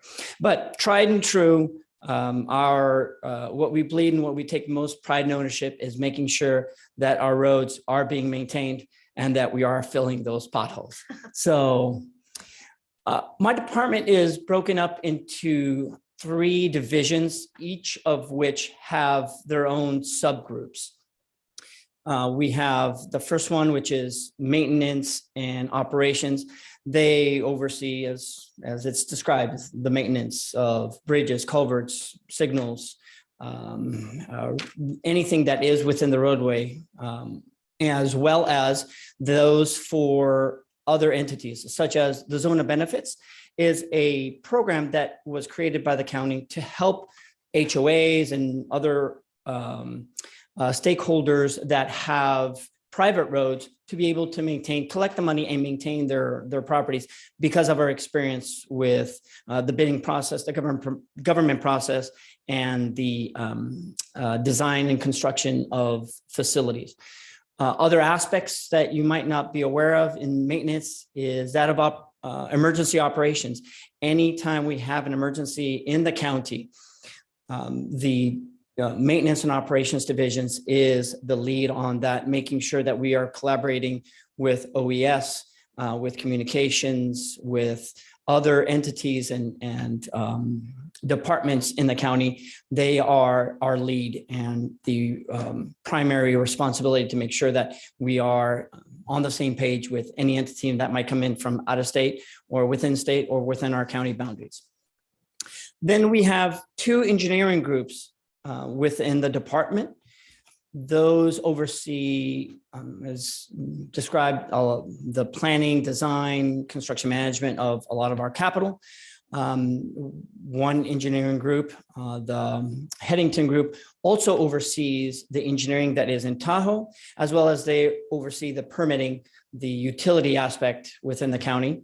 And then the Fairlane engineering group oversees the right-of-way and the land development. So anything that has to do with collaborating with developments that are going to be impacting our existing right-of-way, we are collaborating with that group. And my executive team and I meet on a weekly basis, making sure that we are keeping each other on top of any information that might impact each other from other groups, other organizations, and that we don't have to perform the same construction and or infrastructure twice, such as our Dig One policy, where we have included additional conduit when we do need construction in the roadway. We just go ahead and add it in as part of our collaborating with other organizations and other utility groups. So getting into a little bit of the details of each division, starting with the maintenance, that is primarily having to do, as I stated earlier, our priority number 1. We want to make sure that anything that is collaborative within our roadways, having to touch our bridges, our culverts, our roadways, that it is proactive, that we are working with either other agencies, other entities, that will be also working within our right of way, so that if we do a surface treatment on a road, we don't have then PG&E come in after 2 months later and then have to tear up a road because they are also wanting to perform some kind of trenching in that area. So we're constantly collaborating with other groups and other entities. Fleet is an ongoing keeping up with the state and federal standards for emissions, greenhouse gases, for the state standards of what vehicles will be in our purchasing power in any given day, as well as trying to meet the needs of our customers, which happen to be our county staff and other departments. Snow removal, as I said, is a huge responsibility for us, and not just up in the Tahoe area. It's also very critical in Pollock Pines as well as in Camino, where at any given winter we might have anywhere between 2 inches to 2 feet of snow falling on the west slope. But in Tahoe, we are always trying to be very proactive and find out how we can be most efficient with our funding. One year we were informed by a seminar, a conference that we went to, where they stated that beet juice was a possible alternative to using brine instead of the typical brine mixture. And it was. We actually got much colder temperatures without the road freezing. But then again, what we didn't realize is that it was more expensive and that it was also very hard to get a hold of. So, you know, we're always looking to trying pilots, new innovative aspects to see if we can stretch our dollars. Now, the latest aspect for snow removal is we are looking into attachments that connect to loaders that we can rent instead of having to have purchase an entire fleet of graders, an entire fleet of blowers. We can have a loader that attaches a blower or attaches a grader. Obviously, without completely removing the need for graders and blowers, because they will always have a place. But in order to replace some of our equipment that was over 40 years old, it was a huge benefit being able to get 2 to 3 units instead of just one with that replacement was a huge benefit. As I stated earlier, drainage is pretty self-explanatory. We do want to be more proactive in working with other entities, state entities or federal entities that have impacts within our right of way, and making sure that we can get in there and do the work that we need to do so that we don't have the same issues that we are having this year. Although I do have to say that our proactive approach over the course of the last 6 years has paid off, because in 2017, we had over 22 different roadway crossings and or segments that needed FEMA assistance. As of this year, we don't have one, although I'm going to knock on wood because we still have some winter season still to go, but we've only had 7 closures this year. So we feel that a proactive approach, getting to the deferred maintenance earlier as opposed to later, has paid off, and we're seeing the benefits of that today. And then traffic engineering has over 100 requests for stop signs, speed limit signs, traffic signal requests. And the reason for that is the public wants their roads to look a certain way, have a certain feel, and we can understand the request and the need for the look of all of the roads and let's say Shingle Springs to have certain aspects that is more rural, and the roads that are within El Dorado Hills to be more urbanized. And so having the mixture of both confuses a lot of our residents. So the requests come in as to, well, how come this community has this and how come that community doesn't, and why can't we get the same? It's our job to explain to them why you can't have a stop sign at any given location, or the justification and the needs for having a speed limit study done at any given particular segment of road. That is the department's job, to make sure that we justify every placement of a traffic control that could be a benefit or a detriment, and that we are your experts in explaining that to the public. As I stated earlier, emergencies is a crucial part of the maintenance division, making sure that they are collaborating with either fire, sheriff, OES, outside agencies, in that partnership for either access, closures, reimbursement of facilities, and of infrastructure impacts. And then, as I stated, the vegetation management, which is the latest program that was allocated to the department. I got a question. Yes, sir. Raphael, have you had any more new recruits, people that have actually been employed by DOT? As part of the vegetation management program, we just finished up the 3 new staff that will be working on that program, that will be responsible for the labor and construction and or maintenance of vegetation management, the inspection, if we have subcontractors working on that tasks, and or if we have any administrative that go along with it, as well as applying for any grants that we see coming up in the future for vegetation management. So yes, we've had 3 new additional maintenance staff that have been allocated to that role into our department. Yeah, it's really kind of sad that we only have 7 employees, including 1 foreman that operates all of District 2, especially when it comes to brushing. You're talking about ditches, roadways, filling potholes. It's a big impact, especially putting this on 7 people to try to do all this jobs that are going to be required from them. So I don't know. We need to do something to change that around a little bit, to try to give some kind of incentives so we can hire people, because it's a big task. It really is.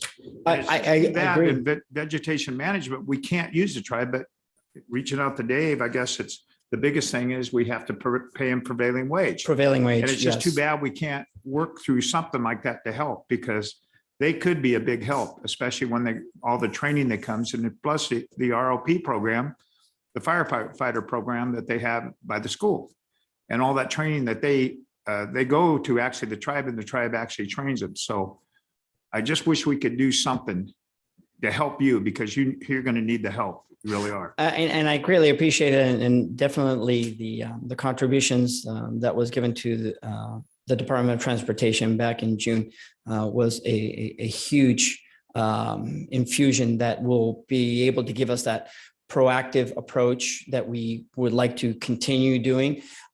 Because back several years ago, approximately 15, we actually used to have 86 field crews, personnel that were essentially maintaining less infrastructure than we have now. Now we have 69. So yes, we're having to do more with less. And that a big portion of that has been because of the lack of either gas tax, and or back in 2008, when there was a huge decline in property tax, we had to make adjustments. Now with increasing property taxes, we have seen some benefit. And I do have a graph that will illustrate that a little bit further. But nonetheless, we're still having to do more with less. If we had our way, our maintenance guys would love to have more people out in the field. But we're also having trouble trying to fill those positions. Right now, we have 4 vacancies, and just trying to fill those vacancies are difficult, trying to compete with other municipalities, but also private industry right now is booming. So trying to keep up with them is also very difficult. So I totally understand. It's just, to me, it's just sad. I wish that there was something we could do to get you more help, because I mean, District 2 is a big district, not including District 4 and 5. And even Wendy's district. Even my. Big, Yeah, big, yeah, even big though John population is a there as small well. district, I think we But have it's- a big county. Yeah, yeah. And a We lot do, of but- miles. In general, but yes. you gotta figure there's 7 people just in District 2, not Yeah. including probably 6 or 7 in your district too. So Speaking gotta do of, something to change that. speaking of a lot of miles, as a matter of fact, if I could quantify the amount of stuff that we have here in the county, this would be it. This would be the chart. We have over 80,000 pieces of equipment, linear mileage, linear feet, square feet, that we have to contend with on a day-to-day basis. So when our residents contact us, or better yet, when they contact you and they say, how come you haven't filled our pothole yet? If you could show them this graph, I greatly appreciate it, because we're trying to keep up with all of this. And what we do is we do get to it within a day or two. We do actually look at it. It's then prioritizing it on our list. What has the greatest need, hazard, safety requirements? We do those first, and then we get to the rest that are unfortunately a nuisance or an unfortunate circumstance of what is occurring, and we put it as part of our priority list. At some point, we hope to get it completed within a 2 to 3 week period, but sometimes if after storms like we just had last month, it sometimes takes us months to be able to get back to a call. And like I said, I love showing this graph, this table right here, because it shows exactly what we have to contend with on a weekly, monthly, and yearly basis.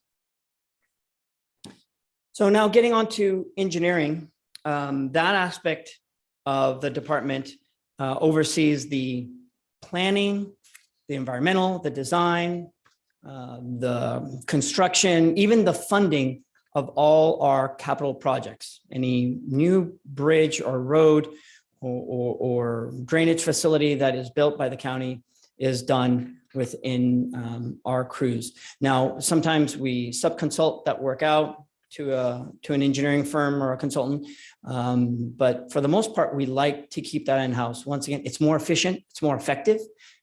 We get better quality product. And then there's a pride and ownership there. Not only for my engineering crew, but for my maintenance division, they all take pride and ownership.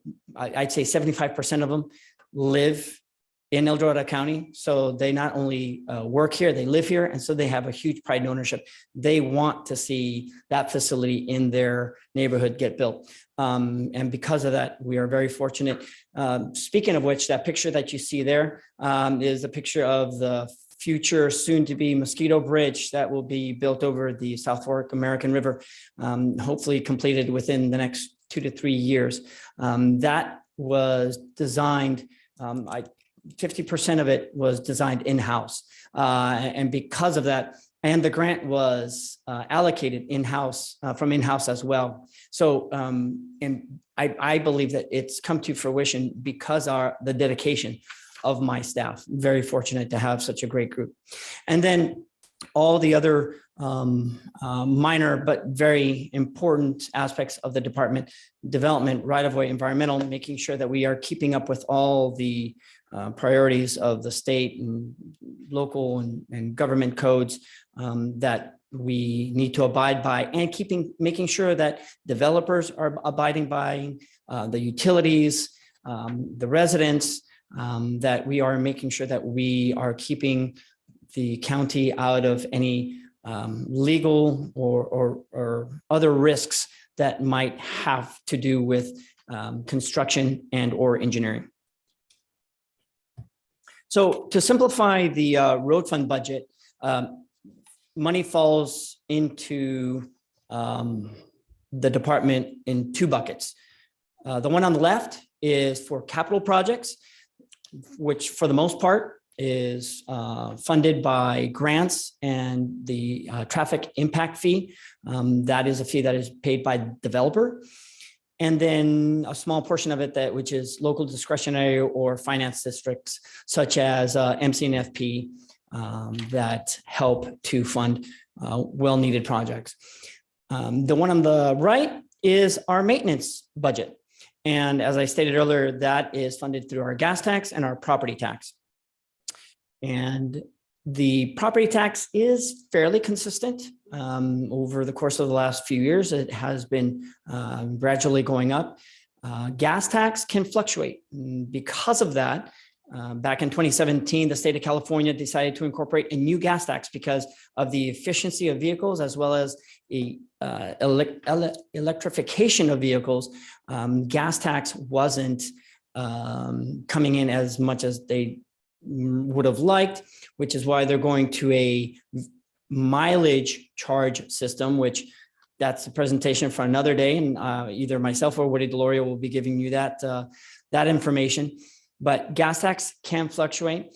And because of that, the department has struggled. And my next slide will go into that a little bit more. But because of the infusion from the Board of Supervisors last year, we've got an additional 15% of general fund that came into the department, which once again, I'm very fortunate, and I'm looking forward to presenting the benefits of that infusion into the proactive deferred maintenance that we will be doing in terms of vegetation management and roadway repairs as well. And then we have smaller contributions towards the maintenance coming in from local discretionary and very few grants. Just to go back to the capital portion of it, I just want to mention one thing. When it comes to the grants, we've been very fortunate. I think I've already mentioned over the course of the last 10 years, we've had somewhere over $200 million in grants acquired by El Dorado County to either build or repair our infrastructure. But that is changing. The state of California, as well as the federal government, is pushing more transit-oriented and pedestrian and bicycle-oriented type of facilities. So what we used to get money for, the types of infrastructure such as interchanges, like Missouri Flat or El Dorado Hills, we most likely will not be able to acquire again for interchanges such as Cameron Park or Ponderosa. So those will be challenges for us. And then in terms of grants for maintenance, I get this question asked a lot. How come you don't go for more grants for maintenance? The problem is the federal government, state, they do not allocate very many grants to maintenance. The bulk of it, like I said, is to new facilities to try and encourage more ped, bicycle, and transit-oriented aspects of multimodal transportation. It's unfortunate because, I mean, that works great in some of the other municipalities I used to work for, more urbanized metropolitan areas such as Sacramento, Contra Costa, Bay Area type of municipalities. In rural counties, it's much more difficult. So we are working with state and other regional agencies such as SACOG to try and squeeze as much money out of that rock that we can to get as much funding over here as we possibly can to get some of our infrastructure built. So here's the portion that I'm sure a lot of you have already seen, and that has kept us from being as proactive as the department would like, but we're starting to see a light at the end of the tunnel. Back in the 90s and the 2000s, a lot of the funding that El Dorado County was getting was coming in from federal logging fees. We had a huge logging industry in El Dorado County, and the revenues that came from that kept up with a lot of our maintenance that we were doing. As well as we had the gas tax and property tax that went along with it. Then in the somewhere around 2010s, we had a Proposition 1B that came out, which it was a voter initiative that gave a huge infusion to all municipalities in the state of California, to the point where we were flush with money. At one point, we had a road fund balance of $19 million that we were able to sock away. And then sure enough, 2017 came around and all of that got washed away with the floods of 2017 and a lot of the bridges and the roadways that went along with it, of which a big portion of that, a nice portion of that is being reimbursed by FEMA, but not all of it. But what started to impact us was the fact that we no longer had the logging fees. We did not have any other infusion of state voter propositions. And as we all know, the inflation for construction over the course of the last 6 years has gone through the roof. And so it just hasn't been able to keep up. That's the reason why the state of California incorporated SB1, because they recognized Caltrans itself had trouble keeping up with their own maintenance. And so they said, we need to do this not only for Caltrans, but for the municipalities. So they incorporated was an additional gas tax on every gallon that we pay at the pump. On top of what the Board of Supervisors gave El Dorado County Department of Transportation last year, as you can see, we're almost getting there. We're almost at a point where we used to be, where we had a lot more staff, where we were able to be much more proactive. We were able to get to our infrastructure in a much more timely fashion. We're hoping to get there, and I'm hoping to show the benefits of that, like I said, at the end of this construction season, and the infusion that the board has entrusted the department. Yes. Are the tribe funds in here somewhere in this chart? The tribe funds, because they come in separately. They do. So tribe funds are currently the portion that is going to the department is being used as the maintenance. It's called the maintenance of effort. It's approximately $1.3 million that is going directly, strictly to the day-to-day maintenance operations. And then that it's a smaller portion there. If you'd like, I could include that at a later date. Right now, I'm kind of including that as general fund, kind of local discretionary, but it is a separate portion of it. And then there's an additional 1.5 million that is going into the tribe fund maintenance capital portion of it, which I hope to come back to the board and we can have a discussion as to how best the board feels we should utilize those funds in order to further be proactive and maintain some of our infrastructure. Right now, well, let me take that back. Future boards were utilizing that funding source for other aspects of construction, such as capital projects, right. Of which the board has instructed, well, it should be more for maintenance. And we were waiting to see where the Mosquito Bridge funding and cash flow was going to end up. And so we were allowing that funding to accumulate so that we had some cash flow, so that we didn't have to rely on the county's general fund in order to float that back and forth that we're receiving from Caltrans and from the federal government. Now that we know that we are going to be allocated much more funding now, we're actually getting $20 million more this year than we originally estimated. So now our cash flow is not going to have to be as large. So so now that we know this, it is going to be to our benefit for the board to decide, okay, where is it that we want to go in the direction with this? With this, so we're going to be funding source. talking is Yes. what you're Yes, so I'm going to, give me a month. And yes, we will definitely have that discussion. Okay, Yep. thank you. So Got it. a question, how much do we have in reserves right now? Right now, we have approximately 12 million. 12 million? Yes. Okay. So I like to include this list because it is part of our requirement per the state of California when it comes to the additional gas tax that we receive from Measure 1A, that we designate, allocate, and keep progress on all our major maintenance projects. This is the SB1 list for this coming year. As you can see, we have a variety of maintenance projects that will be actually being in every single district in the county. This is a list that you will be seeing very shortly, because we have to not only present it to the state, but it gets presented to the board as well.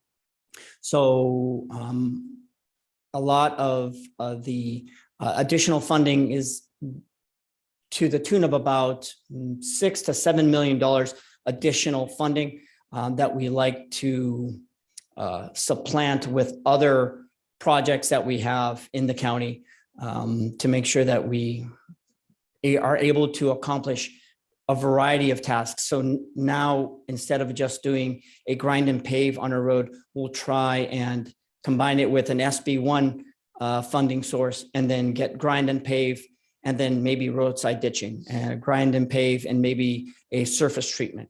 So we're very fortunate that we got this funding, and that we are very transparent and open with the public, so that they know exactly where this additional SB1 is going on a yearly basis. And then lastly, I want to finish off with the methods in which the public can reach the Department of Transportation. Although we don't discourage them from contacting their supervisors, they're more than welcome to contact you, and then you guys get back to my staff. But in order to be much more efficient and effective, we have several ways that they can reach us, either through social media, directly through our county website. If you go to El Dorado County's website and then you go to DOT, you can find us there, as well as we have an email address where you can send in your request, as you can see up on the screen, as well as a telephone number, which I love to give out, which is 530-642-4909. And that is a hotline that we don't have it manned 24/7, but we do have a recording. And if you do leave your name and number and or email for us to get back to you, we will get back to any resident that leaves a message on that number. And we try to get back to every resident and inform them of the status of their request if they do leave us with any information that we might seem beneficial. And once again, if you could stress that anytime that they do contact us and want to find out where they're at, remind them of this list that we haven't gotten to their snow plowed road yet, or their pothole, or their ditch yet. And it's because we're going through our priority list. So, but by all means, please feel free to contact us at their convenience. So that concludes my presentation. Thank you so much, Raphael. Thank you. And, I so appreciate how accessible your department is to our constituents. I think that's quite remarkable, given that list that we've just seen of all that is under your purview and your responsibility. And just really appreciate the presentation today. I know that we will have a lot of conversation and decisions in the months ahead, because especially this gas tax component of our revenue is of major concern, as that is definitely going to be shifting to other revenue sources that may or may not apply real well to our rural counties. So I know we are all engaged in our respective agencies in that conversation, because that's really concerning. Yeah. Yes. Definitely. Any, yes, Supervisor Heidel is online. Yeah, get him first, and I just wanted to comment. Sounds good. So Raphael, I want to thank you and your staff personally for all the great efforts, all the outstanding work that went into our recent storms and clearing things and everything else. You guys have done a fantastic job with the resources you have available. But that said, I have to ask about measures of performance, because I continually hear from constituents that they were told that DOT would be back out to clean up the down tree or whatever within 2 weeks. That their calls to the department are not being answered, that it's been over a month now since some of these trees went down. And so I'm worried about expectations. If somebody's telling them we'll be out there in 2 weeks, they mark their calendar with that and then they track it. So it's not a good performance measure if we're coming up with things that are just not realistic. So somehow we have to set the proper expectations, and we have to set the proper resources and priorities to make these things happen. I'm going to go back to George's comment that I think we really need to look hard at additional subcontracting when we get into these situations that we just have a ton of work to do. You can't just backlog it and hope in 6 months you get it worked off, because there'll be something else to fill that void, right? So I'm just concerned about overall capacity within the organization, whether or not there's additional outside resources we can bring in quickly when we need it. And I know you've done some of that, but I'm just sensing it hasn't been enough to keep up with things given the recent history we've had. So Hold on, let me bring up that list again. yeah, no, I know the list. I know the list. I'm just saying, let me bring up one more thing. When I talk to people like with Sacramento County, they have a self-help condition, right? Where they have established a sales tax revenue that goes directly into road maintenance. And when we compete with things like SB1 funds, El Dorado County doesn't compete well against organizations like Sacramento County because they get the nod for some of those additional SB1 funds that we can't qualify for. So again, we need to look at this holistically and try to figure out what we can do to change that condition and get in the revenues that we need to kind of dig our way out of this. You guys are doing a great job. I just sense that there isn't enough capacity to get all the work done. As a matter of fact, I appreciate that comment. You're right. I do need to manage some of the expectation a little bit more effectively, because when we do mean we are going to be able to get out to a location or an issue within 2 weeks, that means we are going to put our eyes on it and put it into our prioritization, and then get to it in a reasonable and efficient and effective amount of time. Now, with that said, you are correct that being able to get to down trees effectively and efficiently should be a priority. In the 2017 storms, we didn't get to all the down trees, which was in excess of over 300 down trees. We didn't finish that list until May.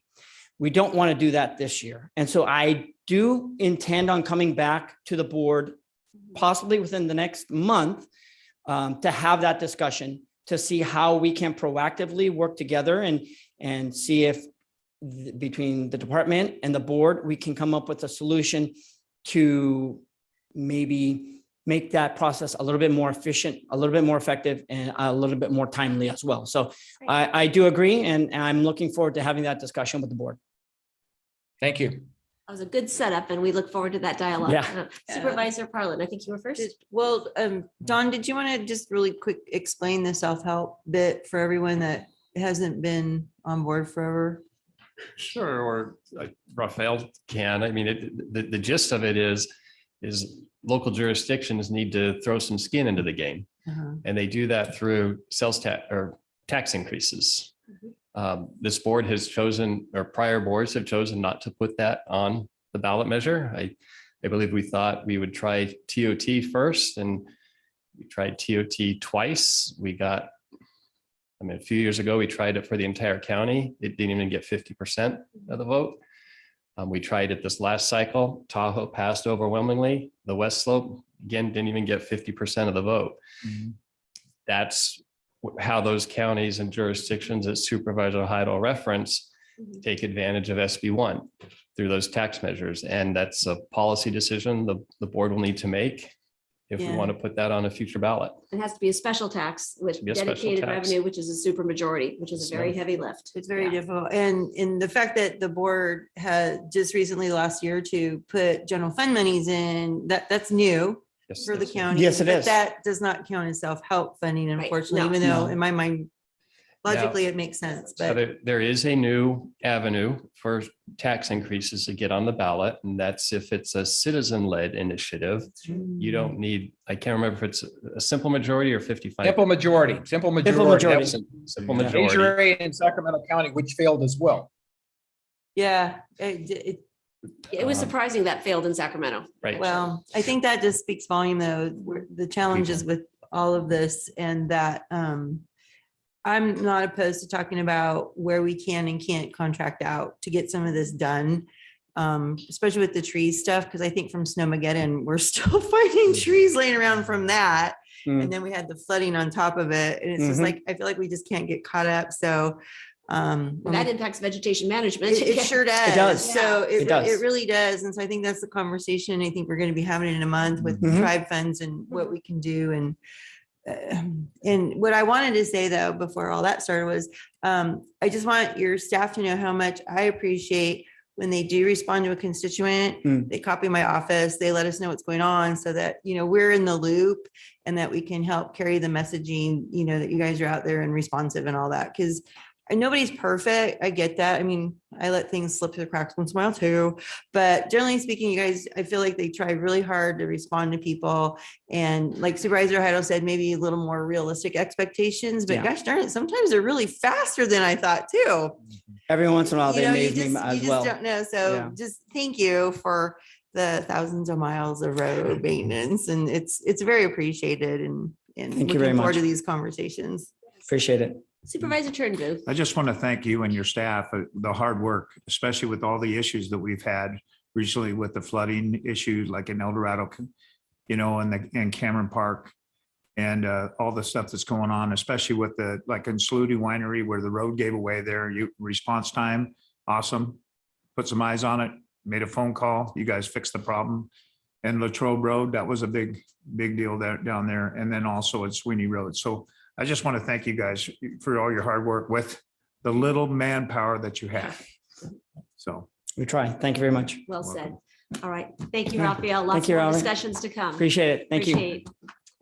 And with that, we have building and planning in the house. Welcome, everyone, and we look forward to this discussion. Good afternoon, Karen. Good afternoon. All right. Well, thank you for giving me the opportunity to provide you an overview of the Planning and Building Department. So I think we've got a slide presentation as well. And we'll start off on the second slide, our mission statement, which is to guide land use and development consistent with the general plan, building codes and related regulations by providing accurate, timely, and courteous professional and technical services to our customers to maintain the county's unique quality of life, protect public safety and the environment, and to promote economic vitality for current and future generations. Moving on to our organizational chart, we have a total of 104 full-time staff and about 7 extra help right now. The majority of those are in the planning and building shops, and I will talk about the other divisions as well, because even though we are planning and building department, we actually do a lot more than that. One thing I do want to point out is about a year ago when I first started, we had over 20% vacancy rate, which was really affecting our ability. I was going to tell you we were down to 8% vacancy with 8 positions open, but as of about an hour ago, we just had a senior planner accept a position. So we're down to 7 positions, 7%. So we're going down. We're going down That's further and awesome. further. So yeah, we're very excited. And we actually anticipate being able to fill a couple more of those within the next month or two. So anyway, again, most of our staff are in the building area, about 46 of those full-time equivalents. And in planning, we have about 27. Moving on then about overview of our services. As I said, we're much more than planning and building, but planning, which is headed by Rob Peters, Deputy Director, who's here, includes the permit center, current planning, long-range planning, housing, and unit that oversees our planning commission duties. And then our Tahoe Planning, Stormwater, and Vacation Home Rentals Division is overseen by Brendan Ferry. And that includes stormwater for both the East Slope and West Slope. And then VHRs, the Vacation Home Rentals, that's also for the entire county as well. And then Tahoe Planning, which of course everybody knows is very specialized because of TRPA and the additional layer of regulation and review that entails. Our Economic Development Division, that is headed by Kyle Zimbelman, who's also here. And they're here to help with business retention, expansion, growth of businesses, and as you know, have been successful in obtaining some grants. So that is what that division is working on. Next is commercial cannabis, one of our small divisions. It was being overseen by Aaron Mount, and we're now in transition. And so we'll have a new leadership over that probably very soon here as we add on staff. And so that provides oversight of all of our commercial cannabis activities, which has now been starting to grow with some recent approvals. We have our airports and cemeteries division. Those are overseen by Chris Perry, Assistant Director, who's also here. There's been a lot of good things happening in those divisions, which have been kind of bounced around from different areas within the county. So now we've had that here in planning and building for a few years and really starting to get through backlogs and getting things up to speed, getting new policies and procedures in place to really start looking at those divisions and taking them to the next level. Other divisions, code enforcement, also headed by Chris Perry, and of course, Linda, who is our supervisor there that you have all met. So of course, that is another growing division, and thank you to the board for adding staff over the past few years.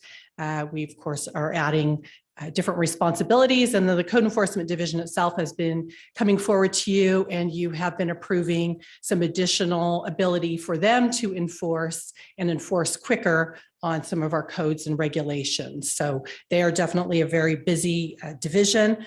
That is now a fully staffed division, which it was very understaffed for a long time.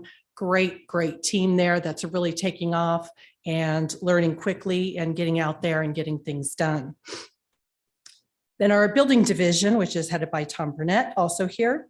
That includes a permit center, plan check, field inspections, and our file room and records.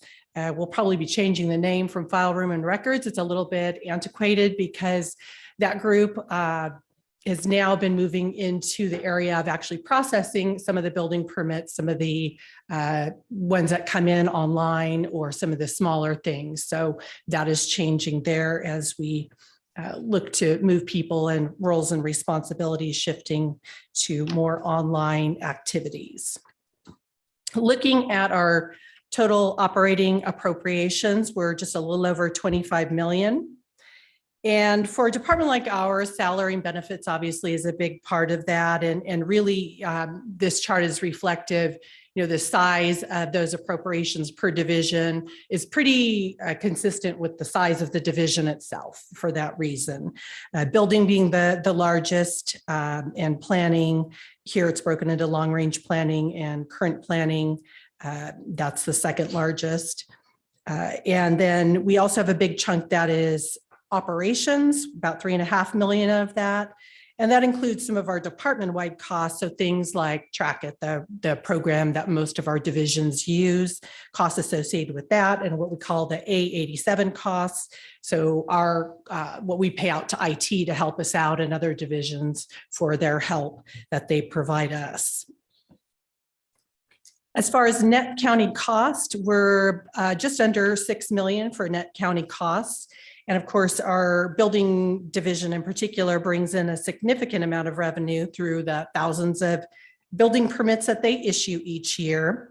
And so they really help balance out some of that cost with the other departments. Economic development shows 0. We are offset by TOT. And as you know, TOT technically is general fund, but it's treated a little bit differently. So that's the offset for our economic development division.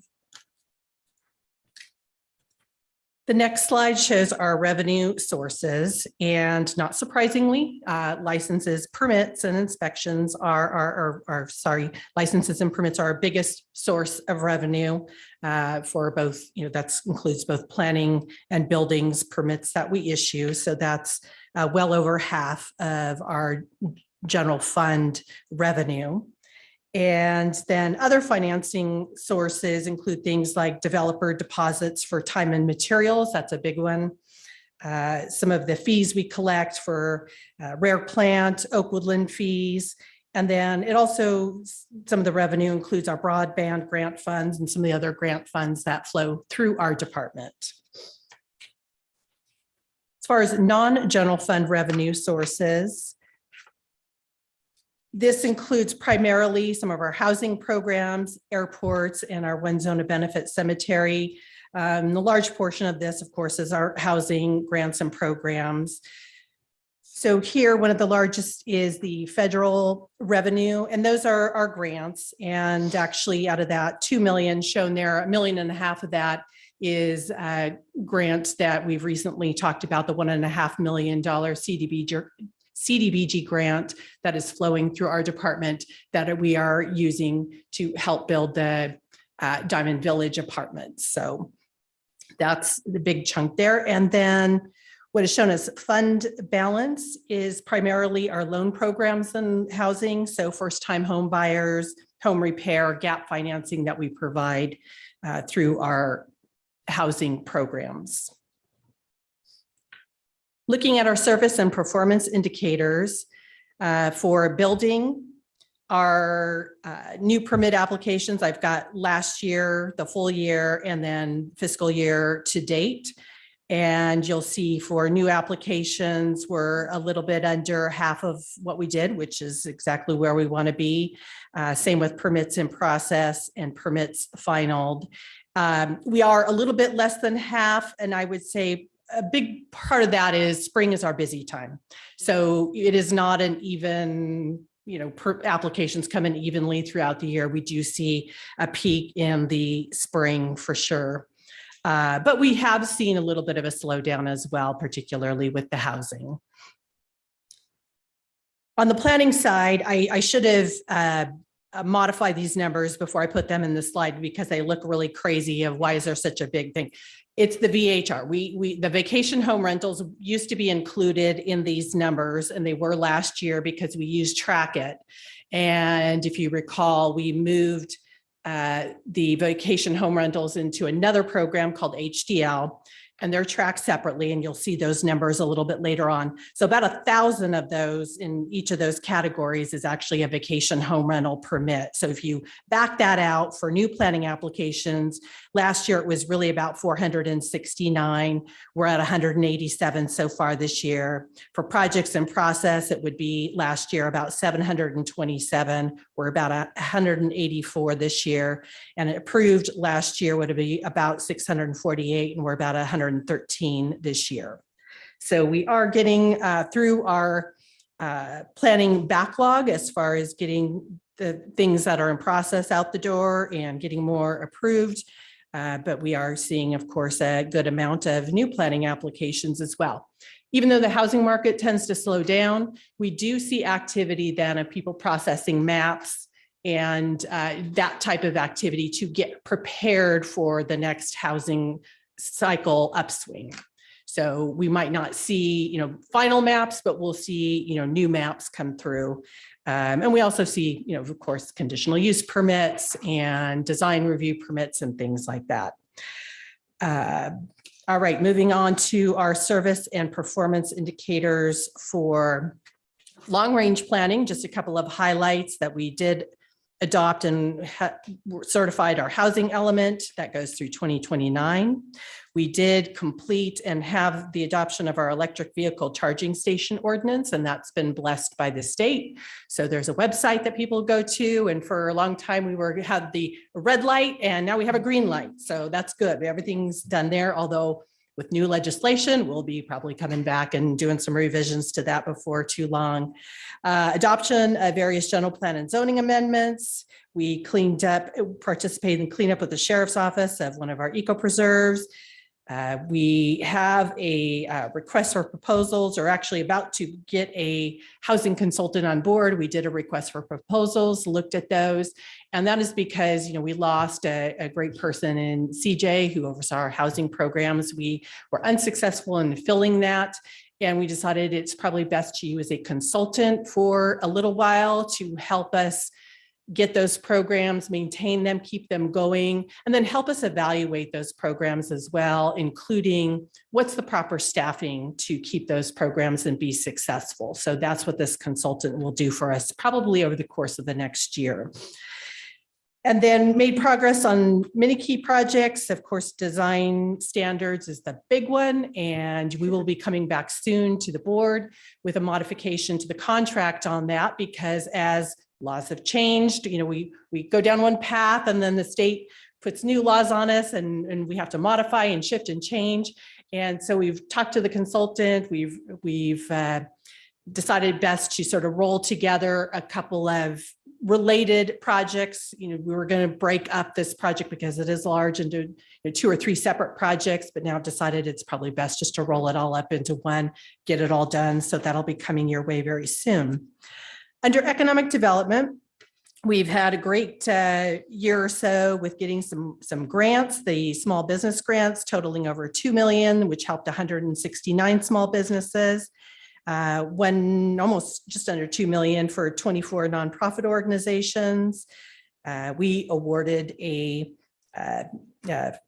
through the J8 policy, a special district fee offset program application, approved that. And then we were also awarded a $3.7 million broadband grant and another $500,000 broadband grant. So been very successful in that area. To Raphael's point that he made, a lot of grants that are out there really seem to, when it comes to land use planning and help, really are geared towards urbanized areas and don't fit well for us. We are able to get some small grants that help us with things like the design standards and updating some of the housing ordinances, but a lot of the other grants are really for very high density, urbanized types of projects. And so we do have trouble competing for some of those, but we're always on the lookout for those things. For Tahoe planning stormwater, just these are the vacation home rental numbers. West Slope last year, there was 98 active vacation home rental permits. This year, we're at 123. So again, that's West Slope. So we see a growth on vacation home rentals on the West Slope, whereas on the East Slope, the Tahoe area, last year, 866 down to 835. And that is the result of the new guidelines. And as people, those guidelines are applied, some people have to fall out and are not able to renew their vacation home rental. So I don't expect that on the East Slope, that number is going to fluctuate that much. As soon as someone decides, hey, I don't want my vacation home rental anymore for some reason, we have a waiting list of 205 people. Most of those are Tahoe. They refill that slot. So that's going to be pretty stable. There's really not room to do a whole lot more in the Tahoe area because of the restrictions that we have in place. West Slope's a different story, and we do see growth there. So that is a growing area on the West Slope. State that we're really not even seeing growth. We're seeing a continuing decline because remember in the Tahoe area, we have the restriction of there can never be more than 900. But the real restriction that's affecting us is the 500-foot radius. Right. So just because a permit becomes available does not mean it gets backfilled. That's exactly right. And so even though we have this waiting list, sometimes you have to go down pretty far down the list because it's like, nope, that's within 500 feet, or there's some other reason why that person does not get their permit. So, yep, exactly right. All right, and then for airports and cemeteries, again, Chris has done a great job with his small team with those divisions, getting through for airports on the lease agreements. A lot of those were needed to be updated, looking at ordinances and policies and getting updates to those, making sure people are paying. We're going to be coming forward before the end of the fiscal year with some recommendations on fees for our department and new fees, and airports will be one of those areas that we take a look at. With cemeteries, our team assisted with 48 burials at the county managed cemeteries. You had a presentation at your last meeting about cemeteries, so I won't say too much about that, but again, great team there that's doing a lot of great work and sort of getting through backlog of things.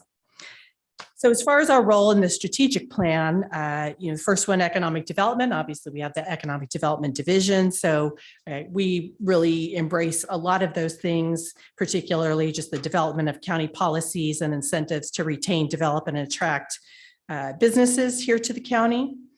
We also touch on good governance and healthy communities because of the development, maintenance, and implementation of our land use policies and ordinances, and implementing the general plan, our zoning ordinance, and all the other applicable building codes and so forth. infrastructure, maintenance, and operations of county-owned facilities like the airports and the cemeteries. And for public safety, our building team, of course, provides the plan check and inspections. That is so critical. Code enforcement as well is out there, making sure that people are living in safe conditions. Upcoming policy and programmatic changes. The first one I want to mention, of course, it's been mentioned by a lot of others, is new state legislation. And I've been in this business for, what am I on now, 27 years. And beginning of my career, that few and far between that you would have changes. And now it's every year, a lot of changes. And before you even have a chance to fully implement something, the legislators seem to be very impatient on seeing if things work in terms of those particularly related to affordable housing.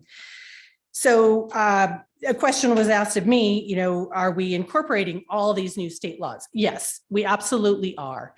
So if it says it goes into effect January 1st, we are abiding by that, or July 1st, we are abiding by that. But there's more to it than just making sure we're abiding by it. There is, in a lot of cases, we have to update forms or update our process or make sure that we're doing things in a certain amount of days.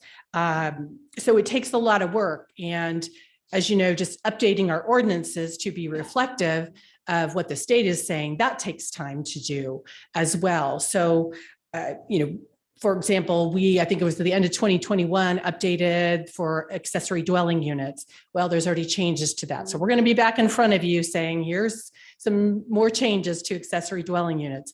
SB 9 is another one where we're still working on that. That went into effect a year ago. And, if someone comes to our counter and wants to process, we will do that. But we want to get some good information in place. We want to analyze it. We want to bring information to the board so we know exactly what this means and have some design standards for these types of things. And we are working on that.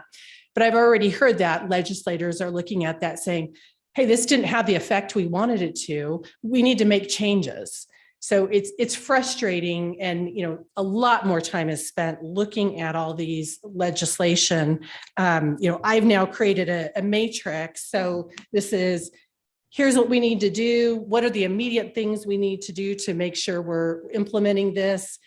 What forms, what guidelines. Some of these require reporting. So, I'm sure you've heard this already today, the unfunded mandates of the time it takes to fill out these reports, to do these things. The other interesting thing is this has been going on with the planning side of the house for several years now. It is now starting to trickle to the building side of the house. So we now are having more and more legislation that requires building to process things within a certain amount of time, to do reporting on how many of these types of permits they have. We have the one new piece of legislation that is gone into effect. Some portions of it have already gone into effect, AB 2234.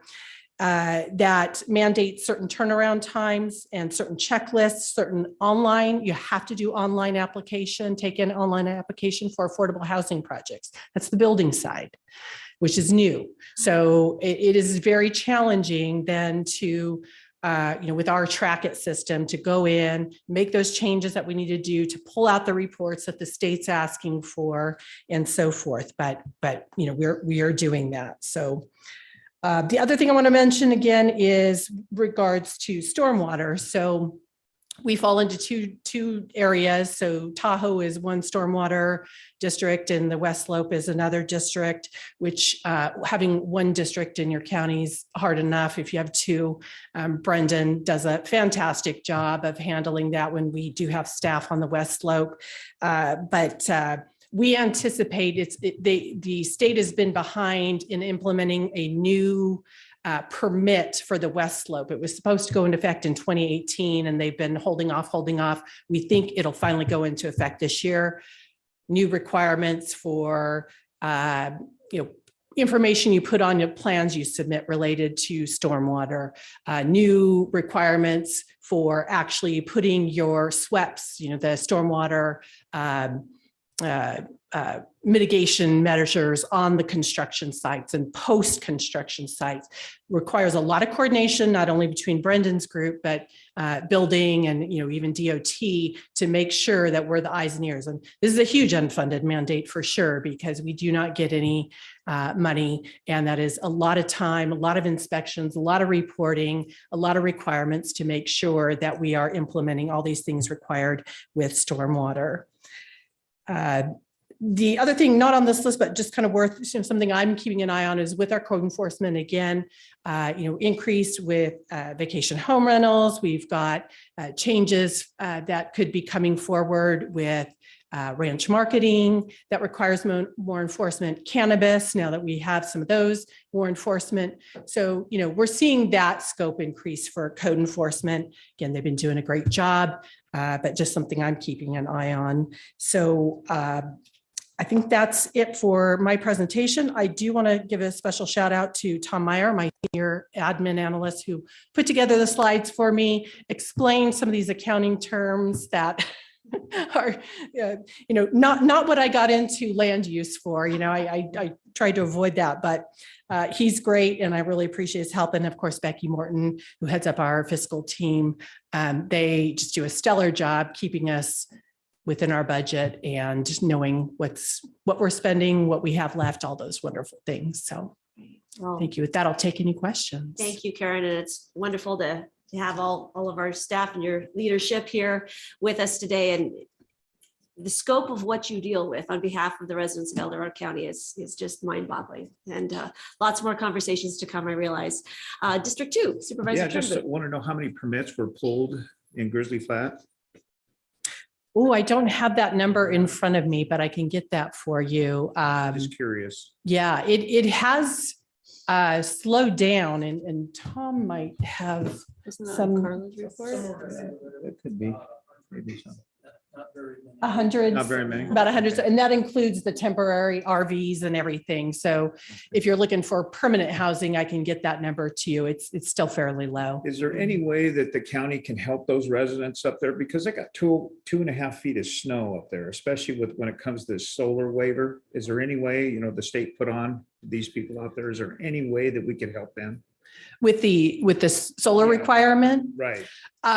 We don't have that ability locally to override the state, but I know there has been interest to make exceptions for disaster situations to perhaps not comply with the current, because just for those listening, if your home is destroyed, when you rebuild it, it has to comply with current building code, not what it was originally built under. And, there's some significant additional costs that they wouldn't have paid for when they built their home the first time.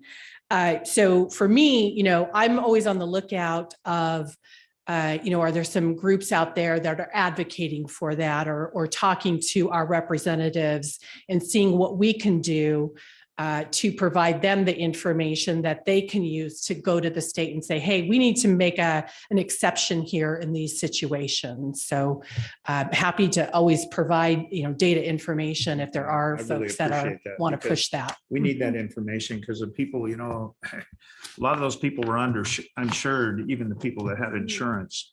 And when they have to add the solar, that's another $25,000 to $30,000 extra that they don't have. So I want to try to do whatever I can to help them. So yeah, it's a very difficult challenge. It is. Yeah, absolutely. All right. Thank you. Supervisor Heidel.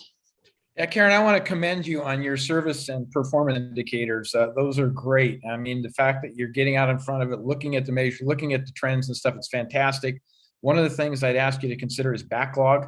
You mentioned you're working off the backlog and stuff, but something that would indicate the rate at which the backlog has been worked off would help me certainly share that with my constituents, or calling and saying, we've been in the cycle for many, many months. When are we going to hear something, et cetera? But again, I commend you for all the great work that went into that, because I think it's clearly a demonstration of having the foresight to look ahead and look at trends and try to get in front of these issues, be proactive as opposed to reactive after something sits in your lap. So thank you. Thank you. Well, have a tremendous team that is helping with that. And We talk often about just making small improvements because the small improvements add up. Here we can tweak this process here and shave a day off here, shave a day off there, and it is starting to make a difference. And I think I have one more comment that when you come back to us, and I don't know where this will fit, but a couple of years ago, or maybe it was last year, they run together, you brought a priority matrix to us with all of the have-tos that your department has to, all the state requirements, all the housing element update, all the things that take your time. And then our priorities that the board has prioritized, and as our tier 1, our tier 2, our tier 3, that when it's the right time to be allocating resources, I'd like to refresh our memory on that. So we have a comprehensive look at the demands on your department so we can make better decisions and relook at the priorities. Because I know this board always has a lot of demands on you, and so does the public. And I think that's really helpful to have a comprehensive data for us to understand and allocate those resources and work together collaboratively on that. District 4. Yeah, Karen, just to build on kind of what Supervisor Heidel said, I think that the data, if there's a way to show the aging of permits, perhaps how long something really sits there, because I think that, when we hear about something, it's usually because it's gone wrong, quite honestly. And so I think we hear a lot of that, but I'm not sure that that's the reality. And I wonder if that's the exception, but without the data to show that, we really don't know, and we're kind of guessing. And that to me would be really helpful to address and know what you truly need for resources. And maybe if we had that kind of data too, maybe there's a certain type of permit or a certain thing that you could focus and go, oh, that's the one, so targeted resources. Yeah, just actually like how long something's been sitting there. Cause I really think they're fewer and farther in between, but I don't know what we hear. You know what I'm saying, right? I do. Office. Yeah, and there's always a lot of reasons, and one of the things that I've tasked my staff to do, because what'll happen sometimes is there'll be a project going along, and as you know, especially in planning, there's a lot of steps involved, right? And we can give you a list at the beginning of your project and say, here's step 1 through 50. We'll see you when you get to 50. And, there's a lot of back and forth, but sometimes there'll be, for whatever reason, a project will stall. And very often we're waiting for something from the applicant. The applicant thinks they're waiting for something from us, and it'll sit there. So what I've tasked my staff to do is, take a look at your projects. And if you see those gaps, be proactive, make that phone call, send an email, say, hey, just checking up. Are you? And sometimes it is like, oh yeah, we sold the property, or this happened, or that happened, or we've decided to wait, or we're going to wait till spring. Other times it is oh gosh, I thought we were waiting on you to do something, or I thought our next step was that you're going to schedule us for a planning commission meeting. And we'll say, no, we still need to complete this step. We need this information. So really encouraging folks to be proactive, see where those delays are, and, make a note once we find out what that delay is. So. Thank you for that. Because I will say the other thing that I hear too is sometimes that people will inquire and they don't hear anything back. And honestly, they're like, if nothing's happening, just call me back. So I know they just want to hear something back so they know it's not lost in a black hole. So that communication is so important. So thank you for kind of coning in on that. I think it helps a lot. That communication is so valuable. Right. Yeah. Good conversation. All right. Thank you, Karen. I think we're ready now to go to public comment on the land use and planning. Now taking public comment on land use and planning. Individuals will have 3 minutes to address the board. The timer will notify you when you have 30 seconds remaining to comment. Public comment will be taken first from those participating in the boardroom and then from those participating through Zoom. For those participating by Zoom, please make sure you unmute yourself when called upon. If you're joining the meeting by phone, press *9 to indicate a desire to comment. If you're joining by Zoom, press the raise hand button. Please voluntarily state your name for the record. Chris Payne, Diamond Springs. I wish Raphael was here because I did have a question for him. He spoke about his vegetation management program, told us that he had a few people now that are working in that area. It was on his PowerPoint.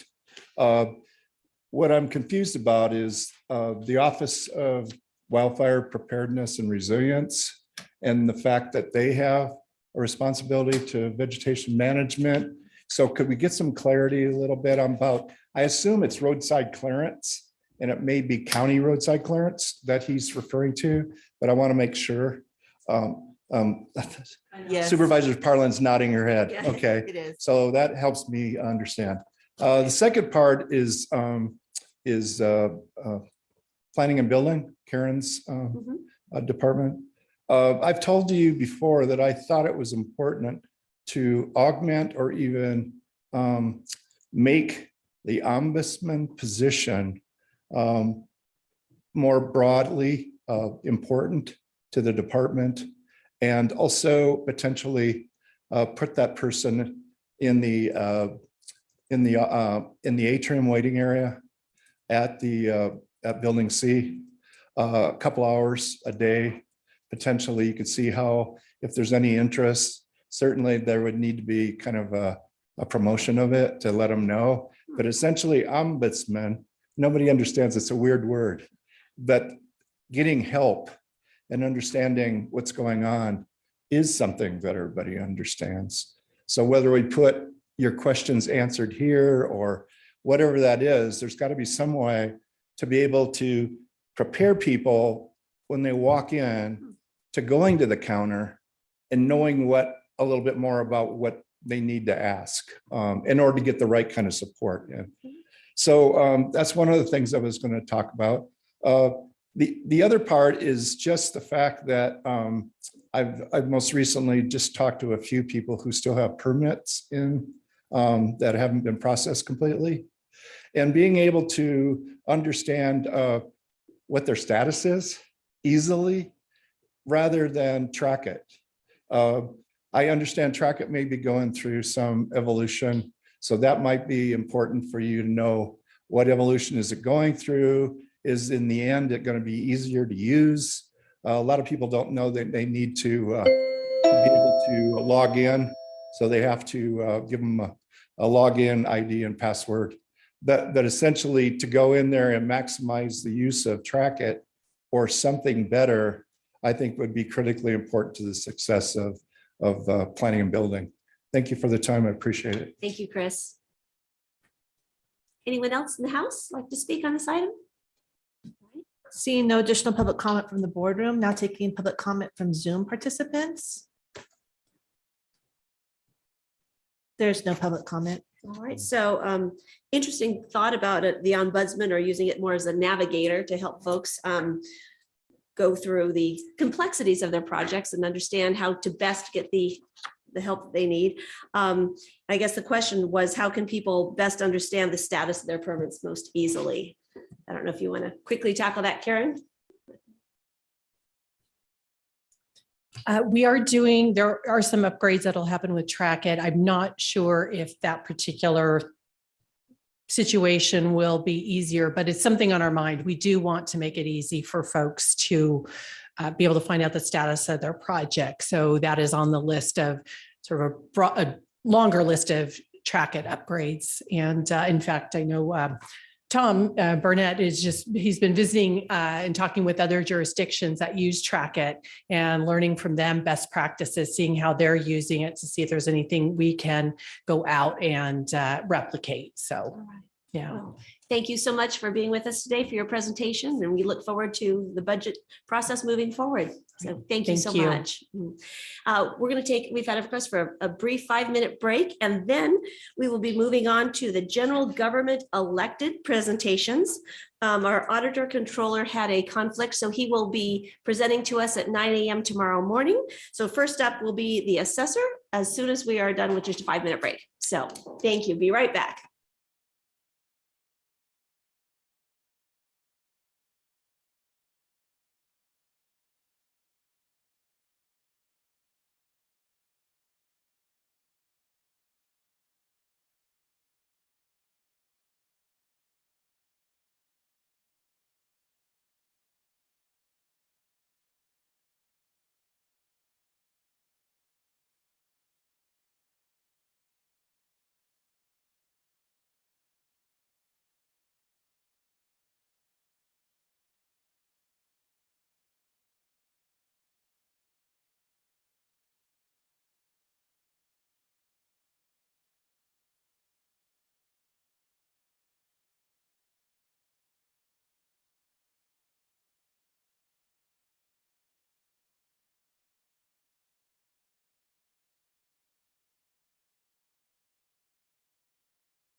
We are now back to continue our budget presentations. And so I look forward to hearing from our assessor, John DeVille. And welcome to your very first budget process. Thank you very much. John DeVille, your new El Dorado County Assessor. Good afternoon, board. Hopefully you've had some afternoon coffee and you're ready to go. I only have around 40 slides and I have these 3 volumes of R&T code. to go over, Please so- read them word for word. Hopefully you're ready to go.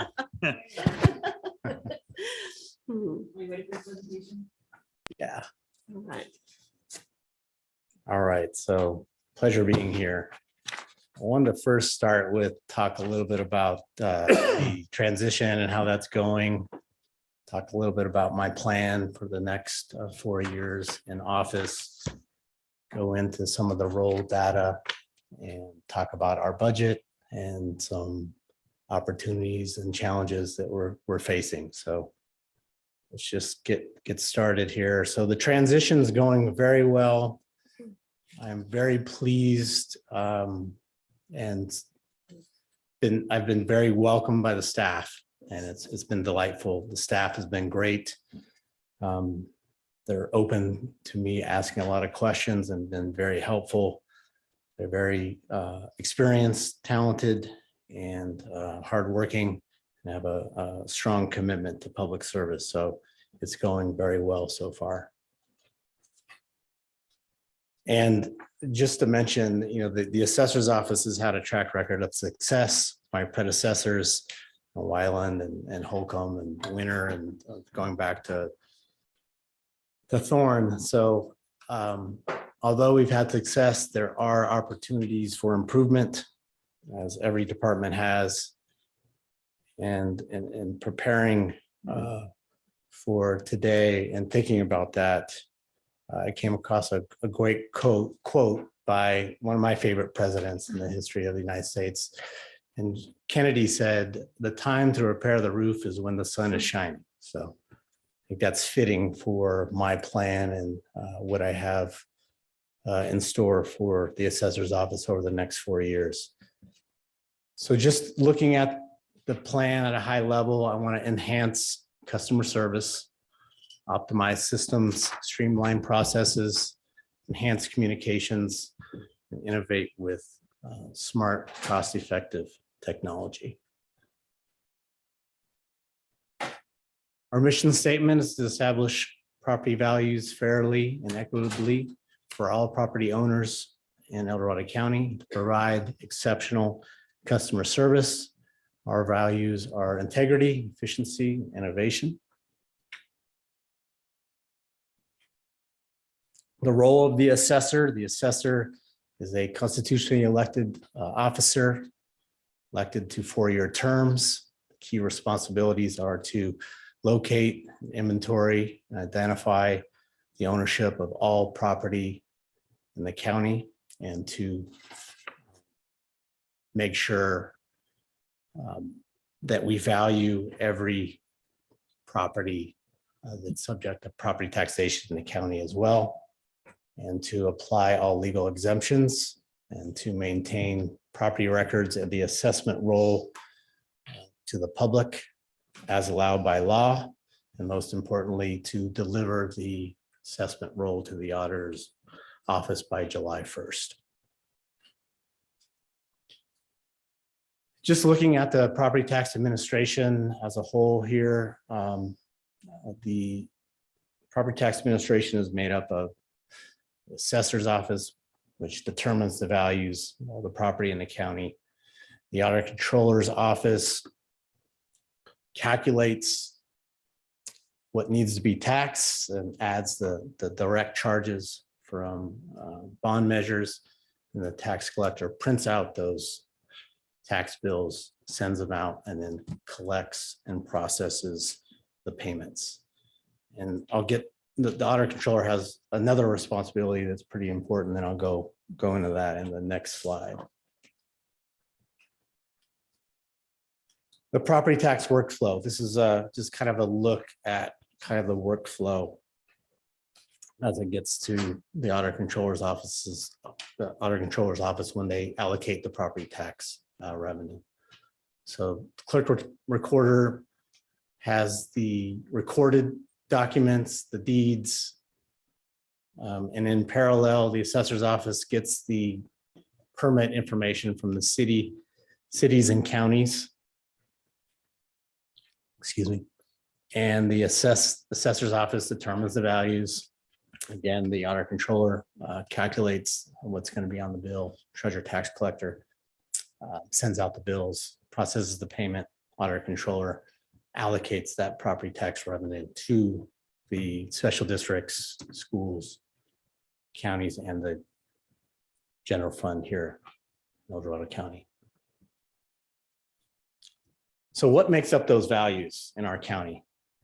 Around 100,000 real properties, parcels, 30,000 timeshare intervals, around 40,000 businesses, 3,000 boats, and 2,000 other types of assessments, timber production zones, minerals, airplanes. That's what makes up the other types. So the 2023 fiscal year 22-23 roll was valued at 40 billion. Wow. So at a tax rate at 1%, that brings in around 400 million in revenue. 160 million of that, or 40%, goes to the school system, around 37% to cities and special districts, EID, and around 23% goes to the general fund, around 92 million.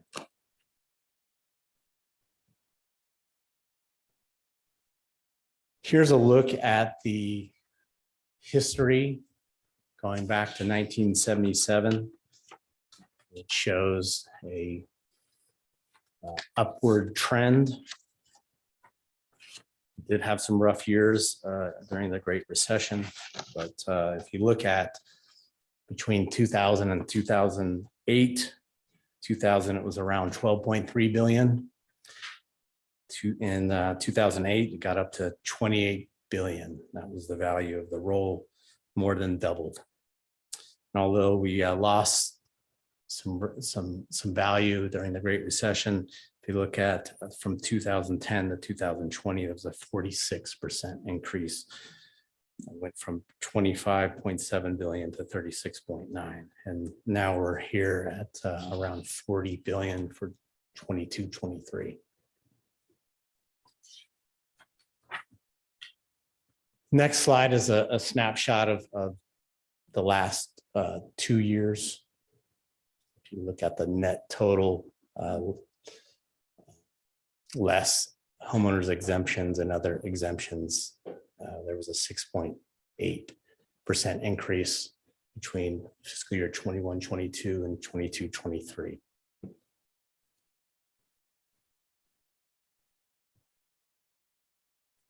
Moving on to the assessor's office. This is our org chart here. We have around 40 FTEs. Essentially, we have around five groups, 5 sections. We have the admin group, which is made up of the assessor, the assistant assessor, and the deputy assessor, and an administrative technician. We have the evaluation group of 18 FTEs. It's mainly made up of our appraisers. We have our discovery section, where we have 7 FTEs, assessment section, which is around 9 FTEs, and we have 2 IT support staff. You have a question? Okay. Oh, doing great. All right, thank you. Just a quick snapshot of our budget comparison. If you look at fiscal year 19-20 to now, quite a bit of data there, but if I could just direct your eyes down to the last 2 rows, we have our net county cost. 19-20 is around 3.9 million. We had a dip in health costs and PERS costs the next year, so we dropped down to 3.7 million. You see our FTEs there. We were in 37.8 FTEs. So we went to 40.8, 41, and 21-22. And that county cost in this current fiscal year is 4.3 million with 40 FTEs.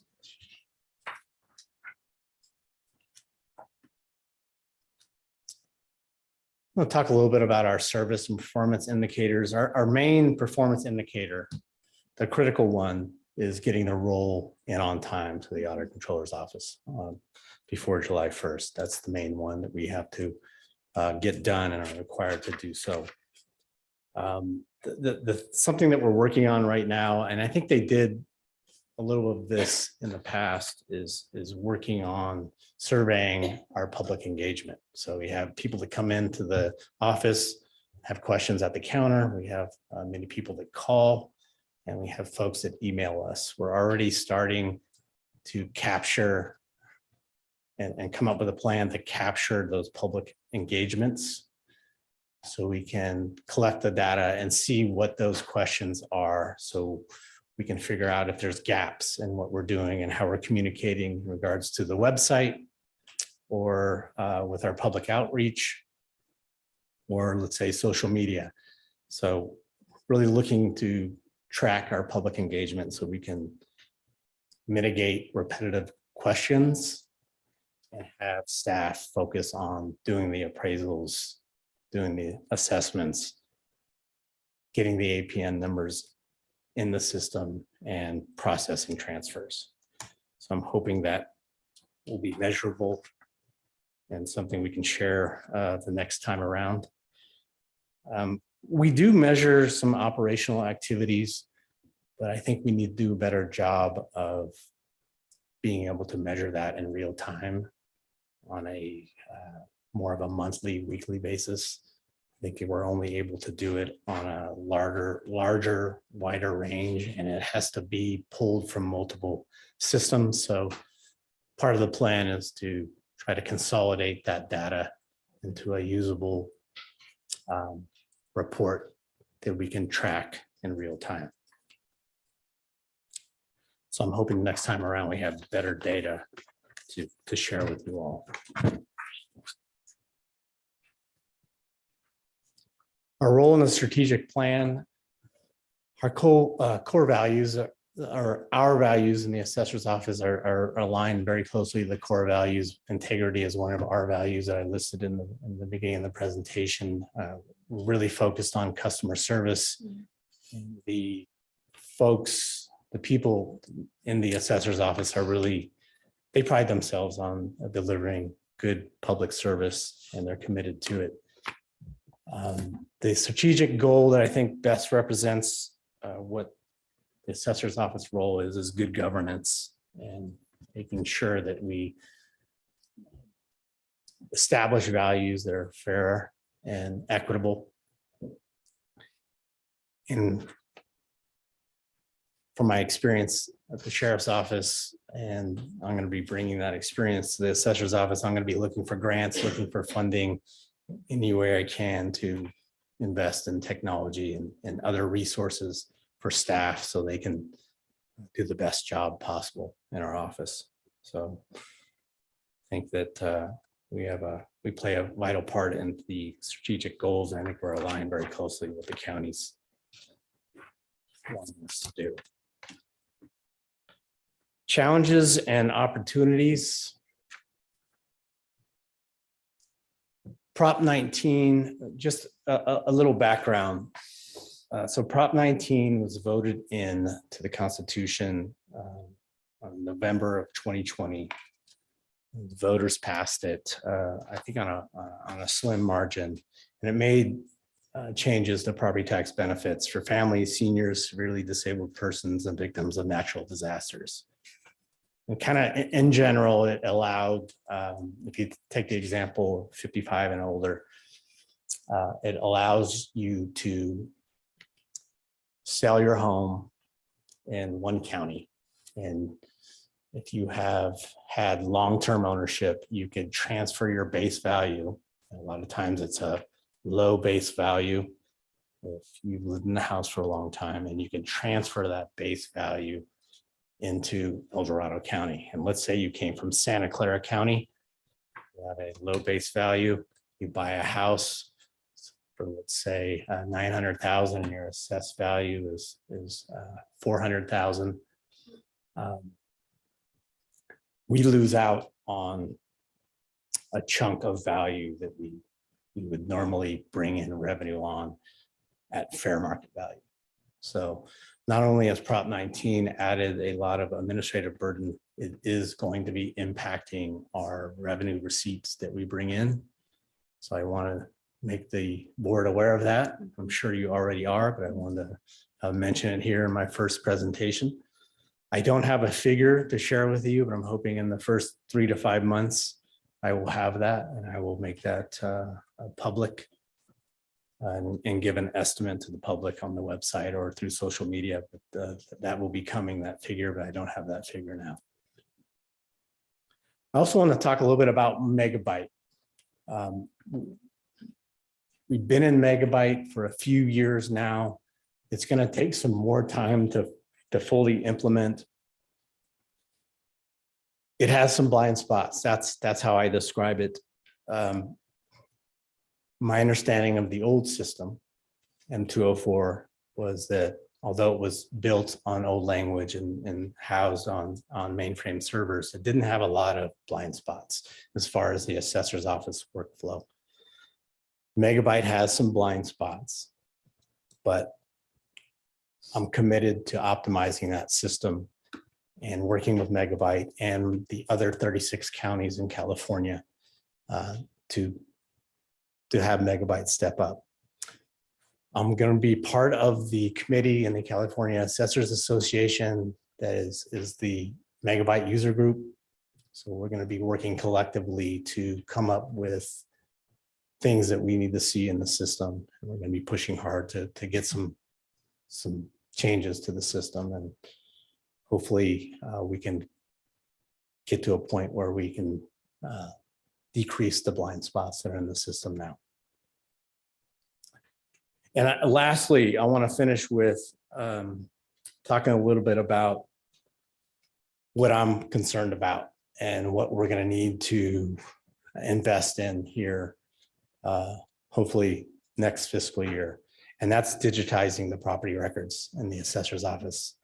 We're still using paper records. We have a large file room in the West Slope, and we have property records in the East Slope. Every real parcel in the county has a paper record. So this is highly inefficient.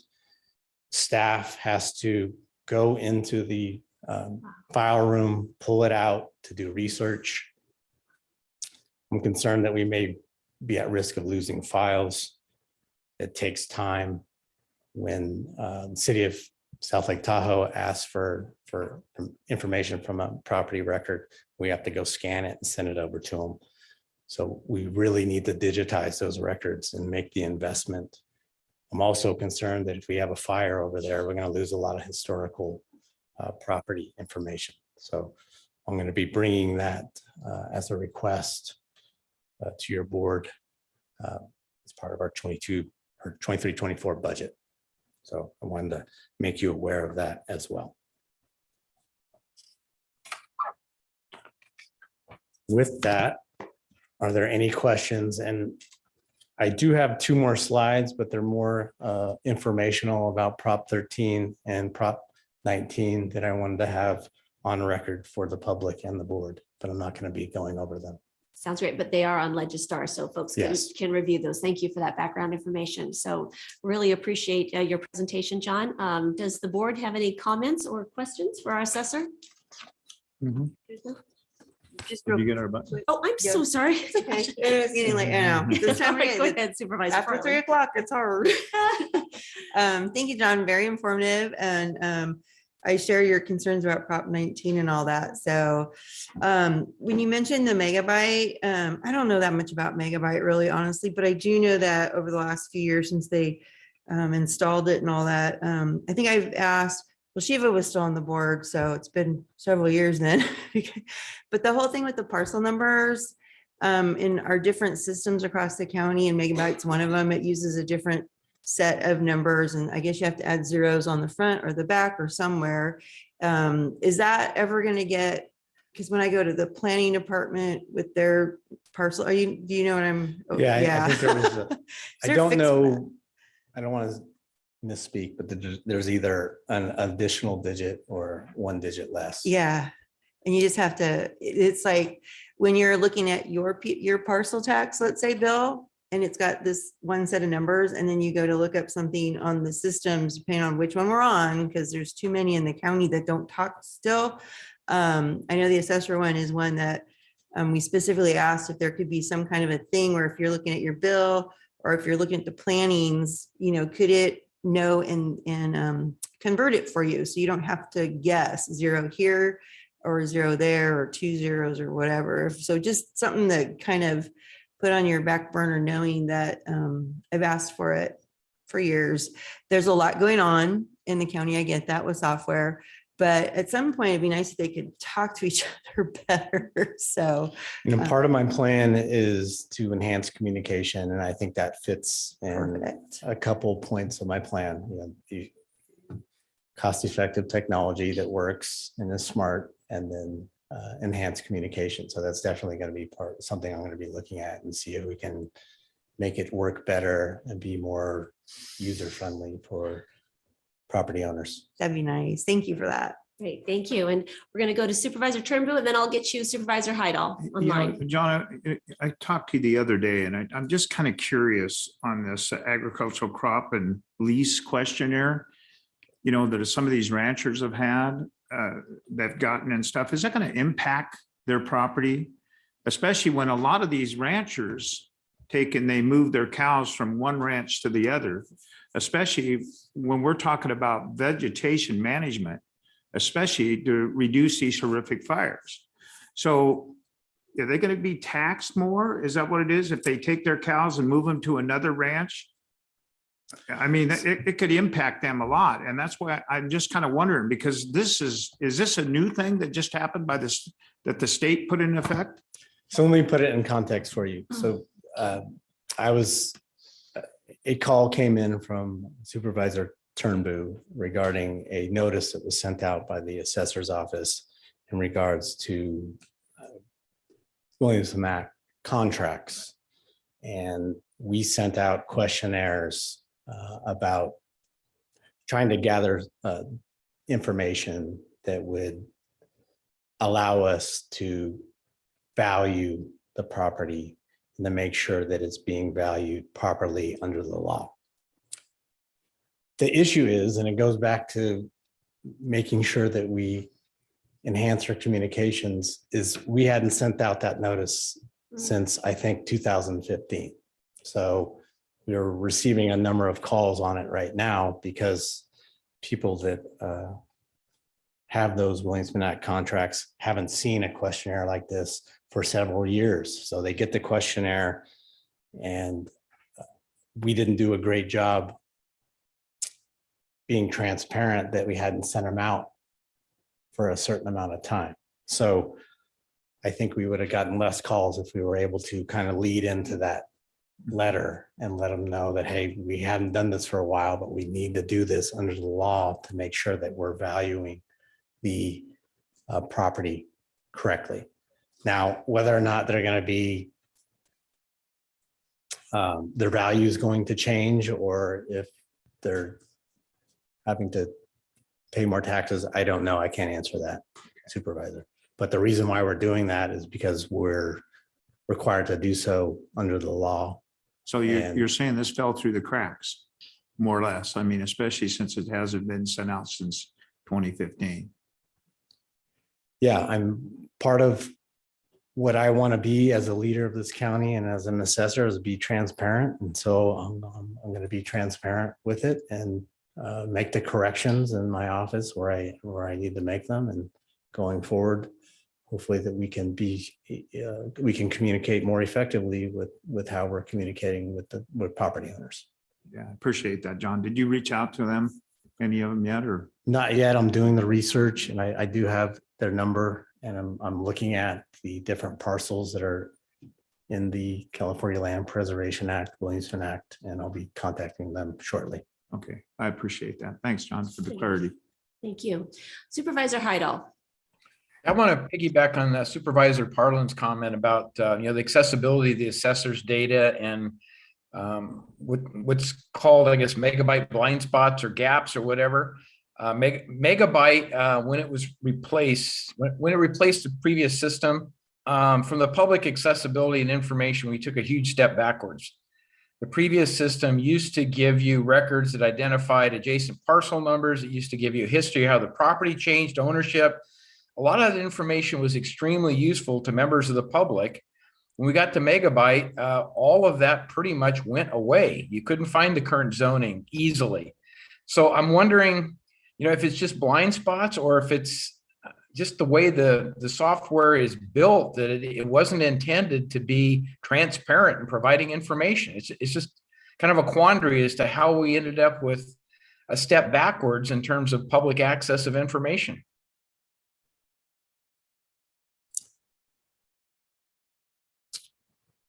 I can say this, that I'm finishing my 4th week on the job.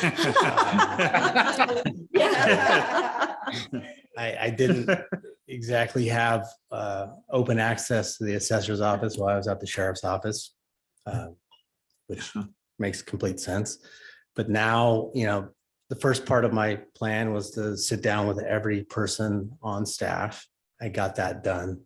Now I'm going to be rolling up my sleeves and looking at all the systems and all our processes and see where there's opportunities to improve. So I've been made aware of some of the issues with megabyte. I think to some degree we have to be patient and see what we can do in the next couple of years with optimizing it. And I'll have to come back and provide more information on how that's going. But I don't know where all the blind spots are, and I can't completely answer that question, Supervisor Heidel. Thank you. I appreciate your earnest response.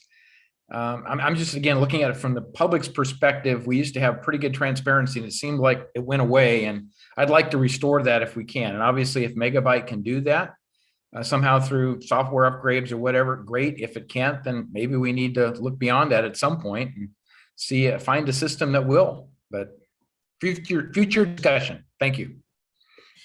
Well, John, thank you again for this presentation. Congratulations on finishing your first month on the job. And what a way to start a budget process. But being responsible for $40 billion of assessed value, that is a really helpful reminder for this board, all that your department oversees. And it's a critical role, and commend you for the efforts that you've taken on already, and to look forward to continuing dialogue and what you're dealing with in your department. So thank you so much. You're welcome. Thank you. Appreciate it. Thank you for the update on this too. Appreciate it. All right. Now, we'll let you get settled, and just appreciate it, John, very much. And congratulations on your election. Thank you. Your new position. How come we didn't get to look at the binders? You can do that tonight, Lori. Come look at them. Send them home with Supervisor Parlin. Yeah, then I'll sleep really well. Now we will welcome our recorder clerk. Good afternoon, Janelle. Good afternoon. It's chilly in here. I Sorry. know. So I made a mistake on my PowerPoint. My formula was wrong, so I have to give you a new one. So sounds good. Not at all. Not at all. Thank you. The correct information.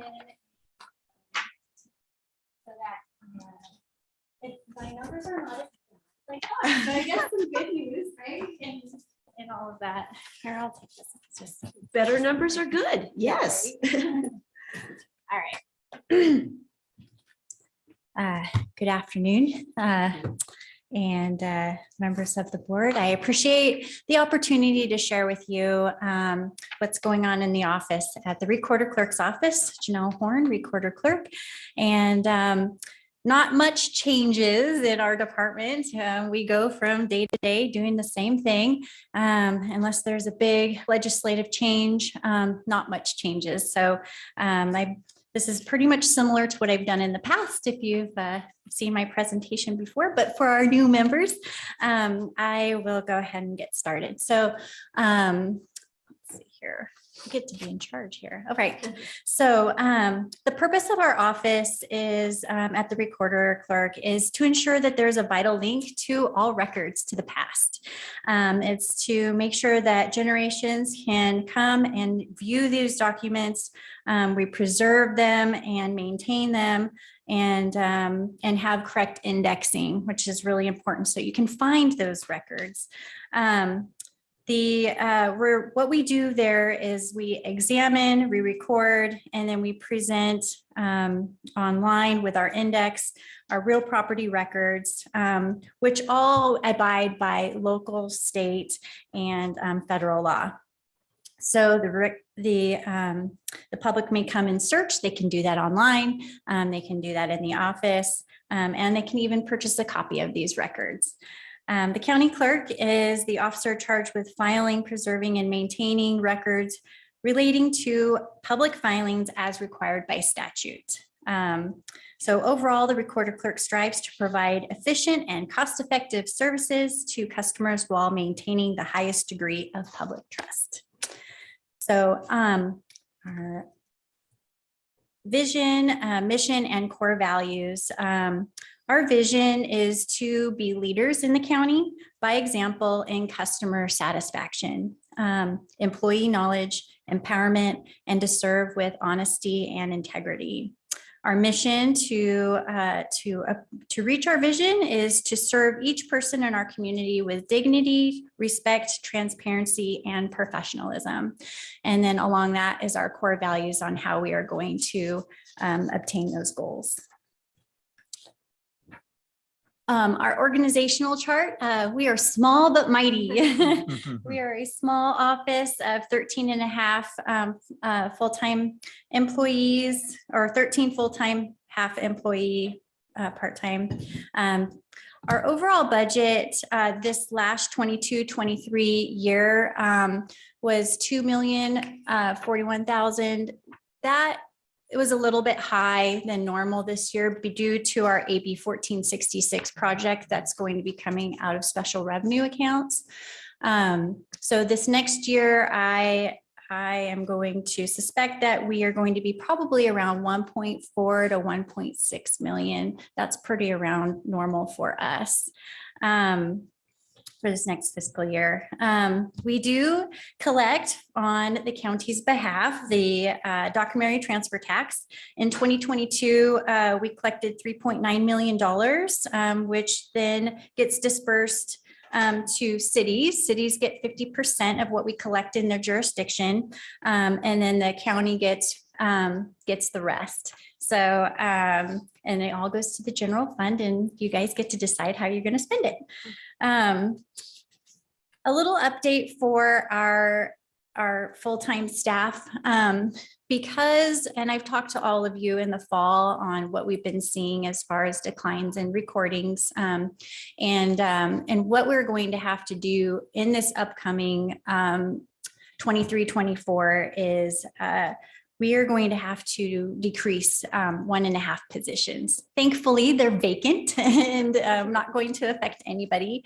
A lot of that, I mean, it's been time to do that anyways, because when I implemented our new Tyler system, I wanted to see the efficiencies of the product before I made the big changes. And so being efficient with that new product has allowed us to be able to do this with not affecting any current staff. So, so you'll see that that's going to be a change from going 13.5 to 12 in the next year. So what really do we do? So it's two offices, the recorder side and the clerk side. So the recorder side is basically all of your real property documents, like your deeds, any financing documents like deeds of trust, liens, default notices, reconveyances, financing statements. We also do maps, mining claims, military discharge papers. Just a reminder to all those veterans that are listening, we love our veterans. We encourage them to come and record their DD 214s because it can take, if you lost it, it could take up to a year to get it from the National Archives. So record those is at no cost, and you can obtain a copy at no cost as well. So let's see here. What else did I have my notes? So I liked John's little timeline of where everything starts. So yes, it does start in our office. So anytime that there's a change of ownership, it starts in our office. We send that to the assessor's office, and then they send it on and forward to Karen is the end. So so it is important for us to make sure that we have accurate records, that we do obtain all the information correctly when people do come in to record those documents. And we pride ourselves on that. So just a little volume comparison on number of transactions. So in 2022, we had a total of 65,968 transactions that we did within the office. Between the two offices, from recording to our clerk duties. And so that's a little quick comparison there. Our average of transactions is around 100,000 a year. So just notating that we're about 35% below those regular numbers. So this is my spreadsheet that was wrong. So this is not, oh, it is updated. Thanks, Kim. I didn't know if she was going to get that or not.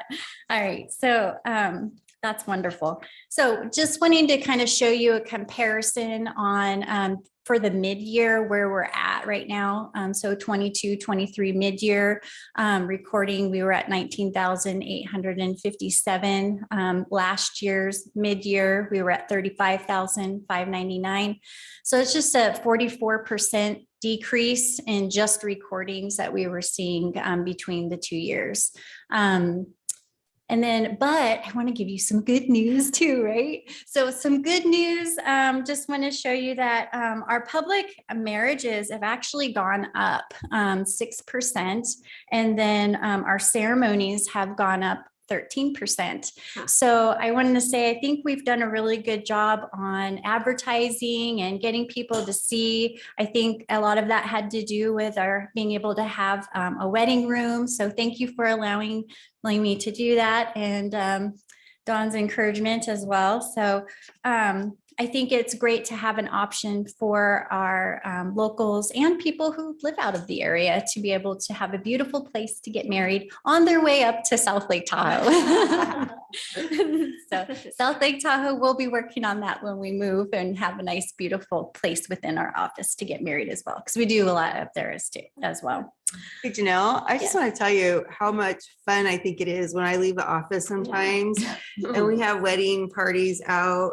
We have beautiful sunsets, this view. I think it was on Friday when I was leaving the sunset, and the photographer was trying to catch the wedding party with the sunset. And we see them up on the hill over here. I mean, we just have a lovely government center, and it's just really neat. I just think of you every time I see one of those wedding parties out there. I just enjoy it, and I think it's neat that our residents and our community value our facilities too. So thank you for what you've done to promote that. It's really nice. I really appreciate that. I think it was something that was forgotten that we do in the office. And so thank you. I have big ideas on how we can do more down the road. So you're gonna put me on the spot, right? You're just the person to do it. Oh yeah, Valentine's Day is coming. Yeah, I again. know, exactly. Because I remember I Yes. wasn't here and she was trying to find me, so. Yep. To do a couple weddings for them. Exactly. So February is going to be a big month of weddings because of 2023. So we have the 2-3-2-3 coming up as well. We have quite a few booked on that day, so it's fun. We do get a lot of questions on where people can find their divorce decrees, and we do not do that in our office. That is with the Superior Court. So we feed a lot of those phone calls over there. We get to do the fun part. So then next with our projects. So our big project from the state, the AB 1466 project, it's going to be a multi-year project to OCR every record that we have and redact all verbiage that would be discriminatory in nature. So it's a long project. It's expensive, but we are going to be utilizing all of our special revenue accounts. So no impact to the general fund to make sure that we get that project done. I don't have any specific details, but just kind of giving an update to the public and the board that we are going to be moving probably our South Lake Tahoe office in the 23-24 fiscal year. And so updated notice on that to come. And then we continue on our map project. I think I've shown all of you guys the map project. It's something special that I started when I got here so that we can maintain those maps and preserve them so that they're always available to be able to see and get copies of. So one more project that I don't think I've talked to John yet, but I have to say he's been very available, and I pop my head in there and to ask questions or if I need anything. I think he's settling into his new role quite well. But one of the things that I would like to work on that I didn't put on here because as I was thinking in the last time that we did this, it was in 2021.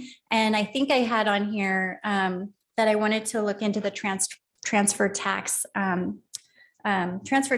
escapes.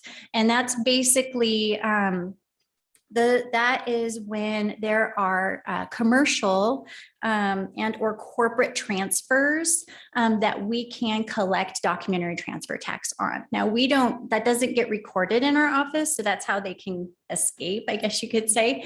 But being able to work with the assessor's office and getting that Board of Equalization update of knowing when those transfers take place, we can follow up and we can send them a letter of collection, not taking over the tax collector's office, but collecting that particular fund and saying that there is monies that are due. So we're looking forward with working with John on collecting that. That's something I've wanted to do for a couple of years now. And I think that we can make it happen. So goals is pretty much the same and continuous as far as cross-training, looking for ways to increase efficiency, completing projects, preservation, communication, and staff development. These are all very important goals that we work on all the time throughout the year, but just being able to see them and reminders of, oh yes, I need to work on that more, and holding us accountable to make sure that we do that. Just that's pretty much it. But one last thing, hopefully this was quick enough for you guys. It's been a long day. The County Recorders Association of California we are hosting it here in El Dorado County, our annual conference in beautiful South Lake Tahoe this year in October from the October 10th to the 13th. So hopefully we'll get some great revenue into the county. And if you guys have any good spots that we can visit or I can send people to, or any great things that I can put in a goodie bag to give to these people who are visiting from all over the state. And I'm very excited to be able to host that. So if any of you guys have any questions, I'm available for them. Congratulations. About how many people are you expecting in that conference? It's probably going to be between 250 to 275. That's sizable. My goodness. Yeah. Well, Yeah. that's exciting. Yeah, Great revenue. I was originally looking to host it at the new Red Hawk Hotel there, but their conference room doesn't hold enough for all of us. So, so I was sad about that, but everybody loves to go to South Lake Tahoe, so that's even better. South Lake Tahoe in October is just unparalleled. Oh, right. Yeah, It's just the it's the best best. time, for It is sure. the best. Yeah. Do you have that rule that that your organization cannot meet on the Nevada side, that you have to meet in California, or do you not have that rule? I always try to make sure that we do meet on the California side because we want the revenue, right? So, I mean, it makes more sense to actually host it within our county. So I don't know if it's an actual rule within the bylaws of the association, but I know for us, that's what we do. And then I don't want to steal Bill's thunder, but with the CACEO conference, it's going to be held there as well on the California side. Fantastic. That's wonderful. Any other questions or comments for Janelle? No. All right. Well, Janelle, Nothing. thank you for all that you do. And I also share Supervisor Parlin's comments that you've just done an amazing job about you. helping the young couples, and not so young, any couple in El Dorado County celebrate a momentous day in their life in our you. county government center with your services. You've just done a marvelous job with that and all that you do. So look forward to future discussions on the budget process. Thank you. And if you guys ever have any questions, feel free to reach out anytime. Thank you so much, Janelle. All right, and with that, the last, but certainly not the least, the best for last. Yes, our treasurer tax collector, Miss Karen Coleman. Who doesn't love the treasurer tax collector, right? Well, you might be pushing it a little bit there. Good afternoon, Chairman Thomas. It's good to see all of you members of the board, Don, Dave. I'm not as excited about them, sorry. Yep, let's put her up. That's pretty. So Karen Coleman, Treasurer Tax Collector. I'm happy to be here today to talk to you all about my department. Most of you know a little bit about it because I like meeting with you all as much as I can. And which button do I push to make it? What did I do? Not that. The one. The side? There we go. Okay, there you go.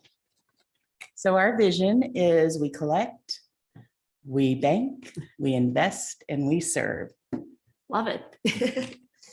I want you to know that my staff, some of them are here today.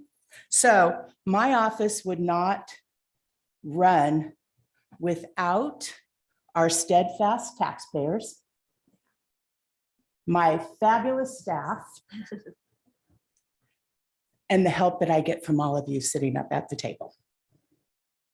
And you over there in the corner.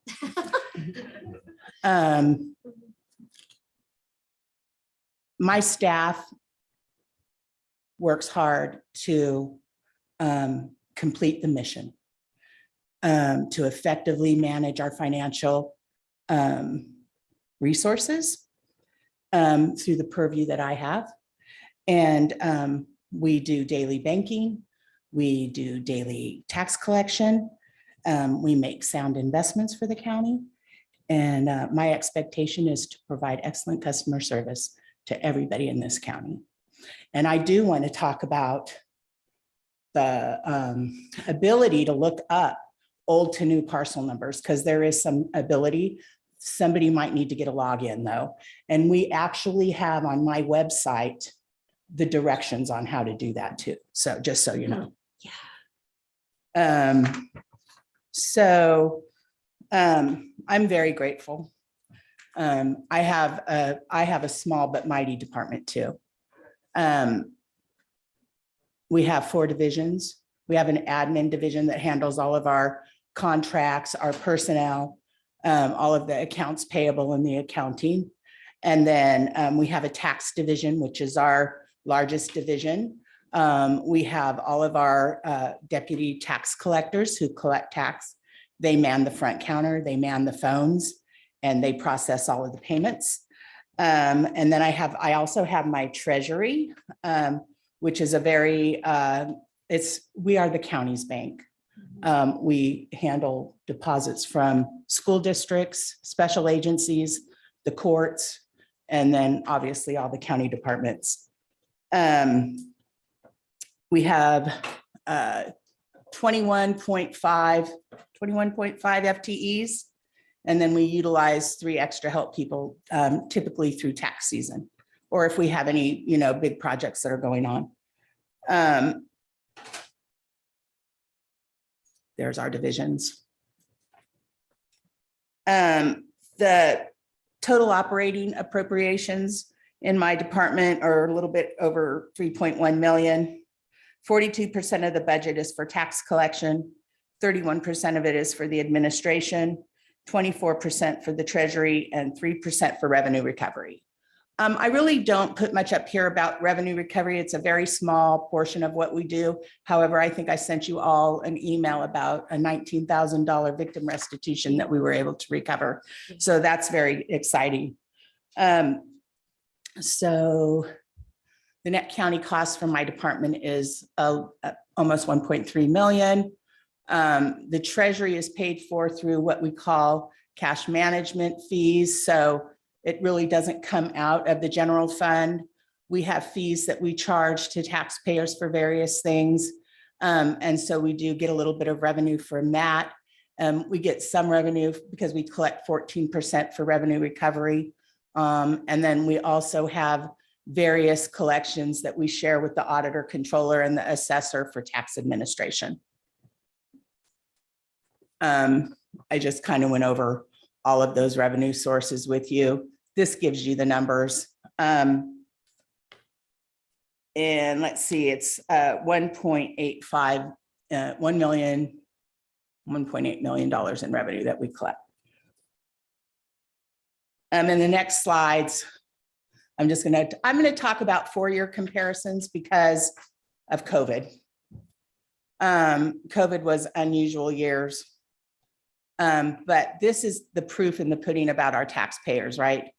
Every year, our department is about 98 to 99, about 99% collected in our property taxes for secured property taxes. So you can see that, but you can also see the increase in the billing that we've had. This is always, TOT was always kind of like my heart. We collect a lot of TOT. I like to collect money. I'm a revenue hawk. And I think we're going to be good this year too. Thank goodness for the snow up in Tahoe. I'm sure we're going to have a great season. I'll be able to report about that probably May. Our unsecured property taxes, while they haven't increased that much, our collection has increased by 17%. Business license revenue. I was kind of surprised when I saw this because I was not expecting it. I know that our fees went up in 2020, but I don't think I think we're actually attracting some business up here. So I'm excited. There could also be contractors coming out from other areas that are working because of the Caldor fire and the different things that have happened. So we might have some contractors coming from out of county that have business licenses, but I think this is a good news story too. This is my favorite one this year. This is my very favorite one. We've worked really hard. I've lost 2 investment managers over the last few years. And we have a new one, Jessica. She's up there at the top. And we work really hard every day to make sure that we are making the best decisions with our investments. We went through a long period of time where anything that we invested in, the rates were just, excuse me, but they were really crappy. And now we're starting to see things improve for bonds, not stocks. We invest in bonds. And then we have some liquid accounts and we work really closely with our banks. And we have River City Bank, who's a local bank. And then we have another bank, East West Bank, and they give us really good liquidity rates. So, and then we have another pool called Camp, and they actually are giving us a really good rate now too. So just in the last couple of weeks, our rate of return, I think I showed all of you what that was in the middle of January. I think it was 2.21, and it's already at 2.38. We are we're kind of having a party in my office. Everybody gets excited because they know how excited I am. So I'm very happy about that. I think we're going to be billionaires in April. That makes me feel happy. Increase is incredible. I took that from John Hydall. Thank you, John. Yeah, it's amazing. I'm very proud of it. You should be. Thank you.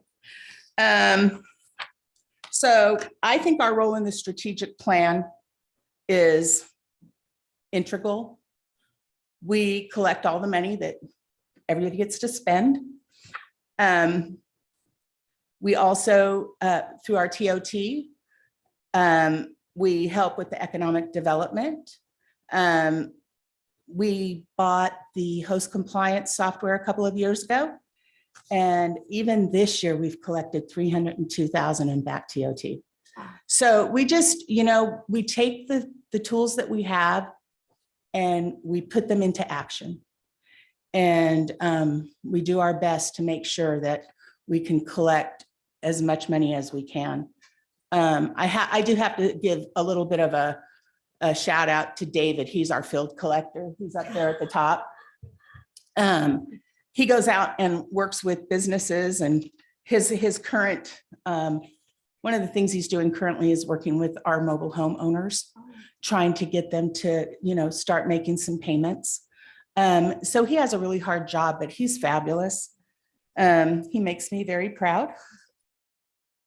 In summary, through tax collection, investment, and banking operations of the Treasurer Tax Department, we support all the goals and objectives of the county, the board that you guys set forth.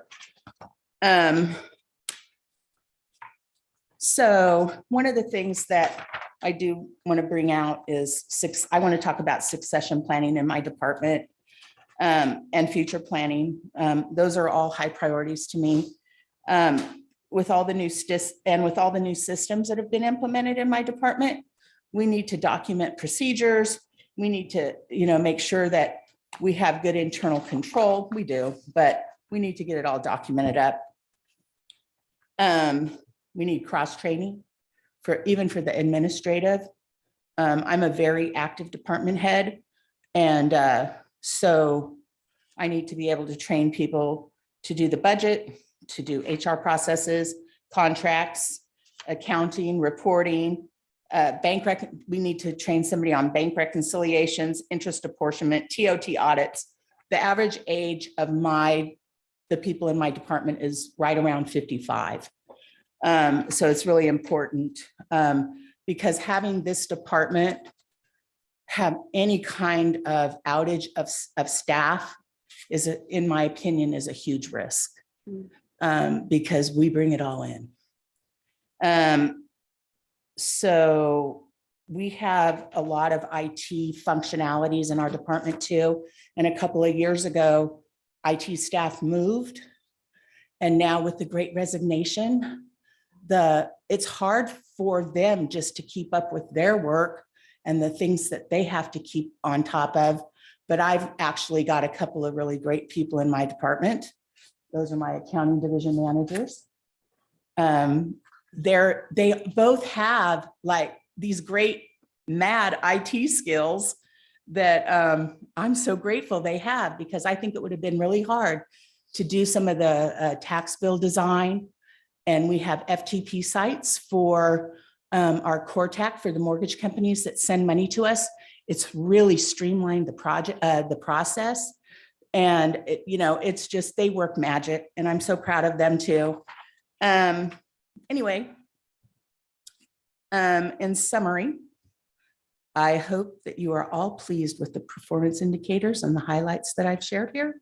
And I want to make sure that you all know that I would have not been able to bring such a positive report without the fabulous taxpayers that we have in this county, my team, and all the support I get from you. Thank you. Well said, Karen. Thank you. Congratulations. Good And it's, job. you know, it's one thing to collect revenue well.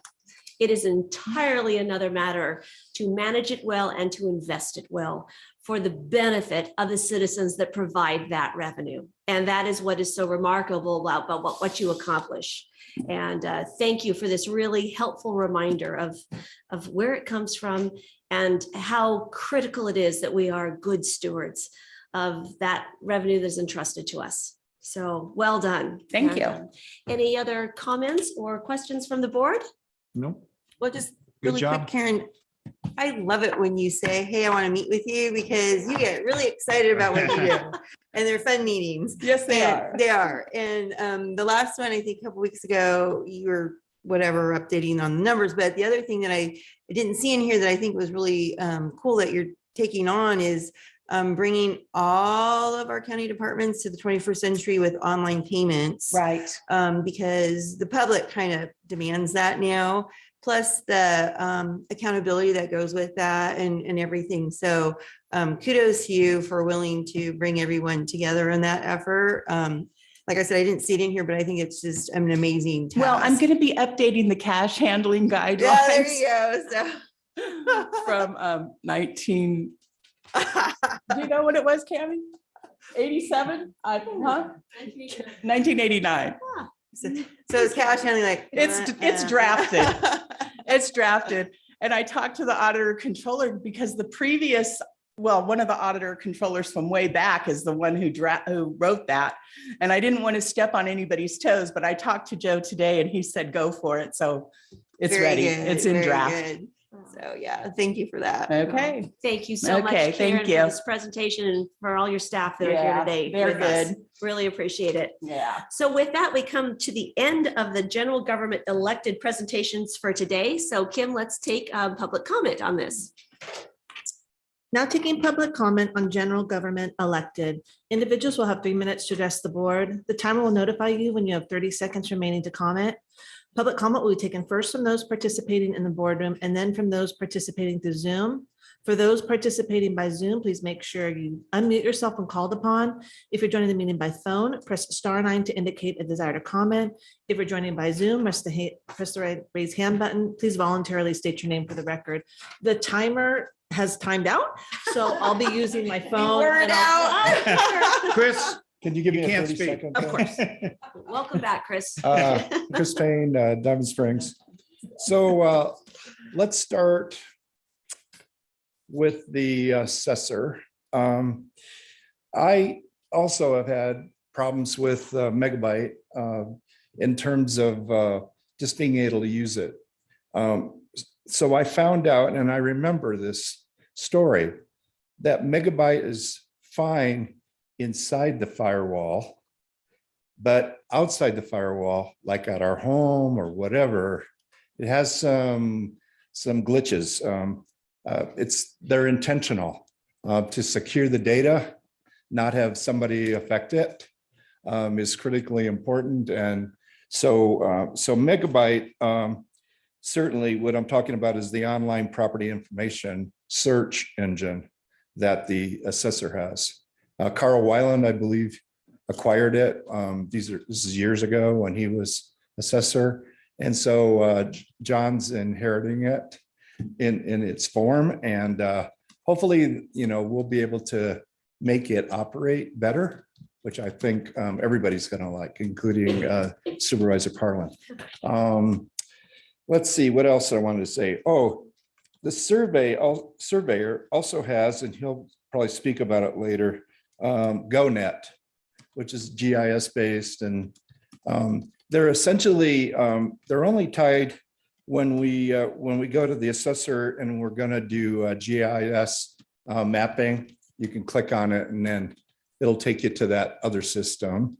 But essentially, I want to tell you about his customer service, though. He does have great people. And when you go in there, they treat you respectfully.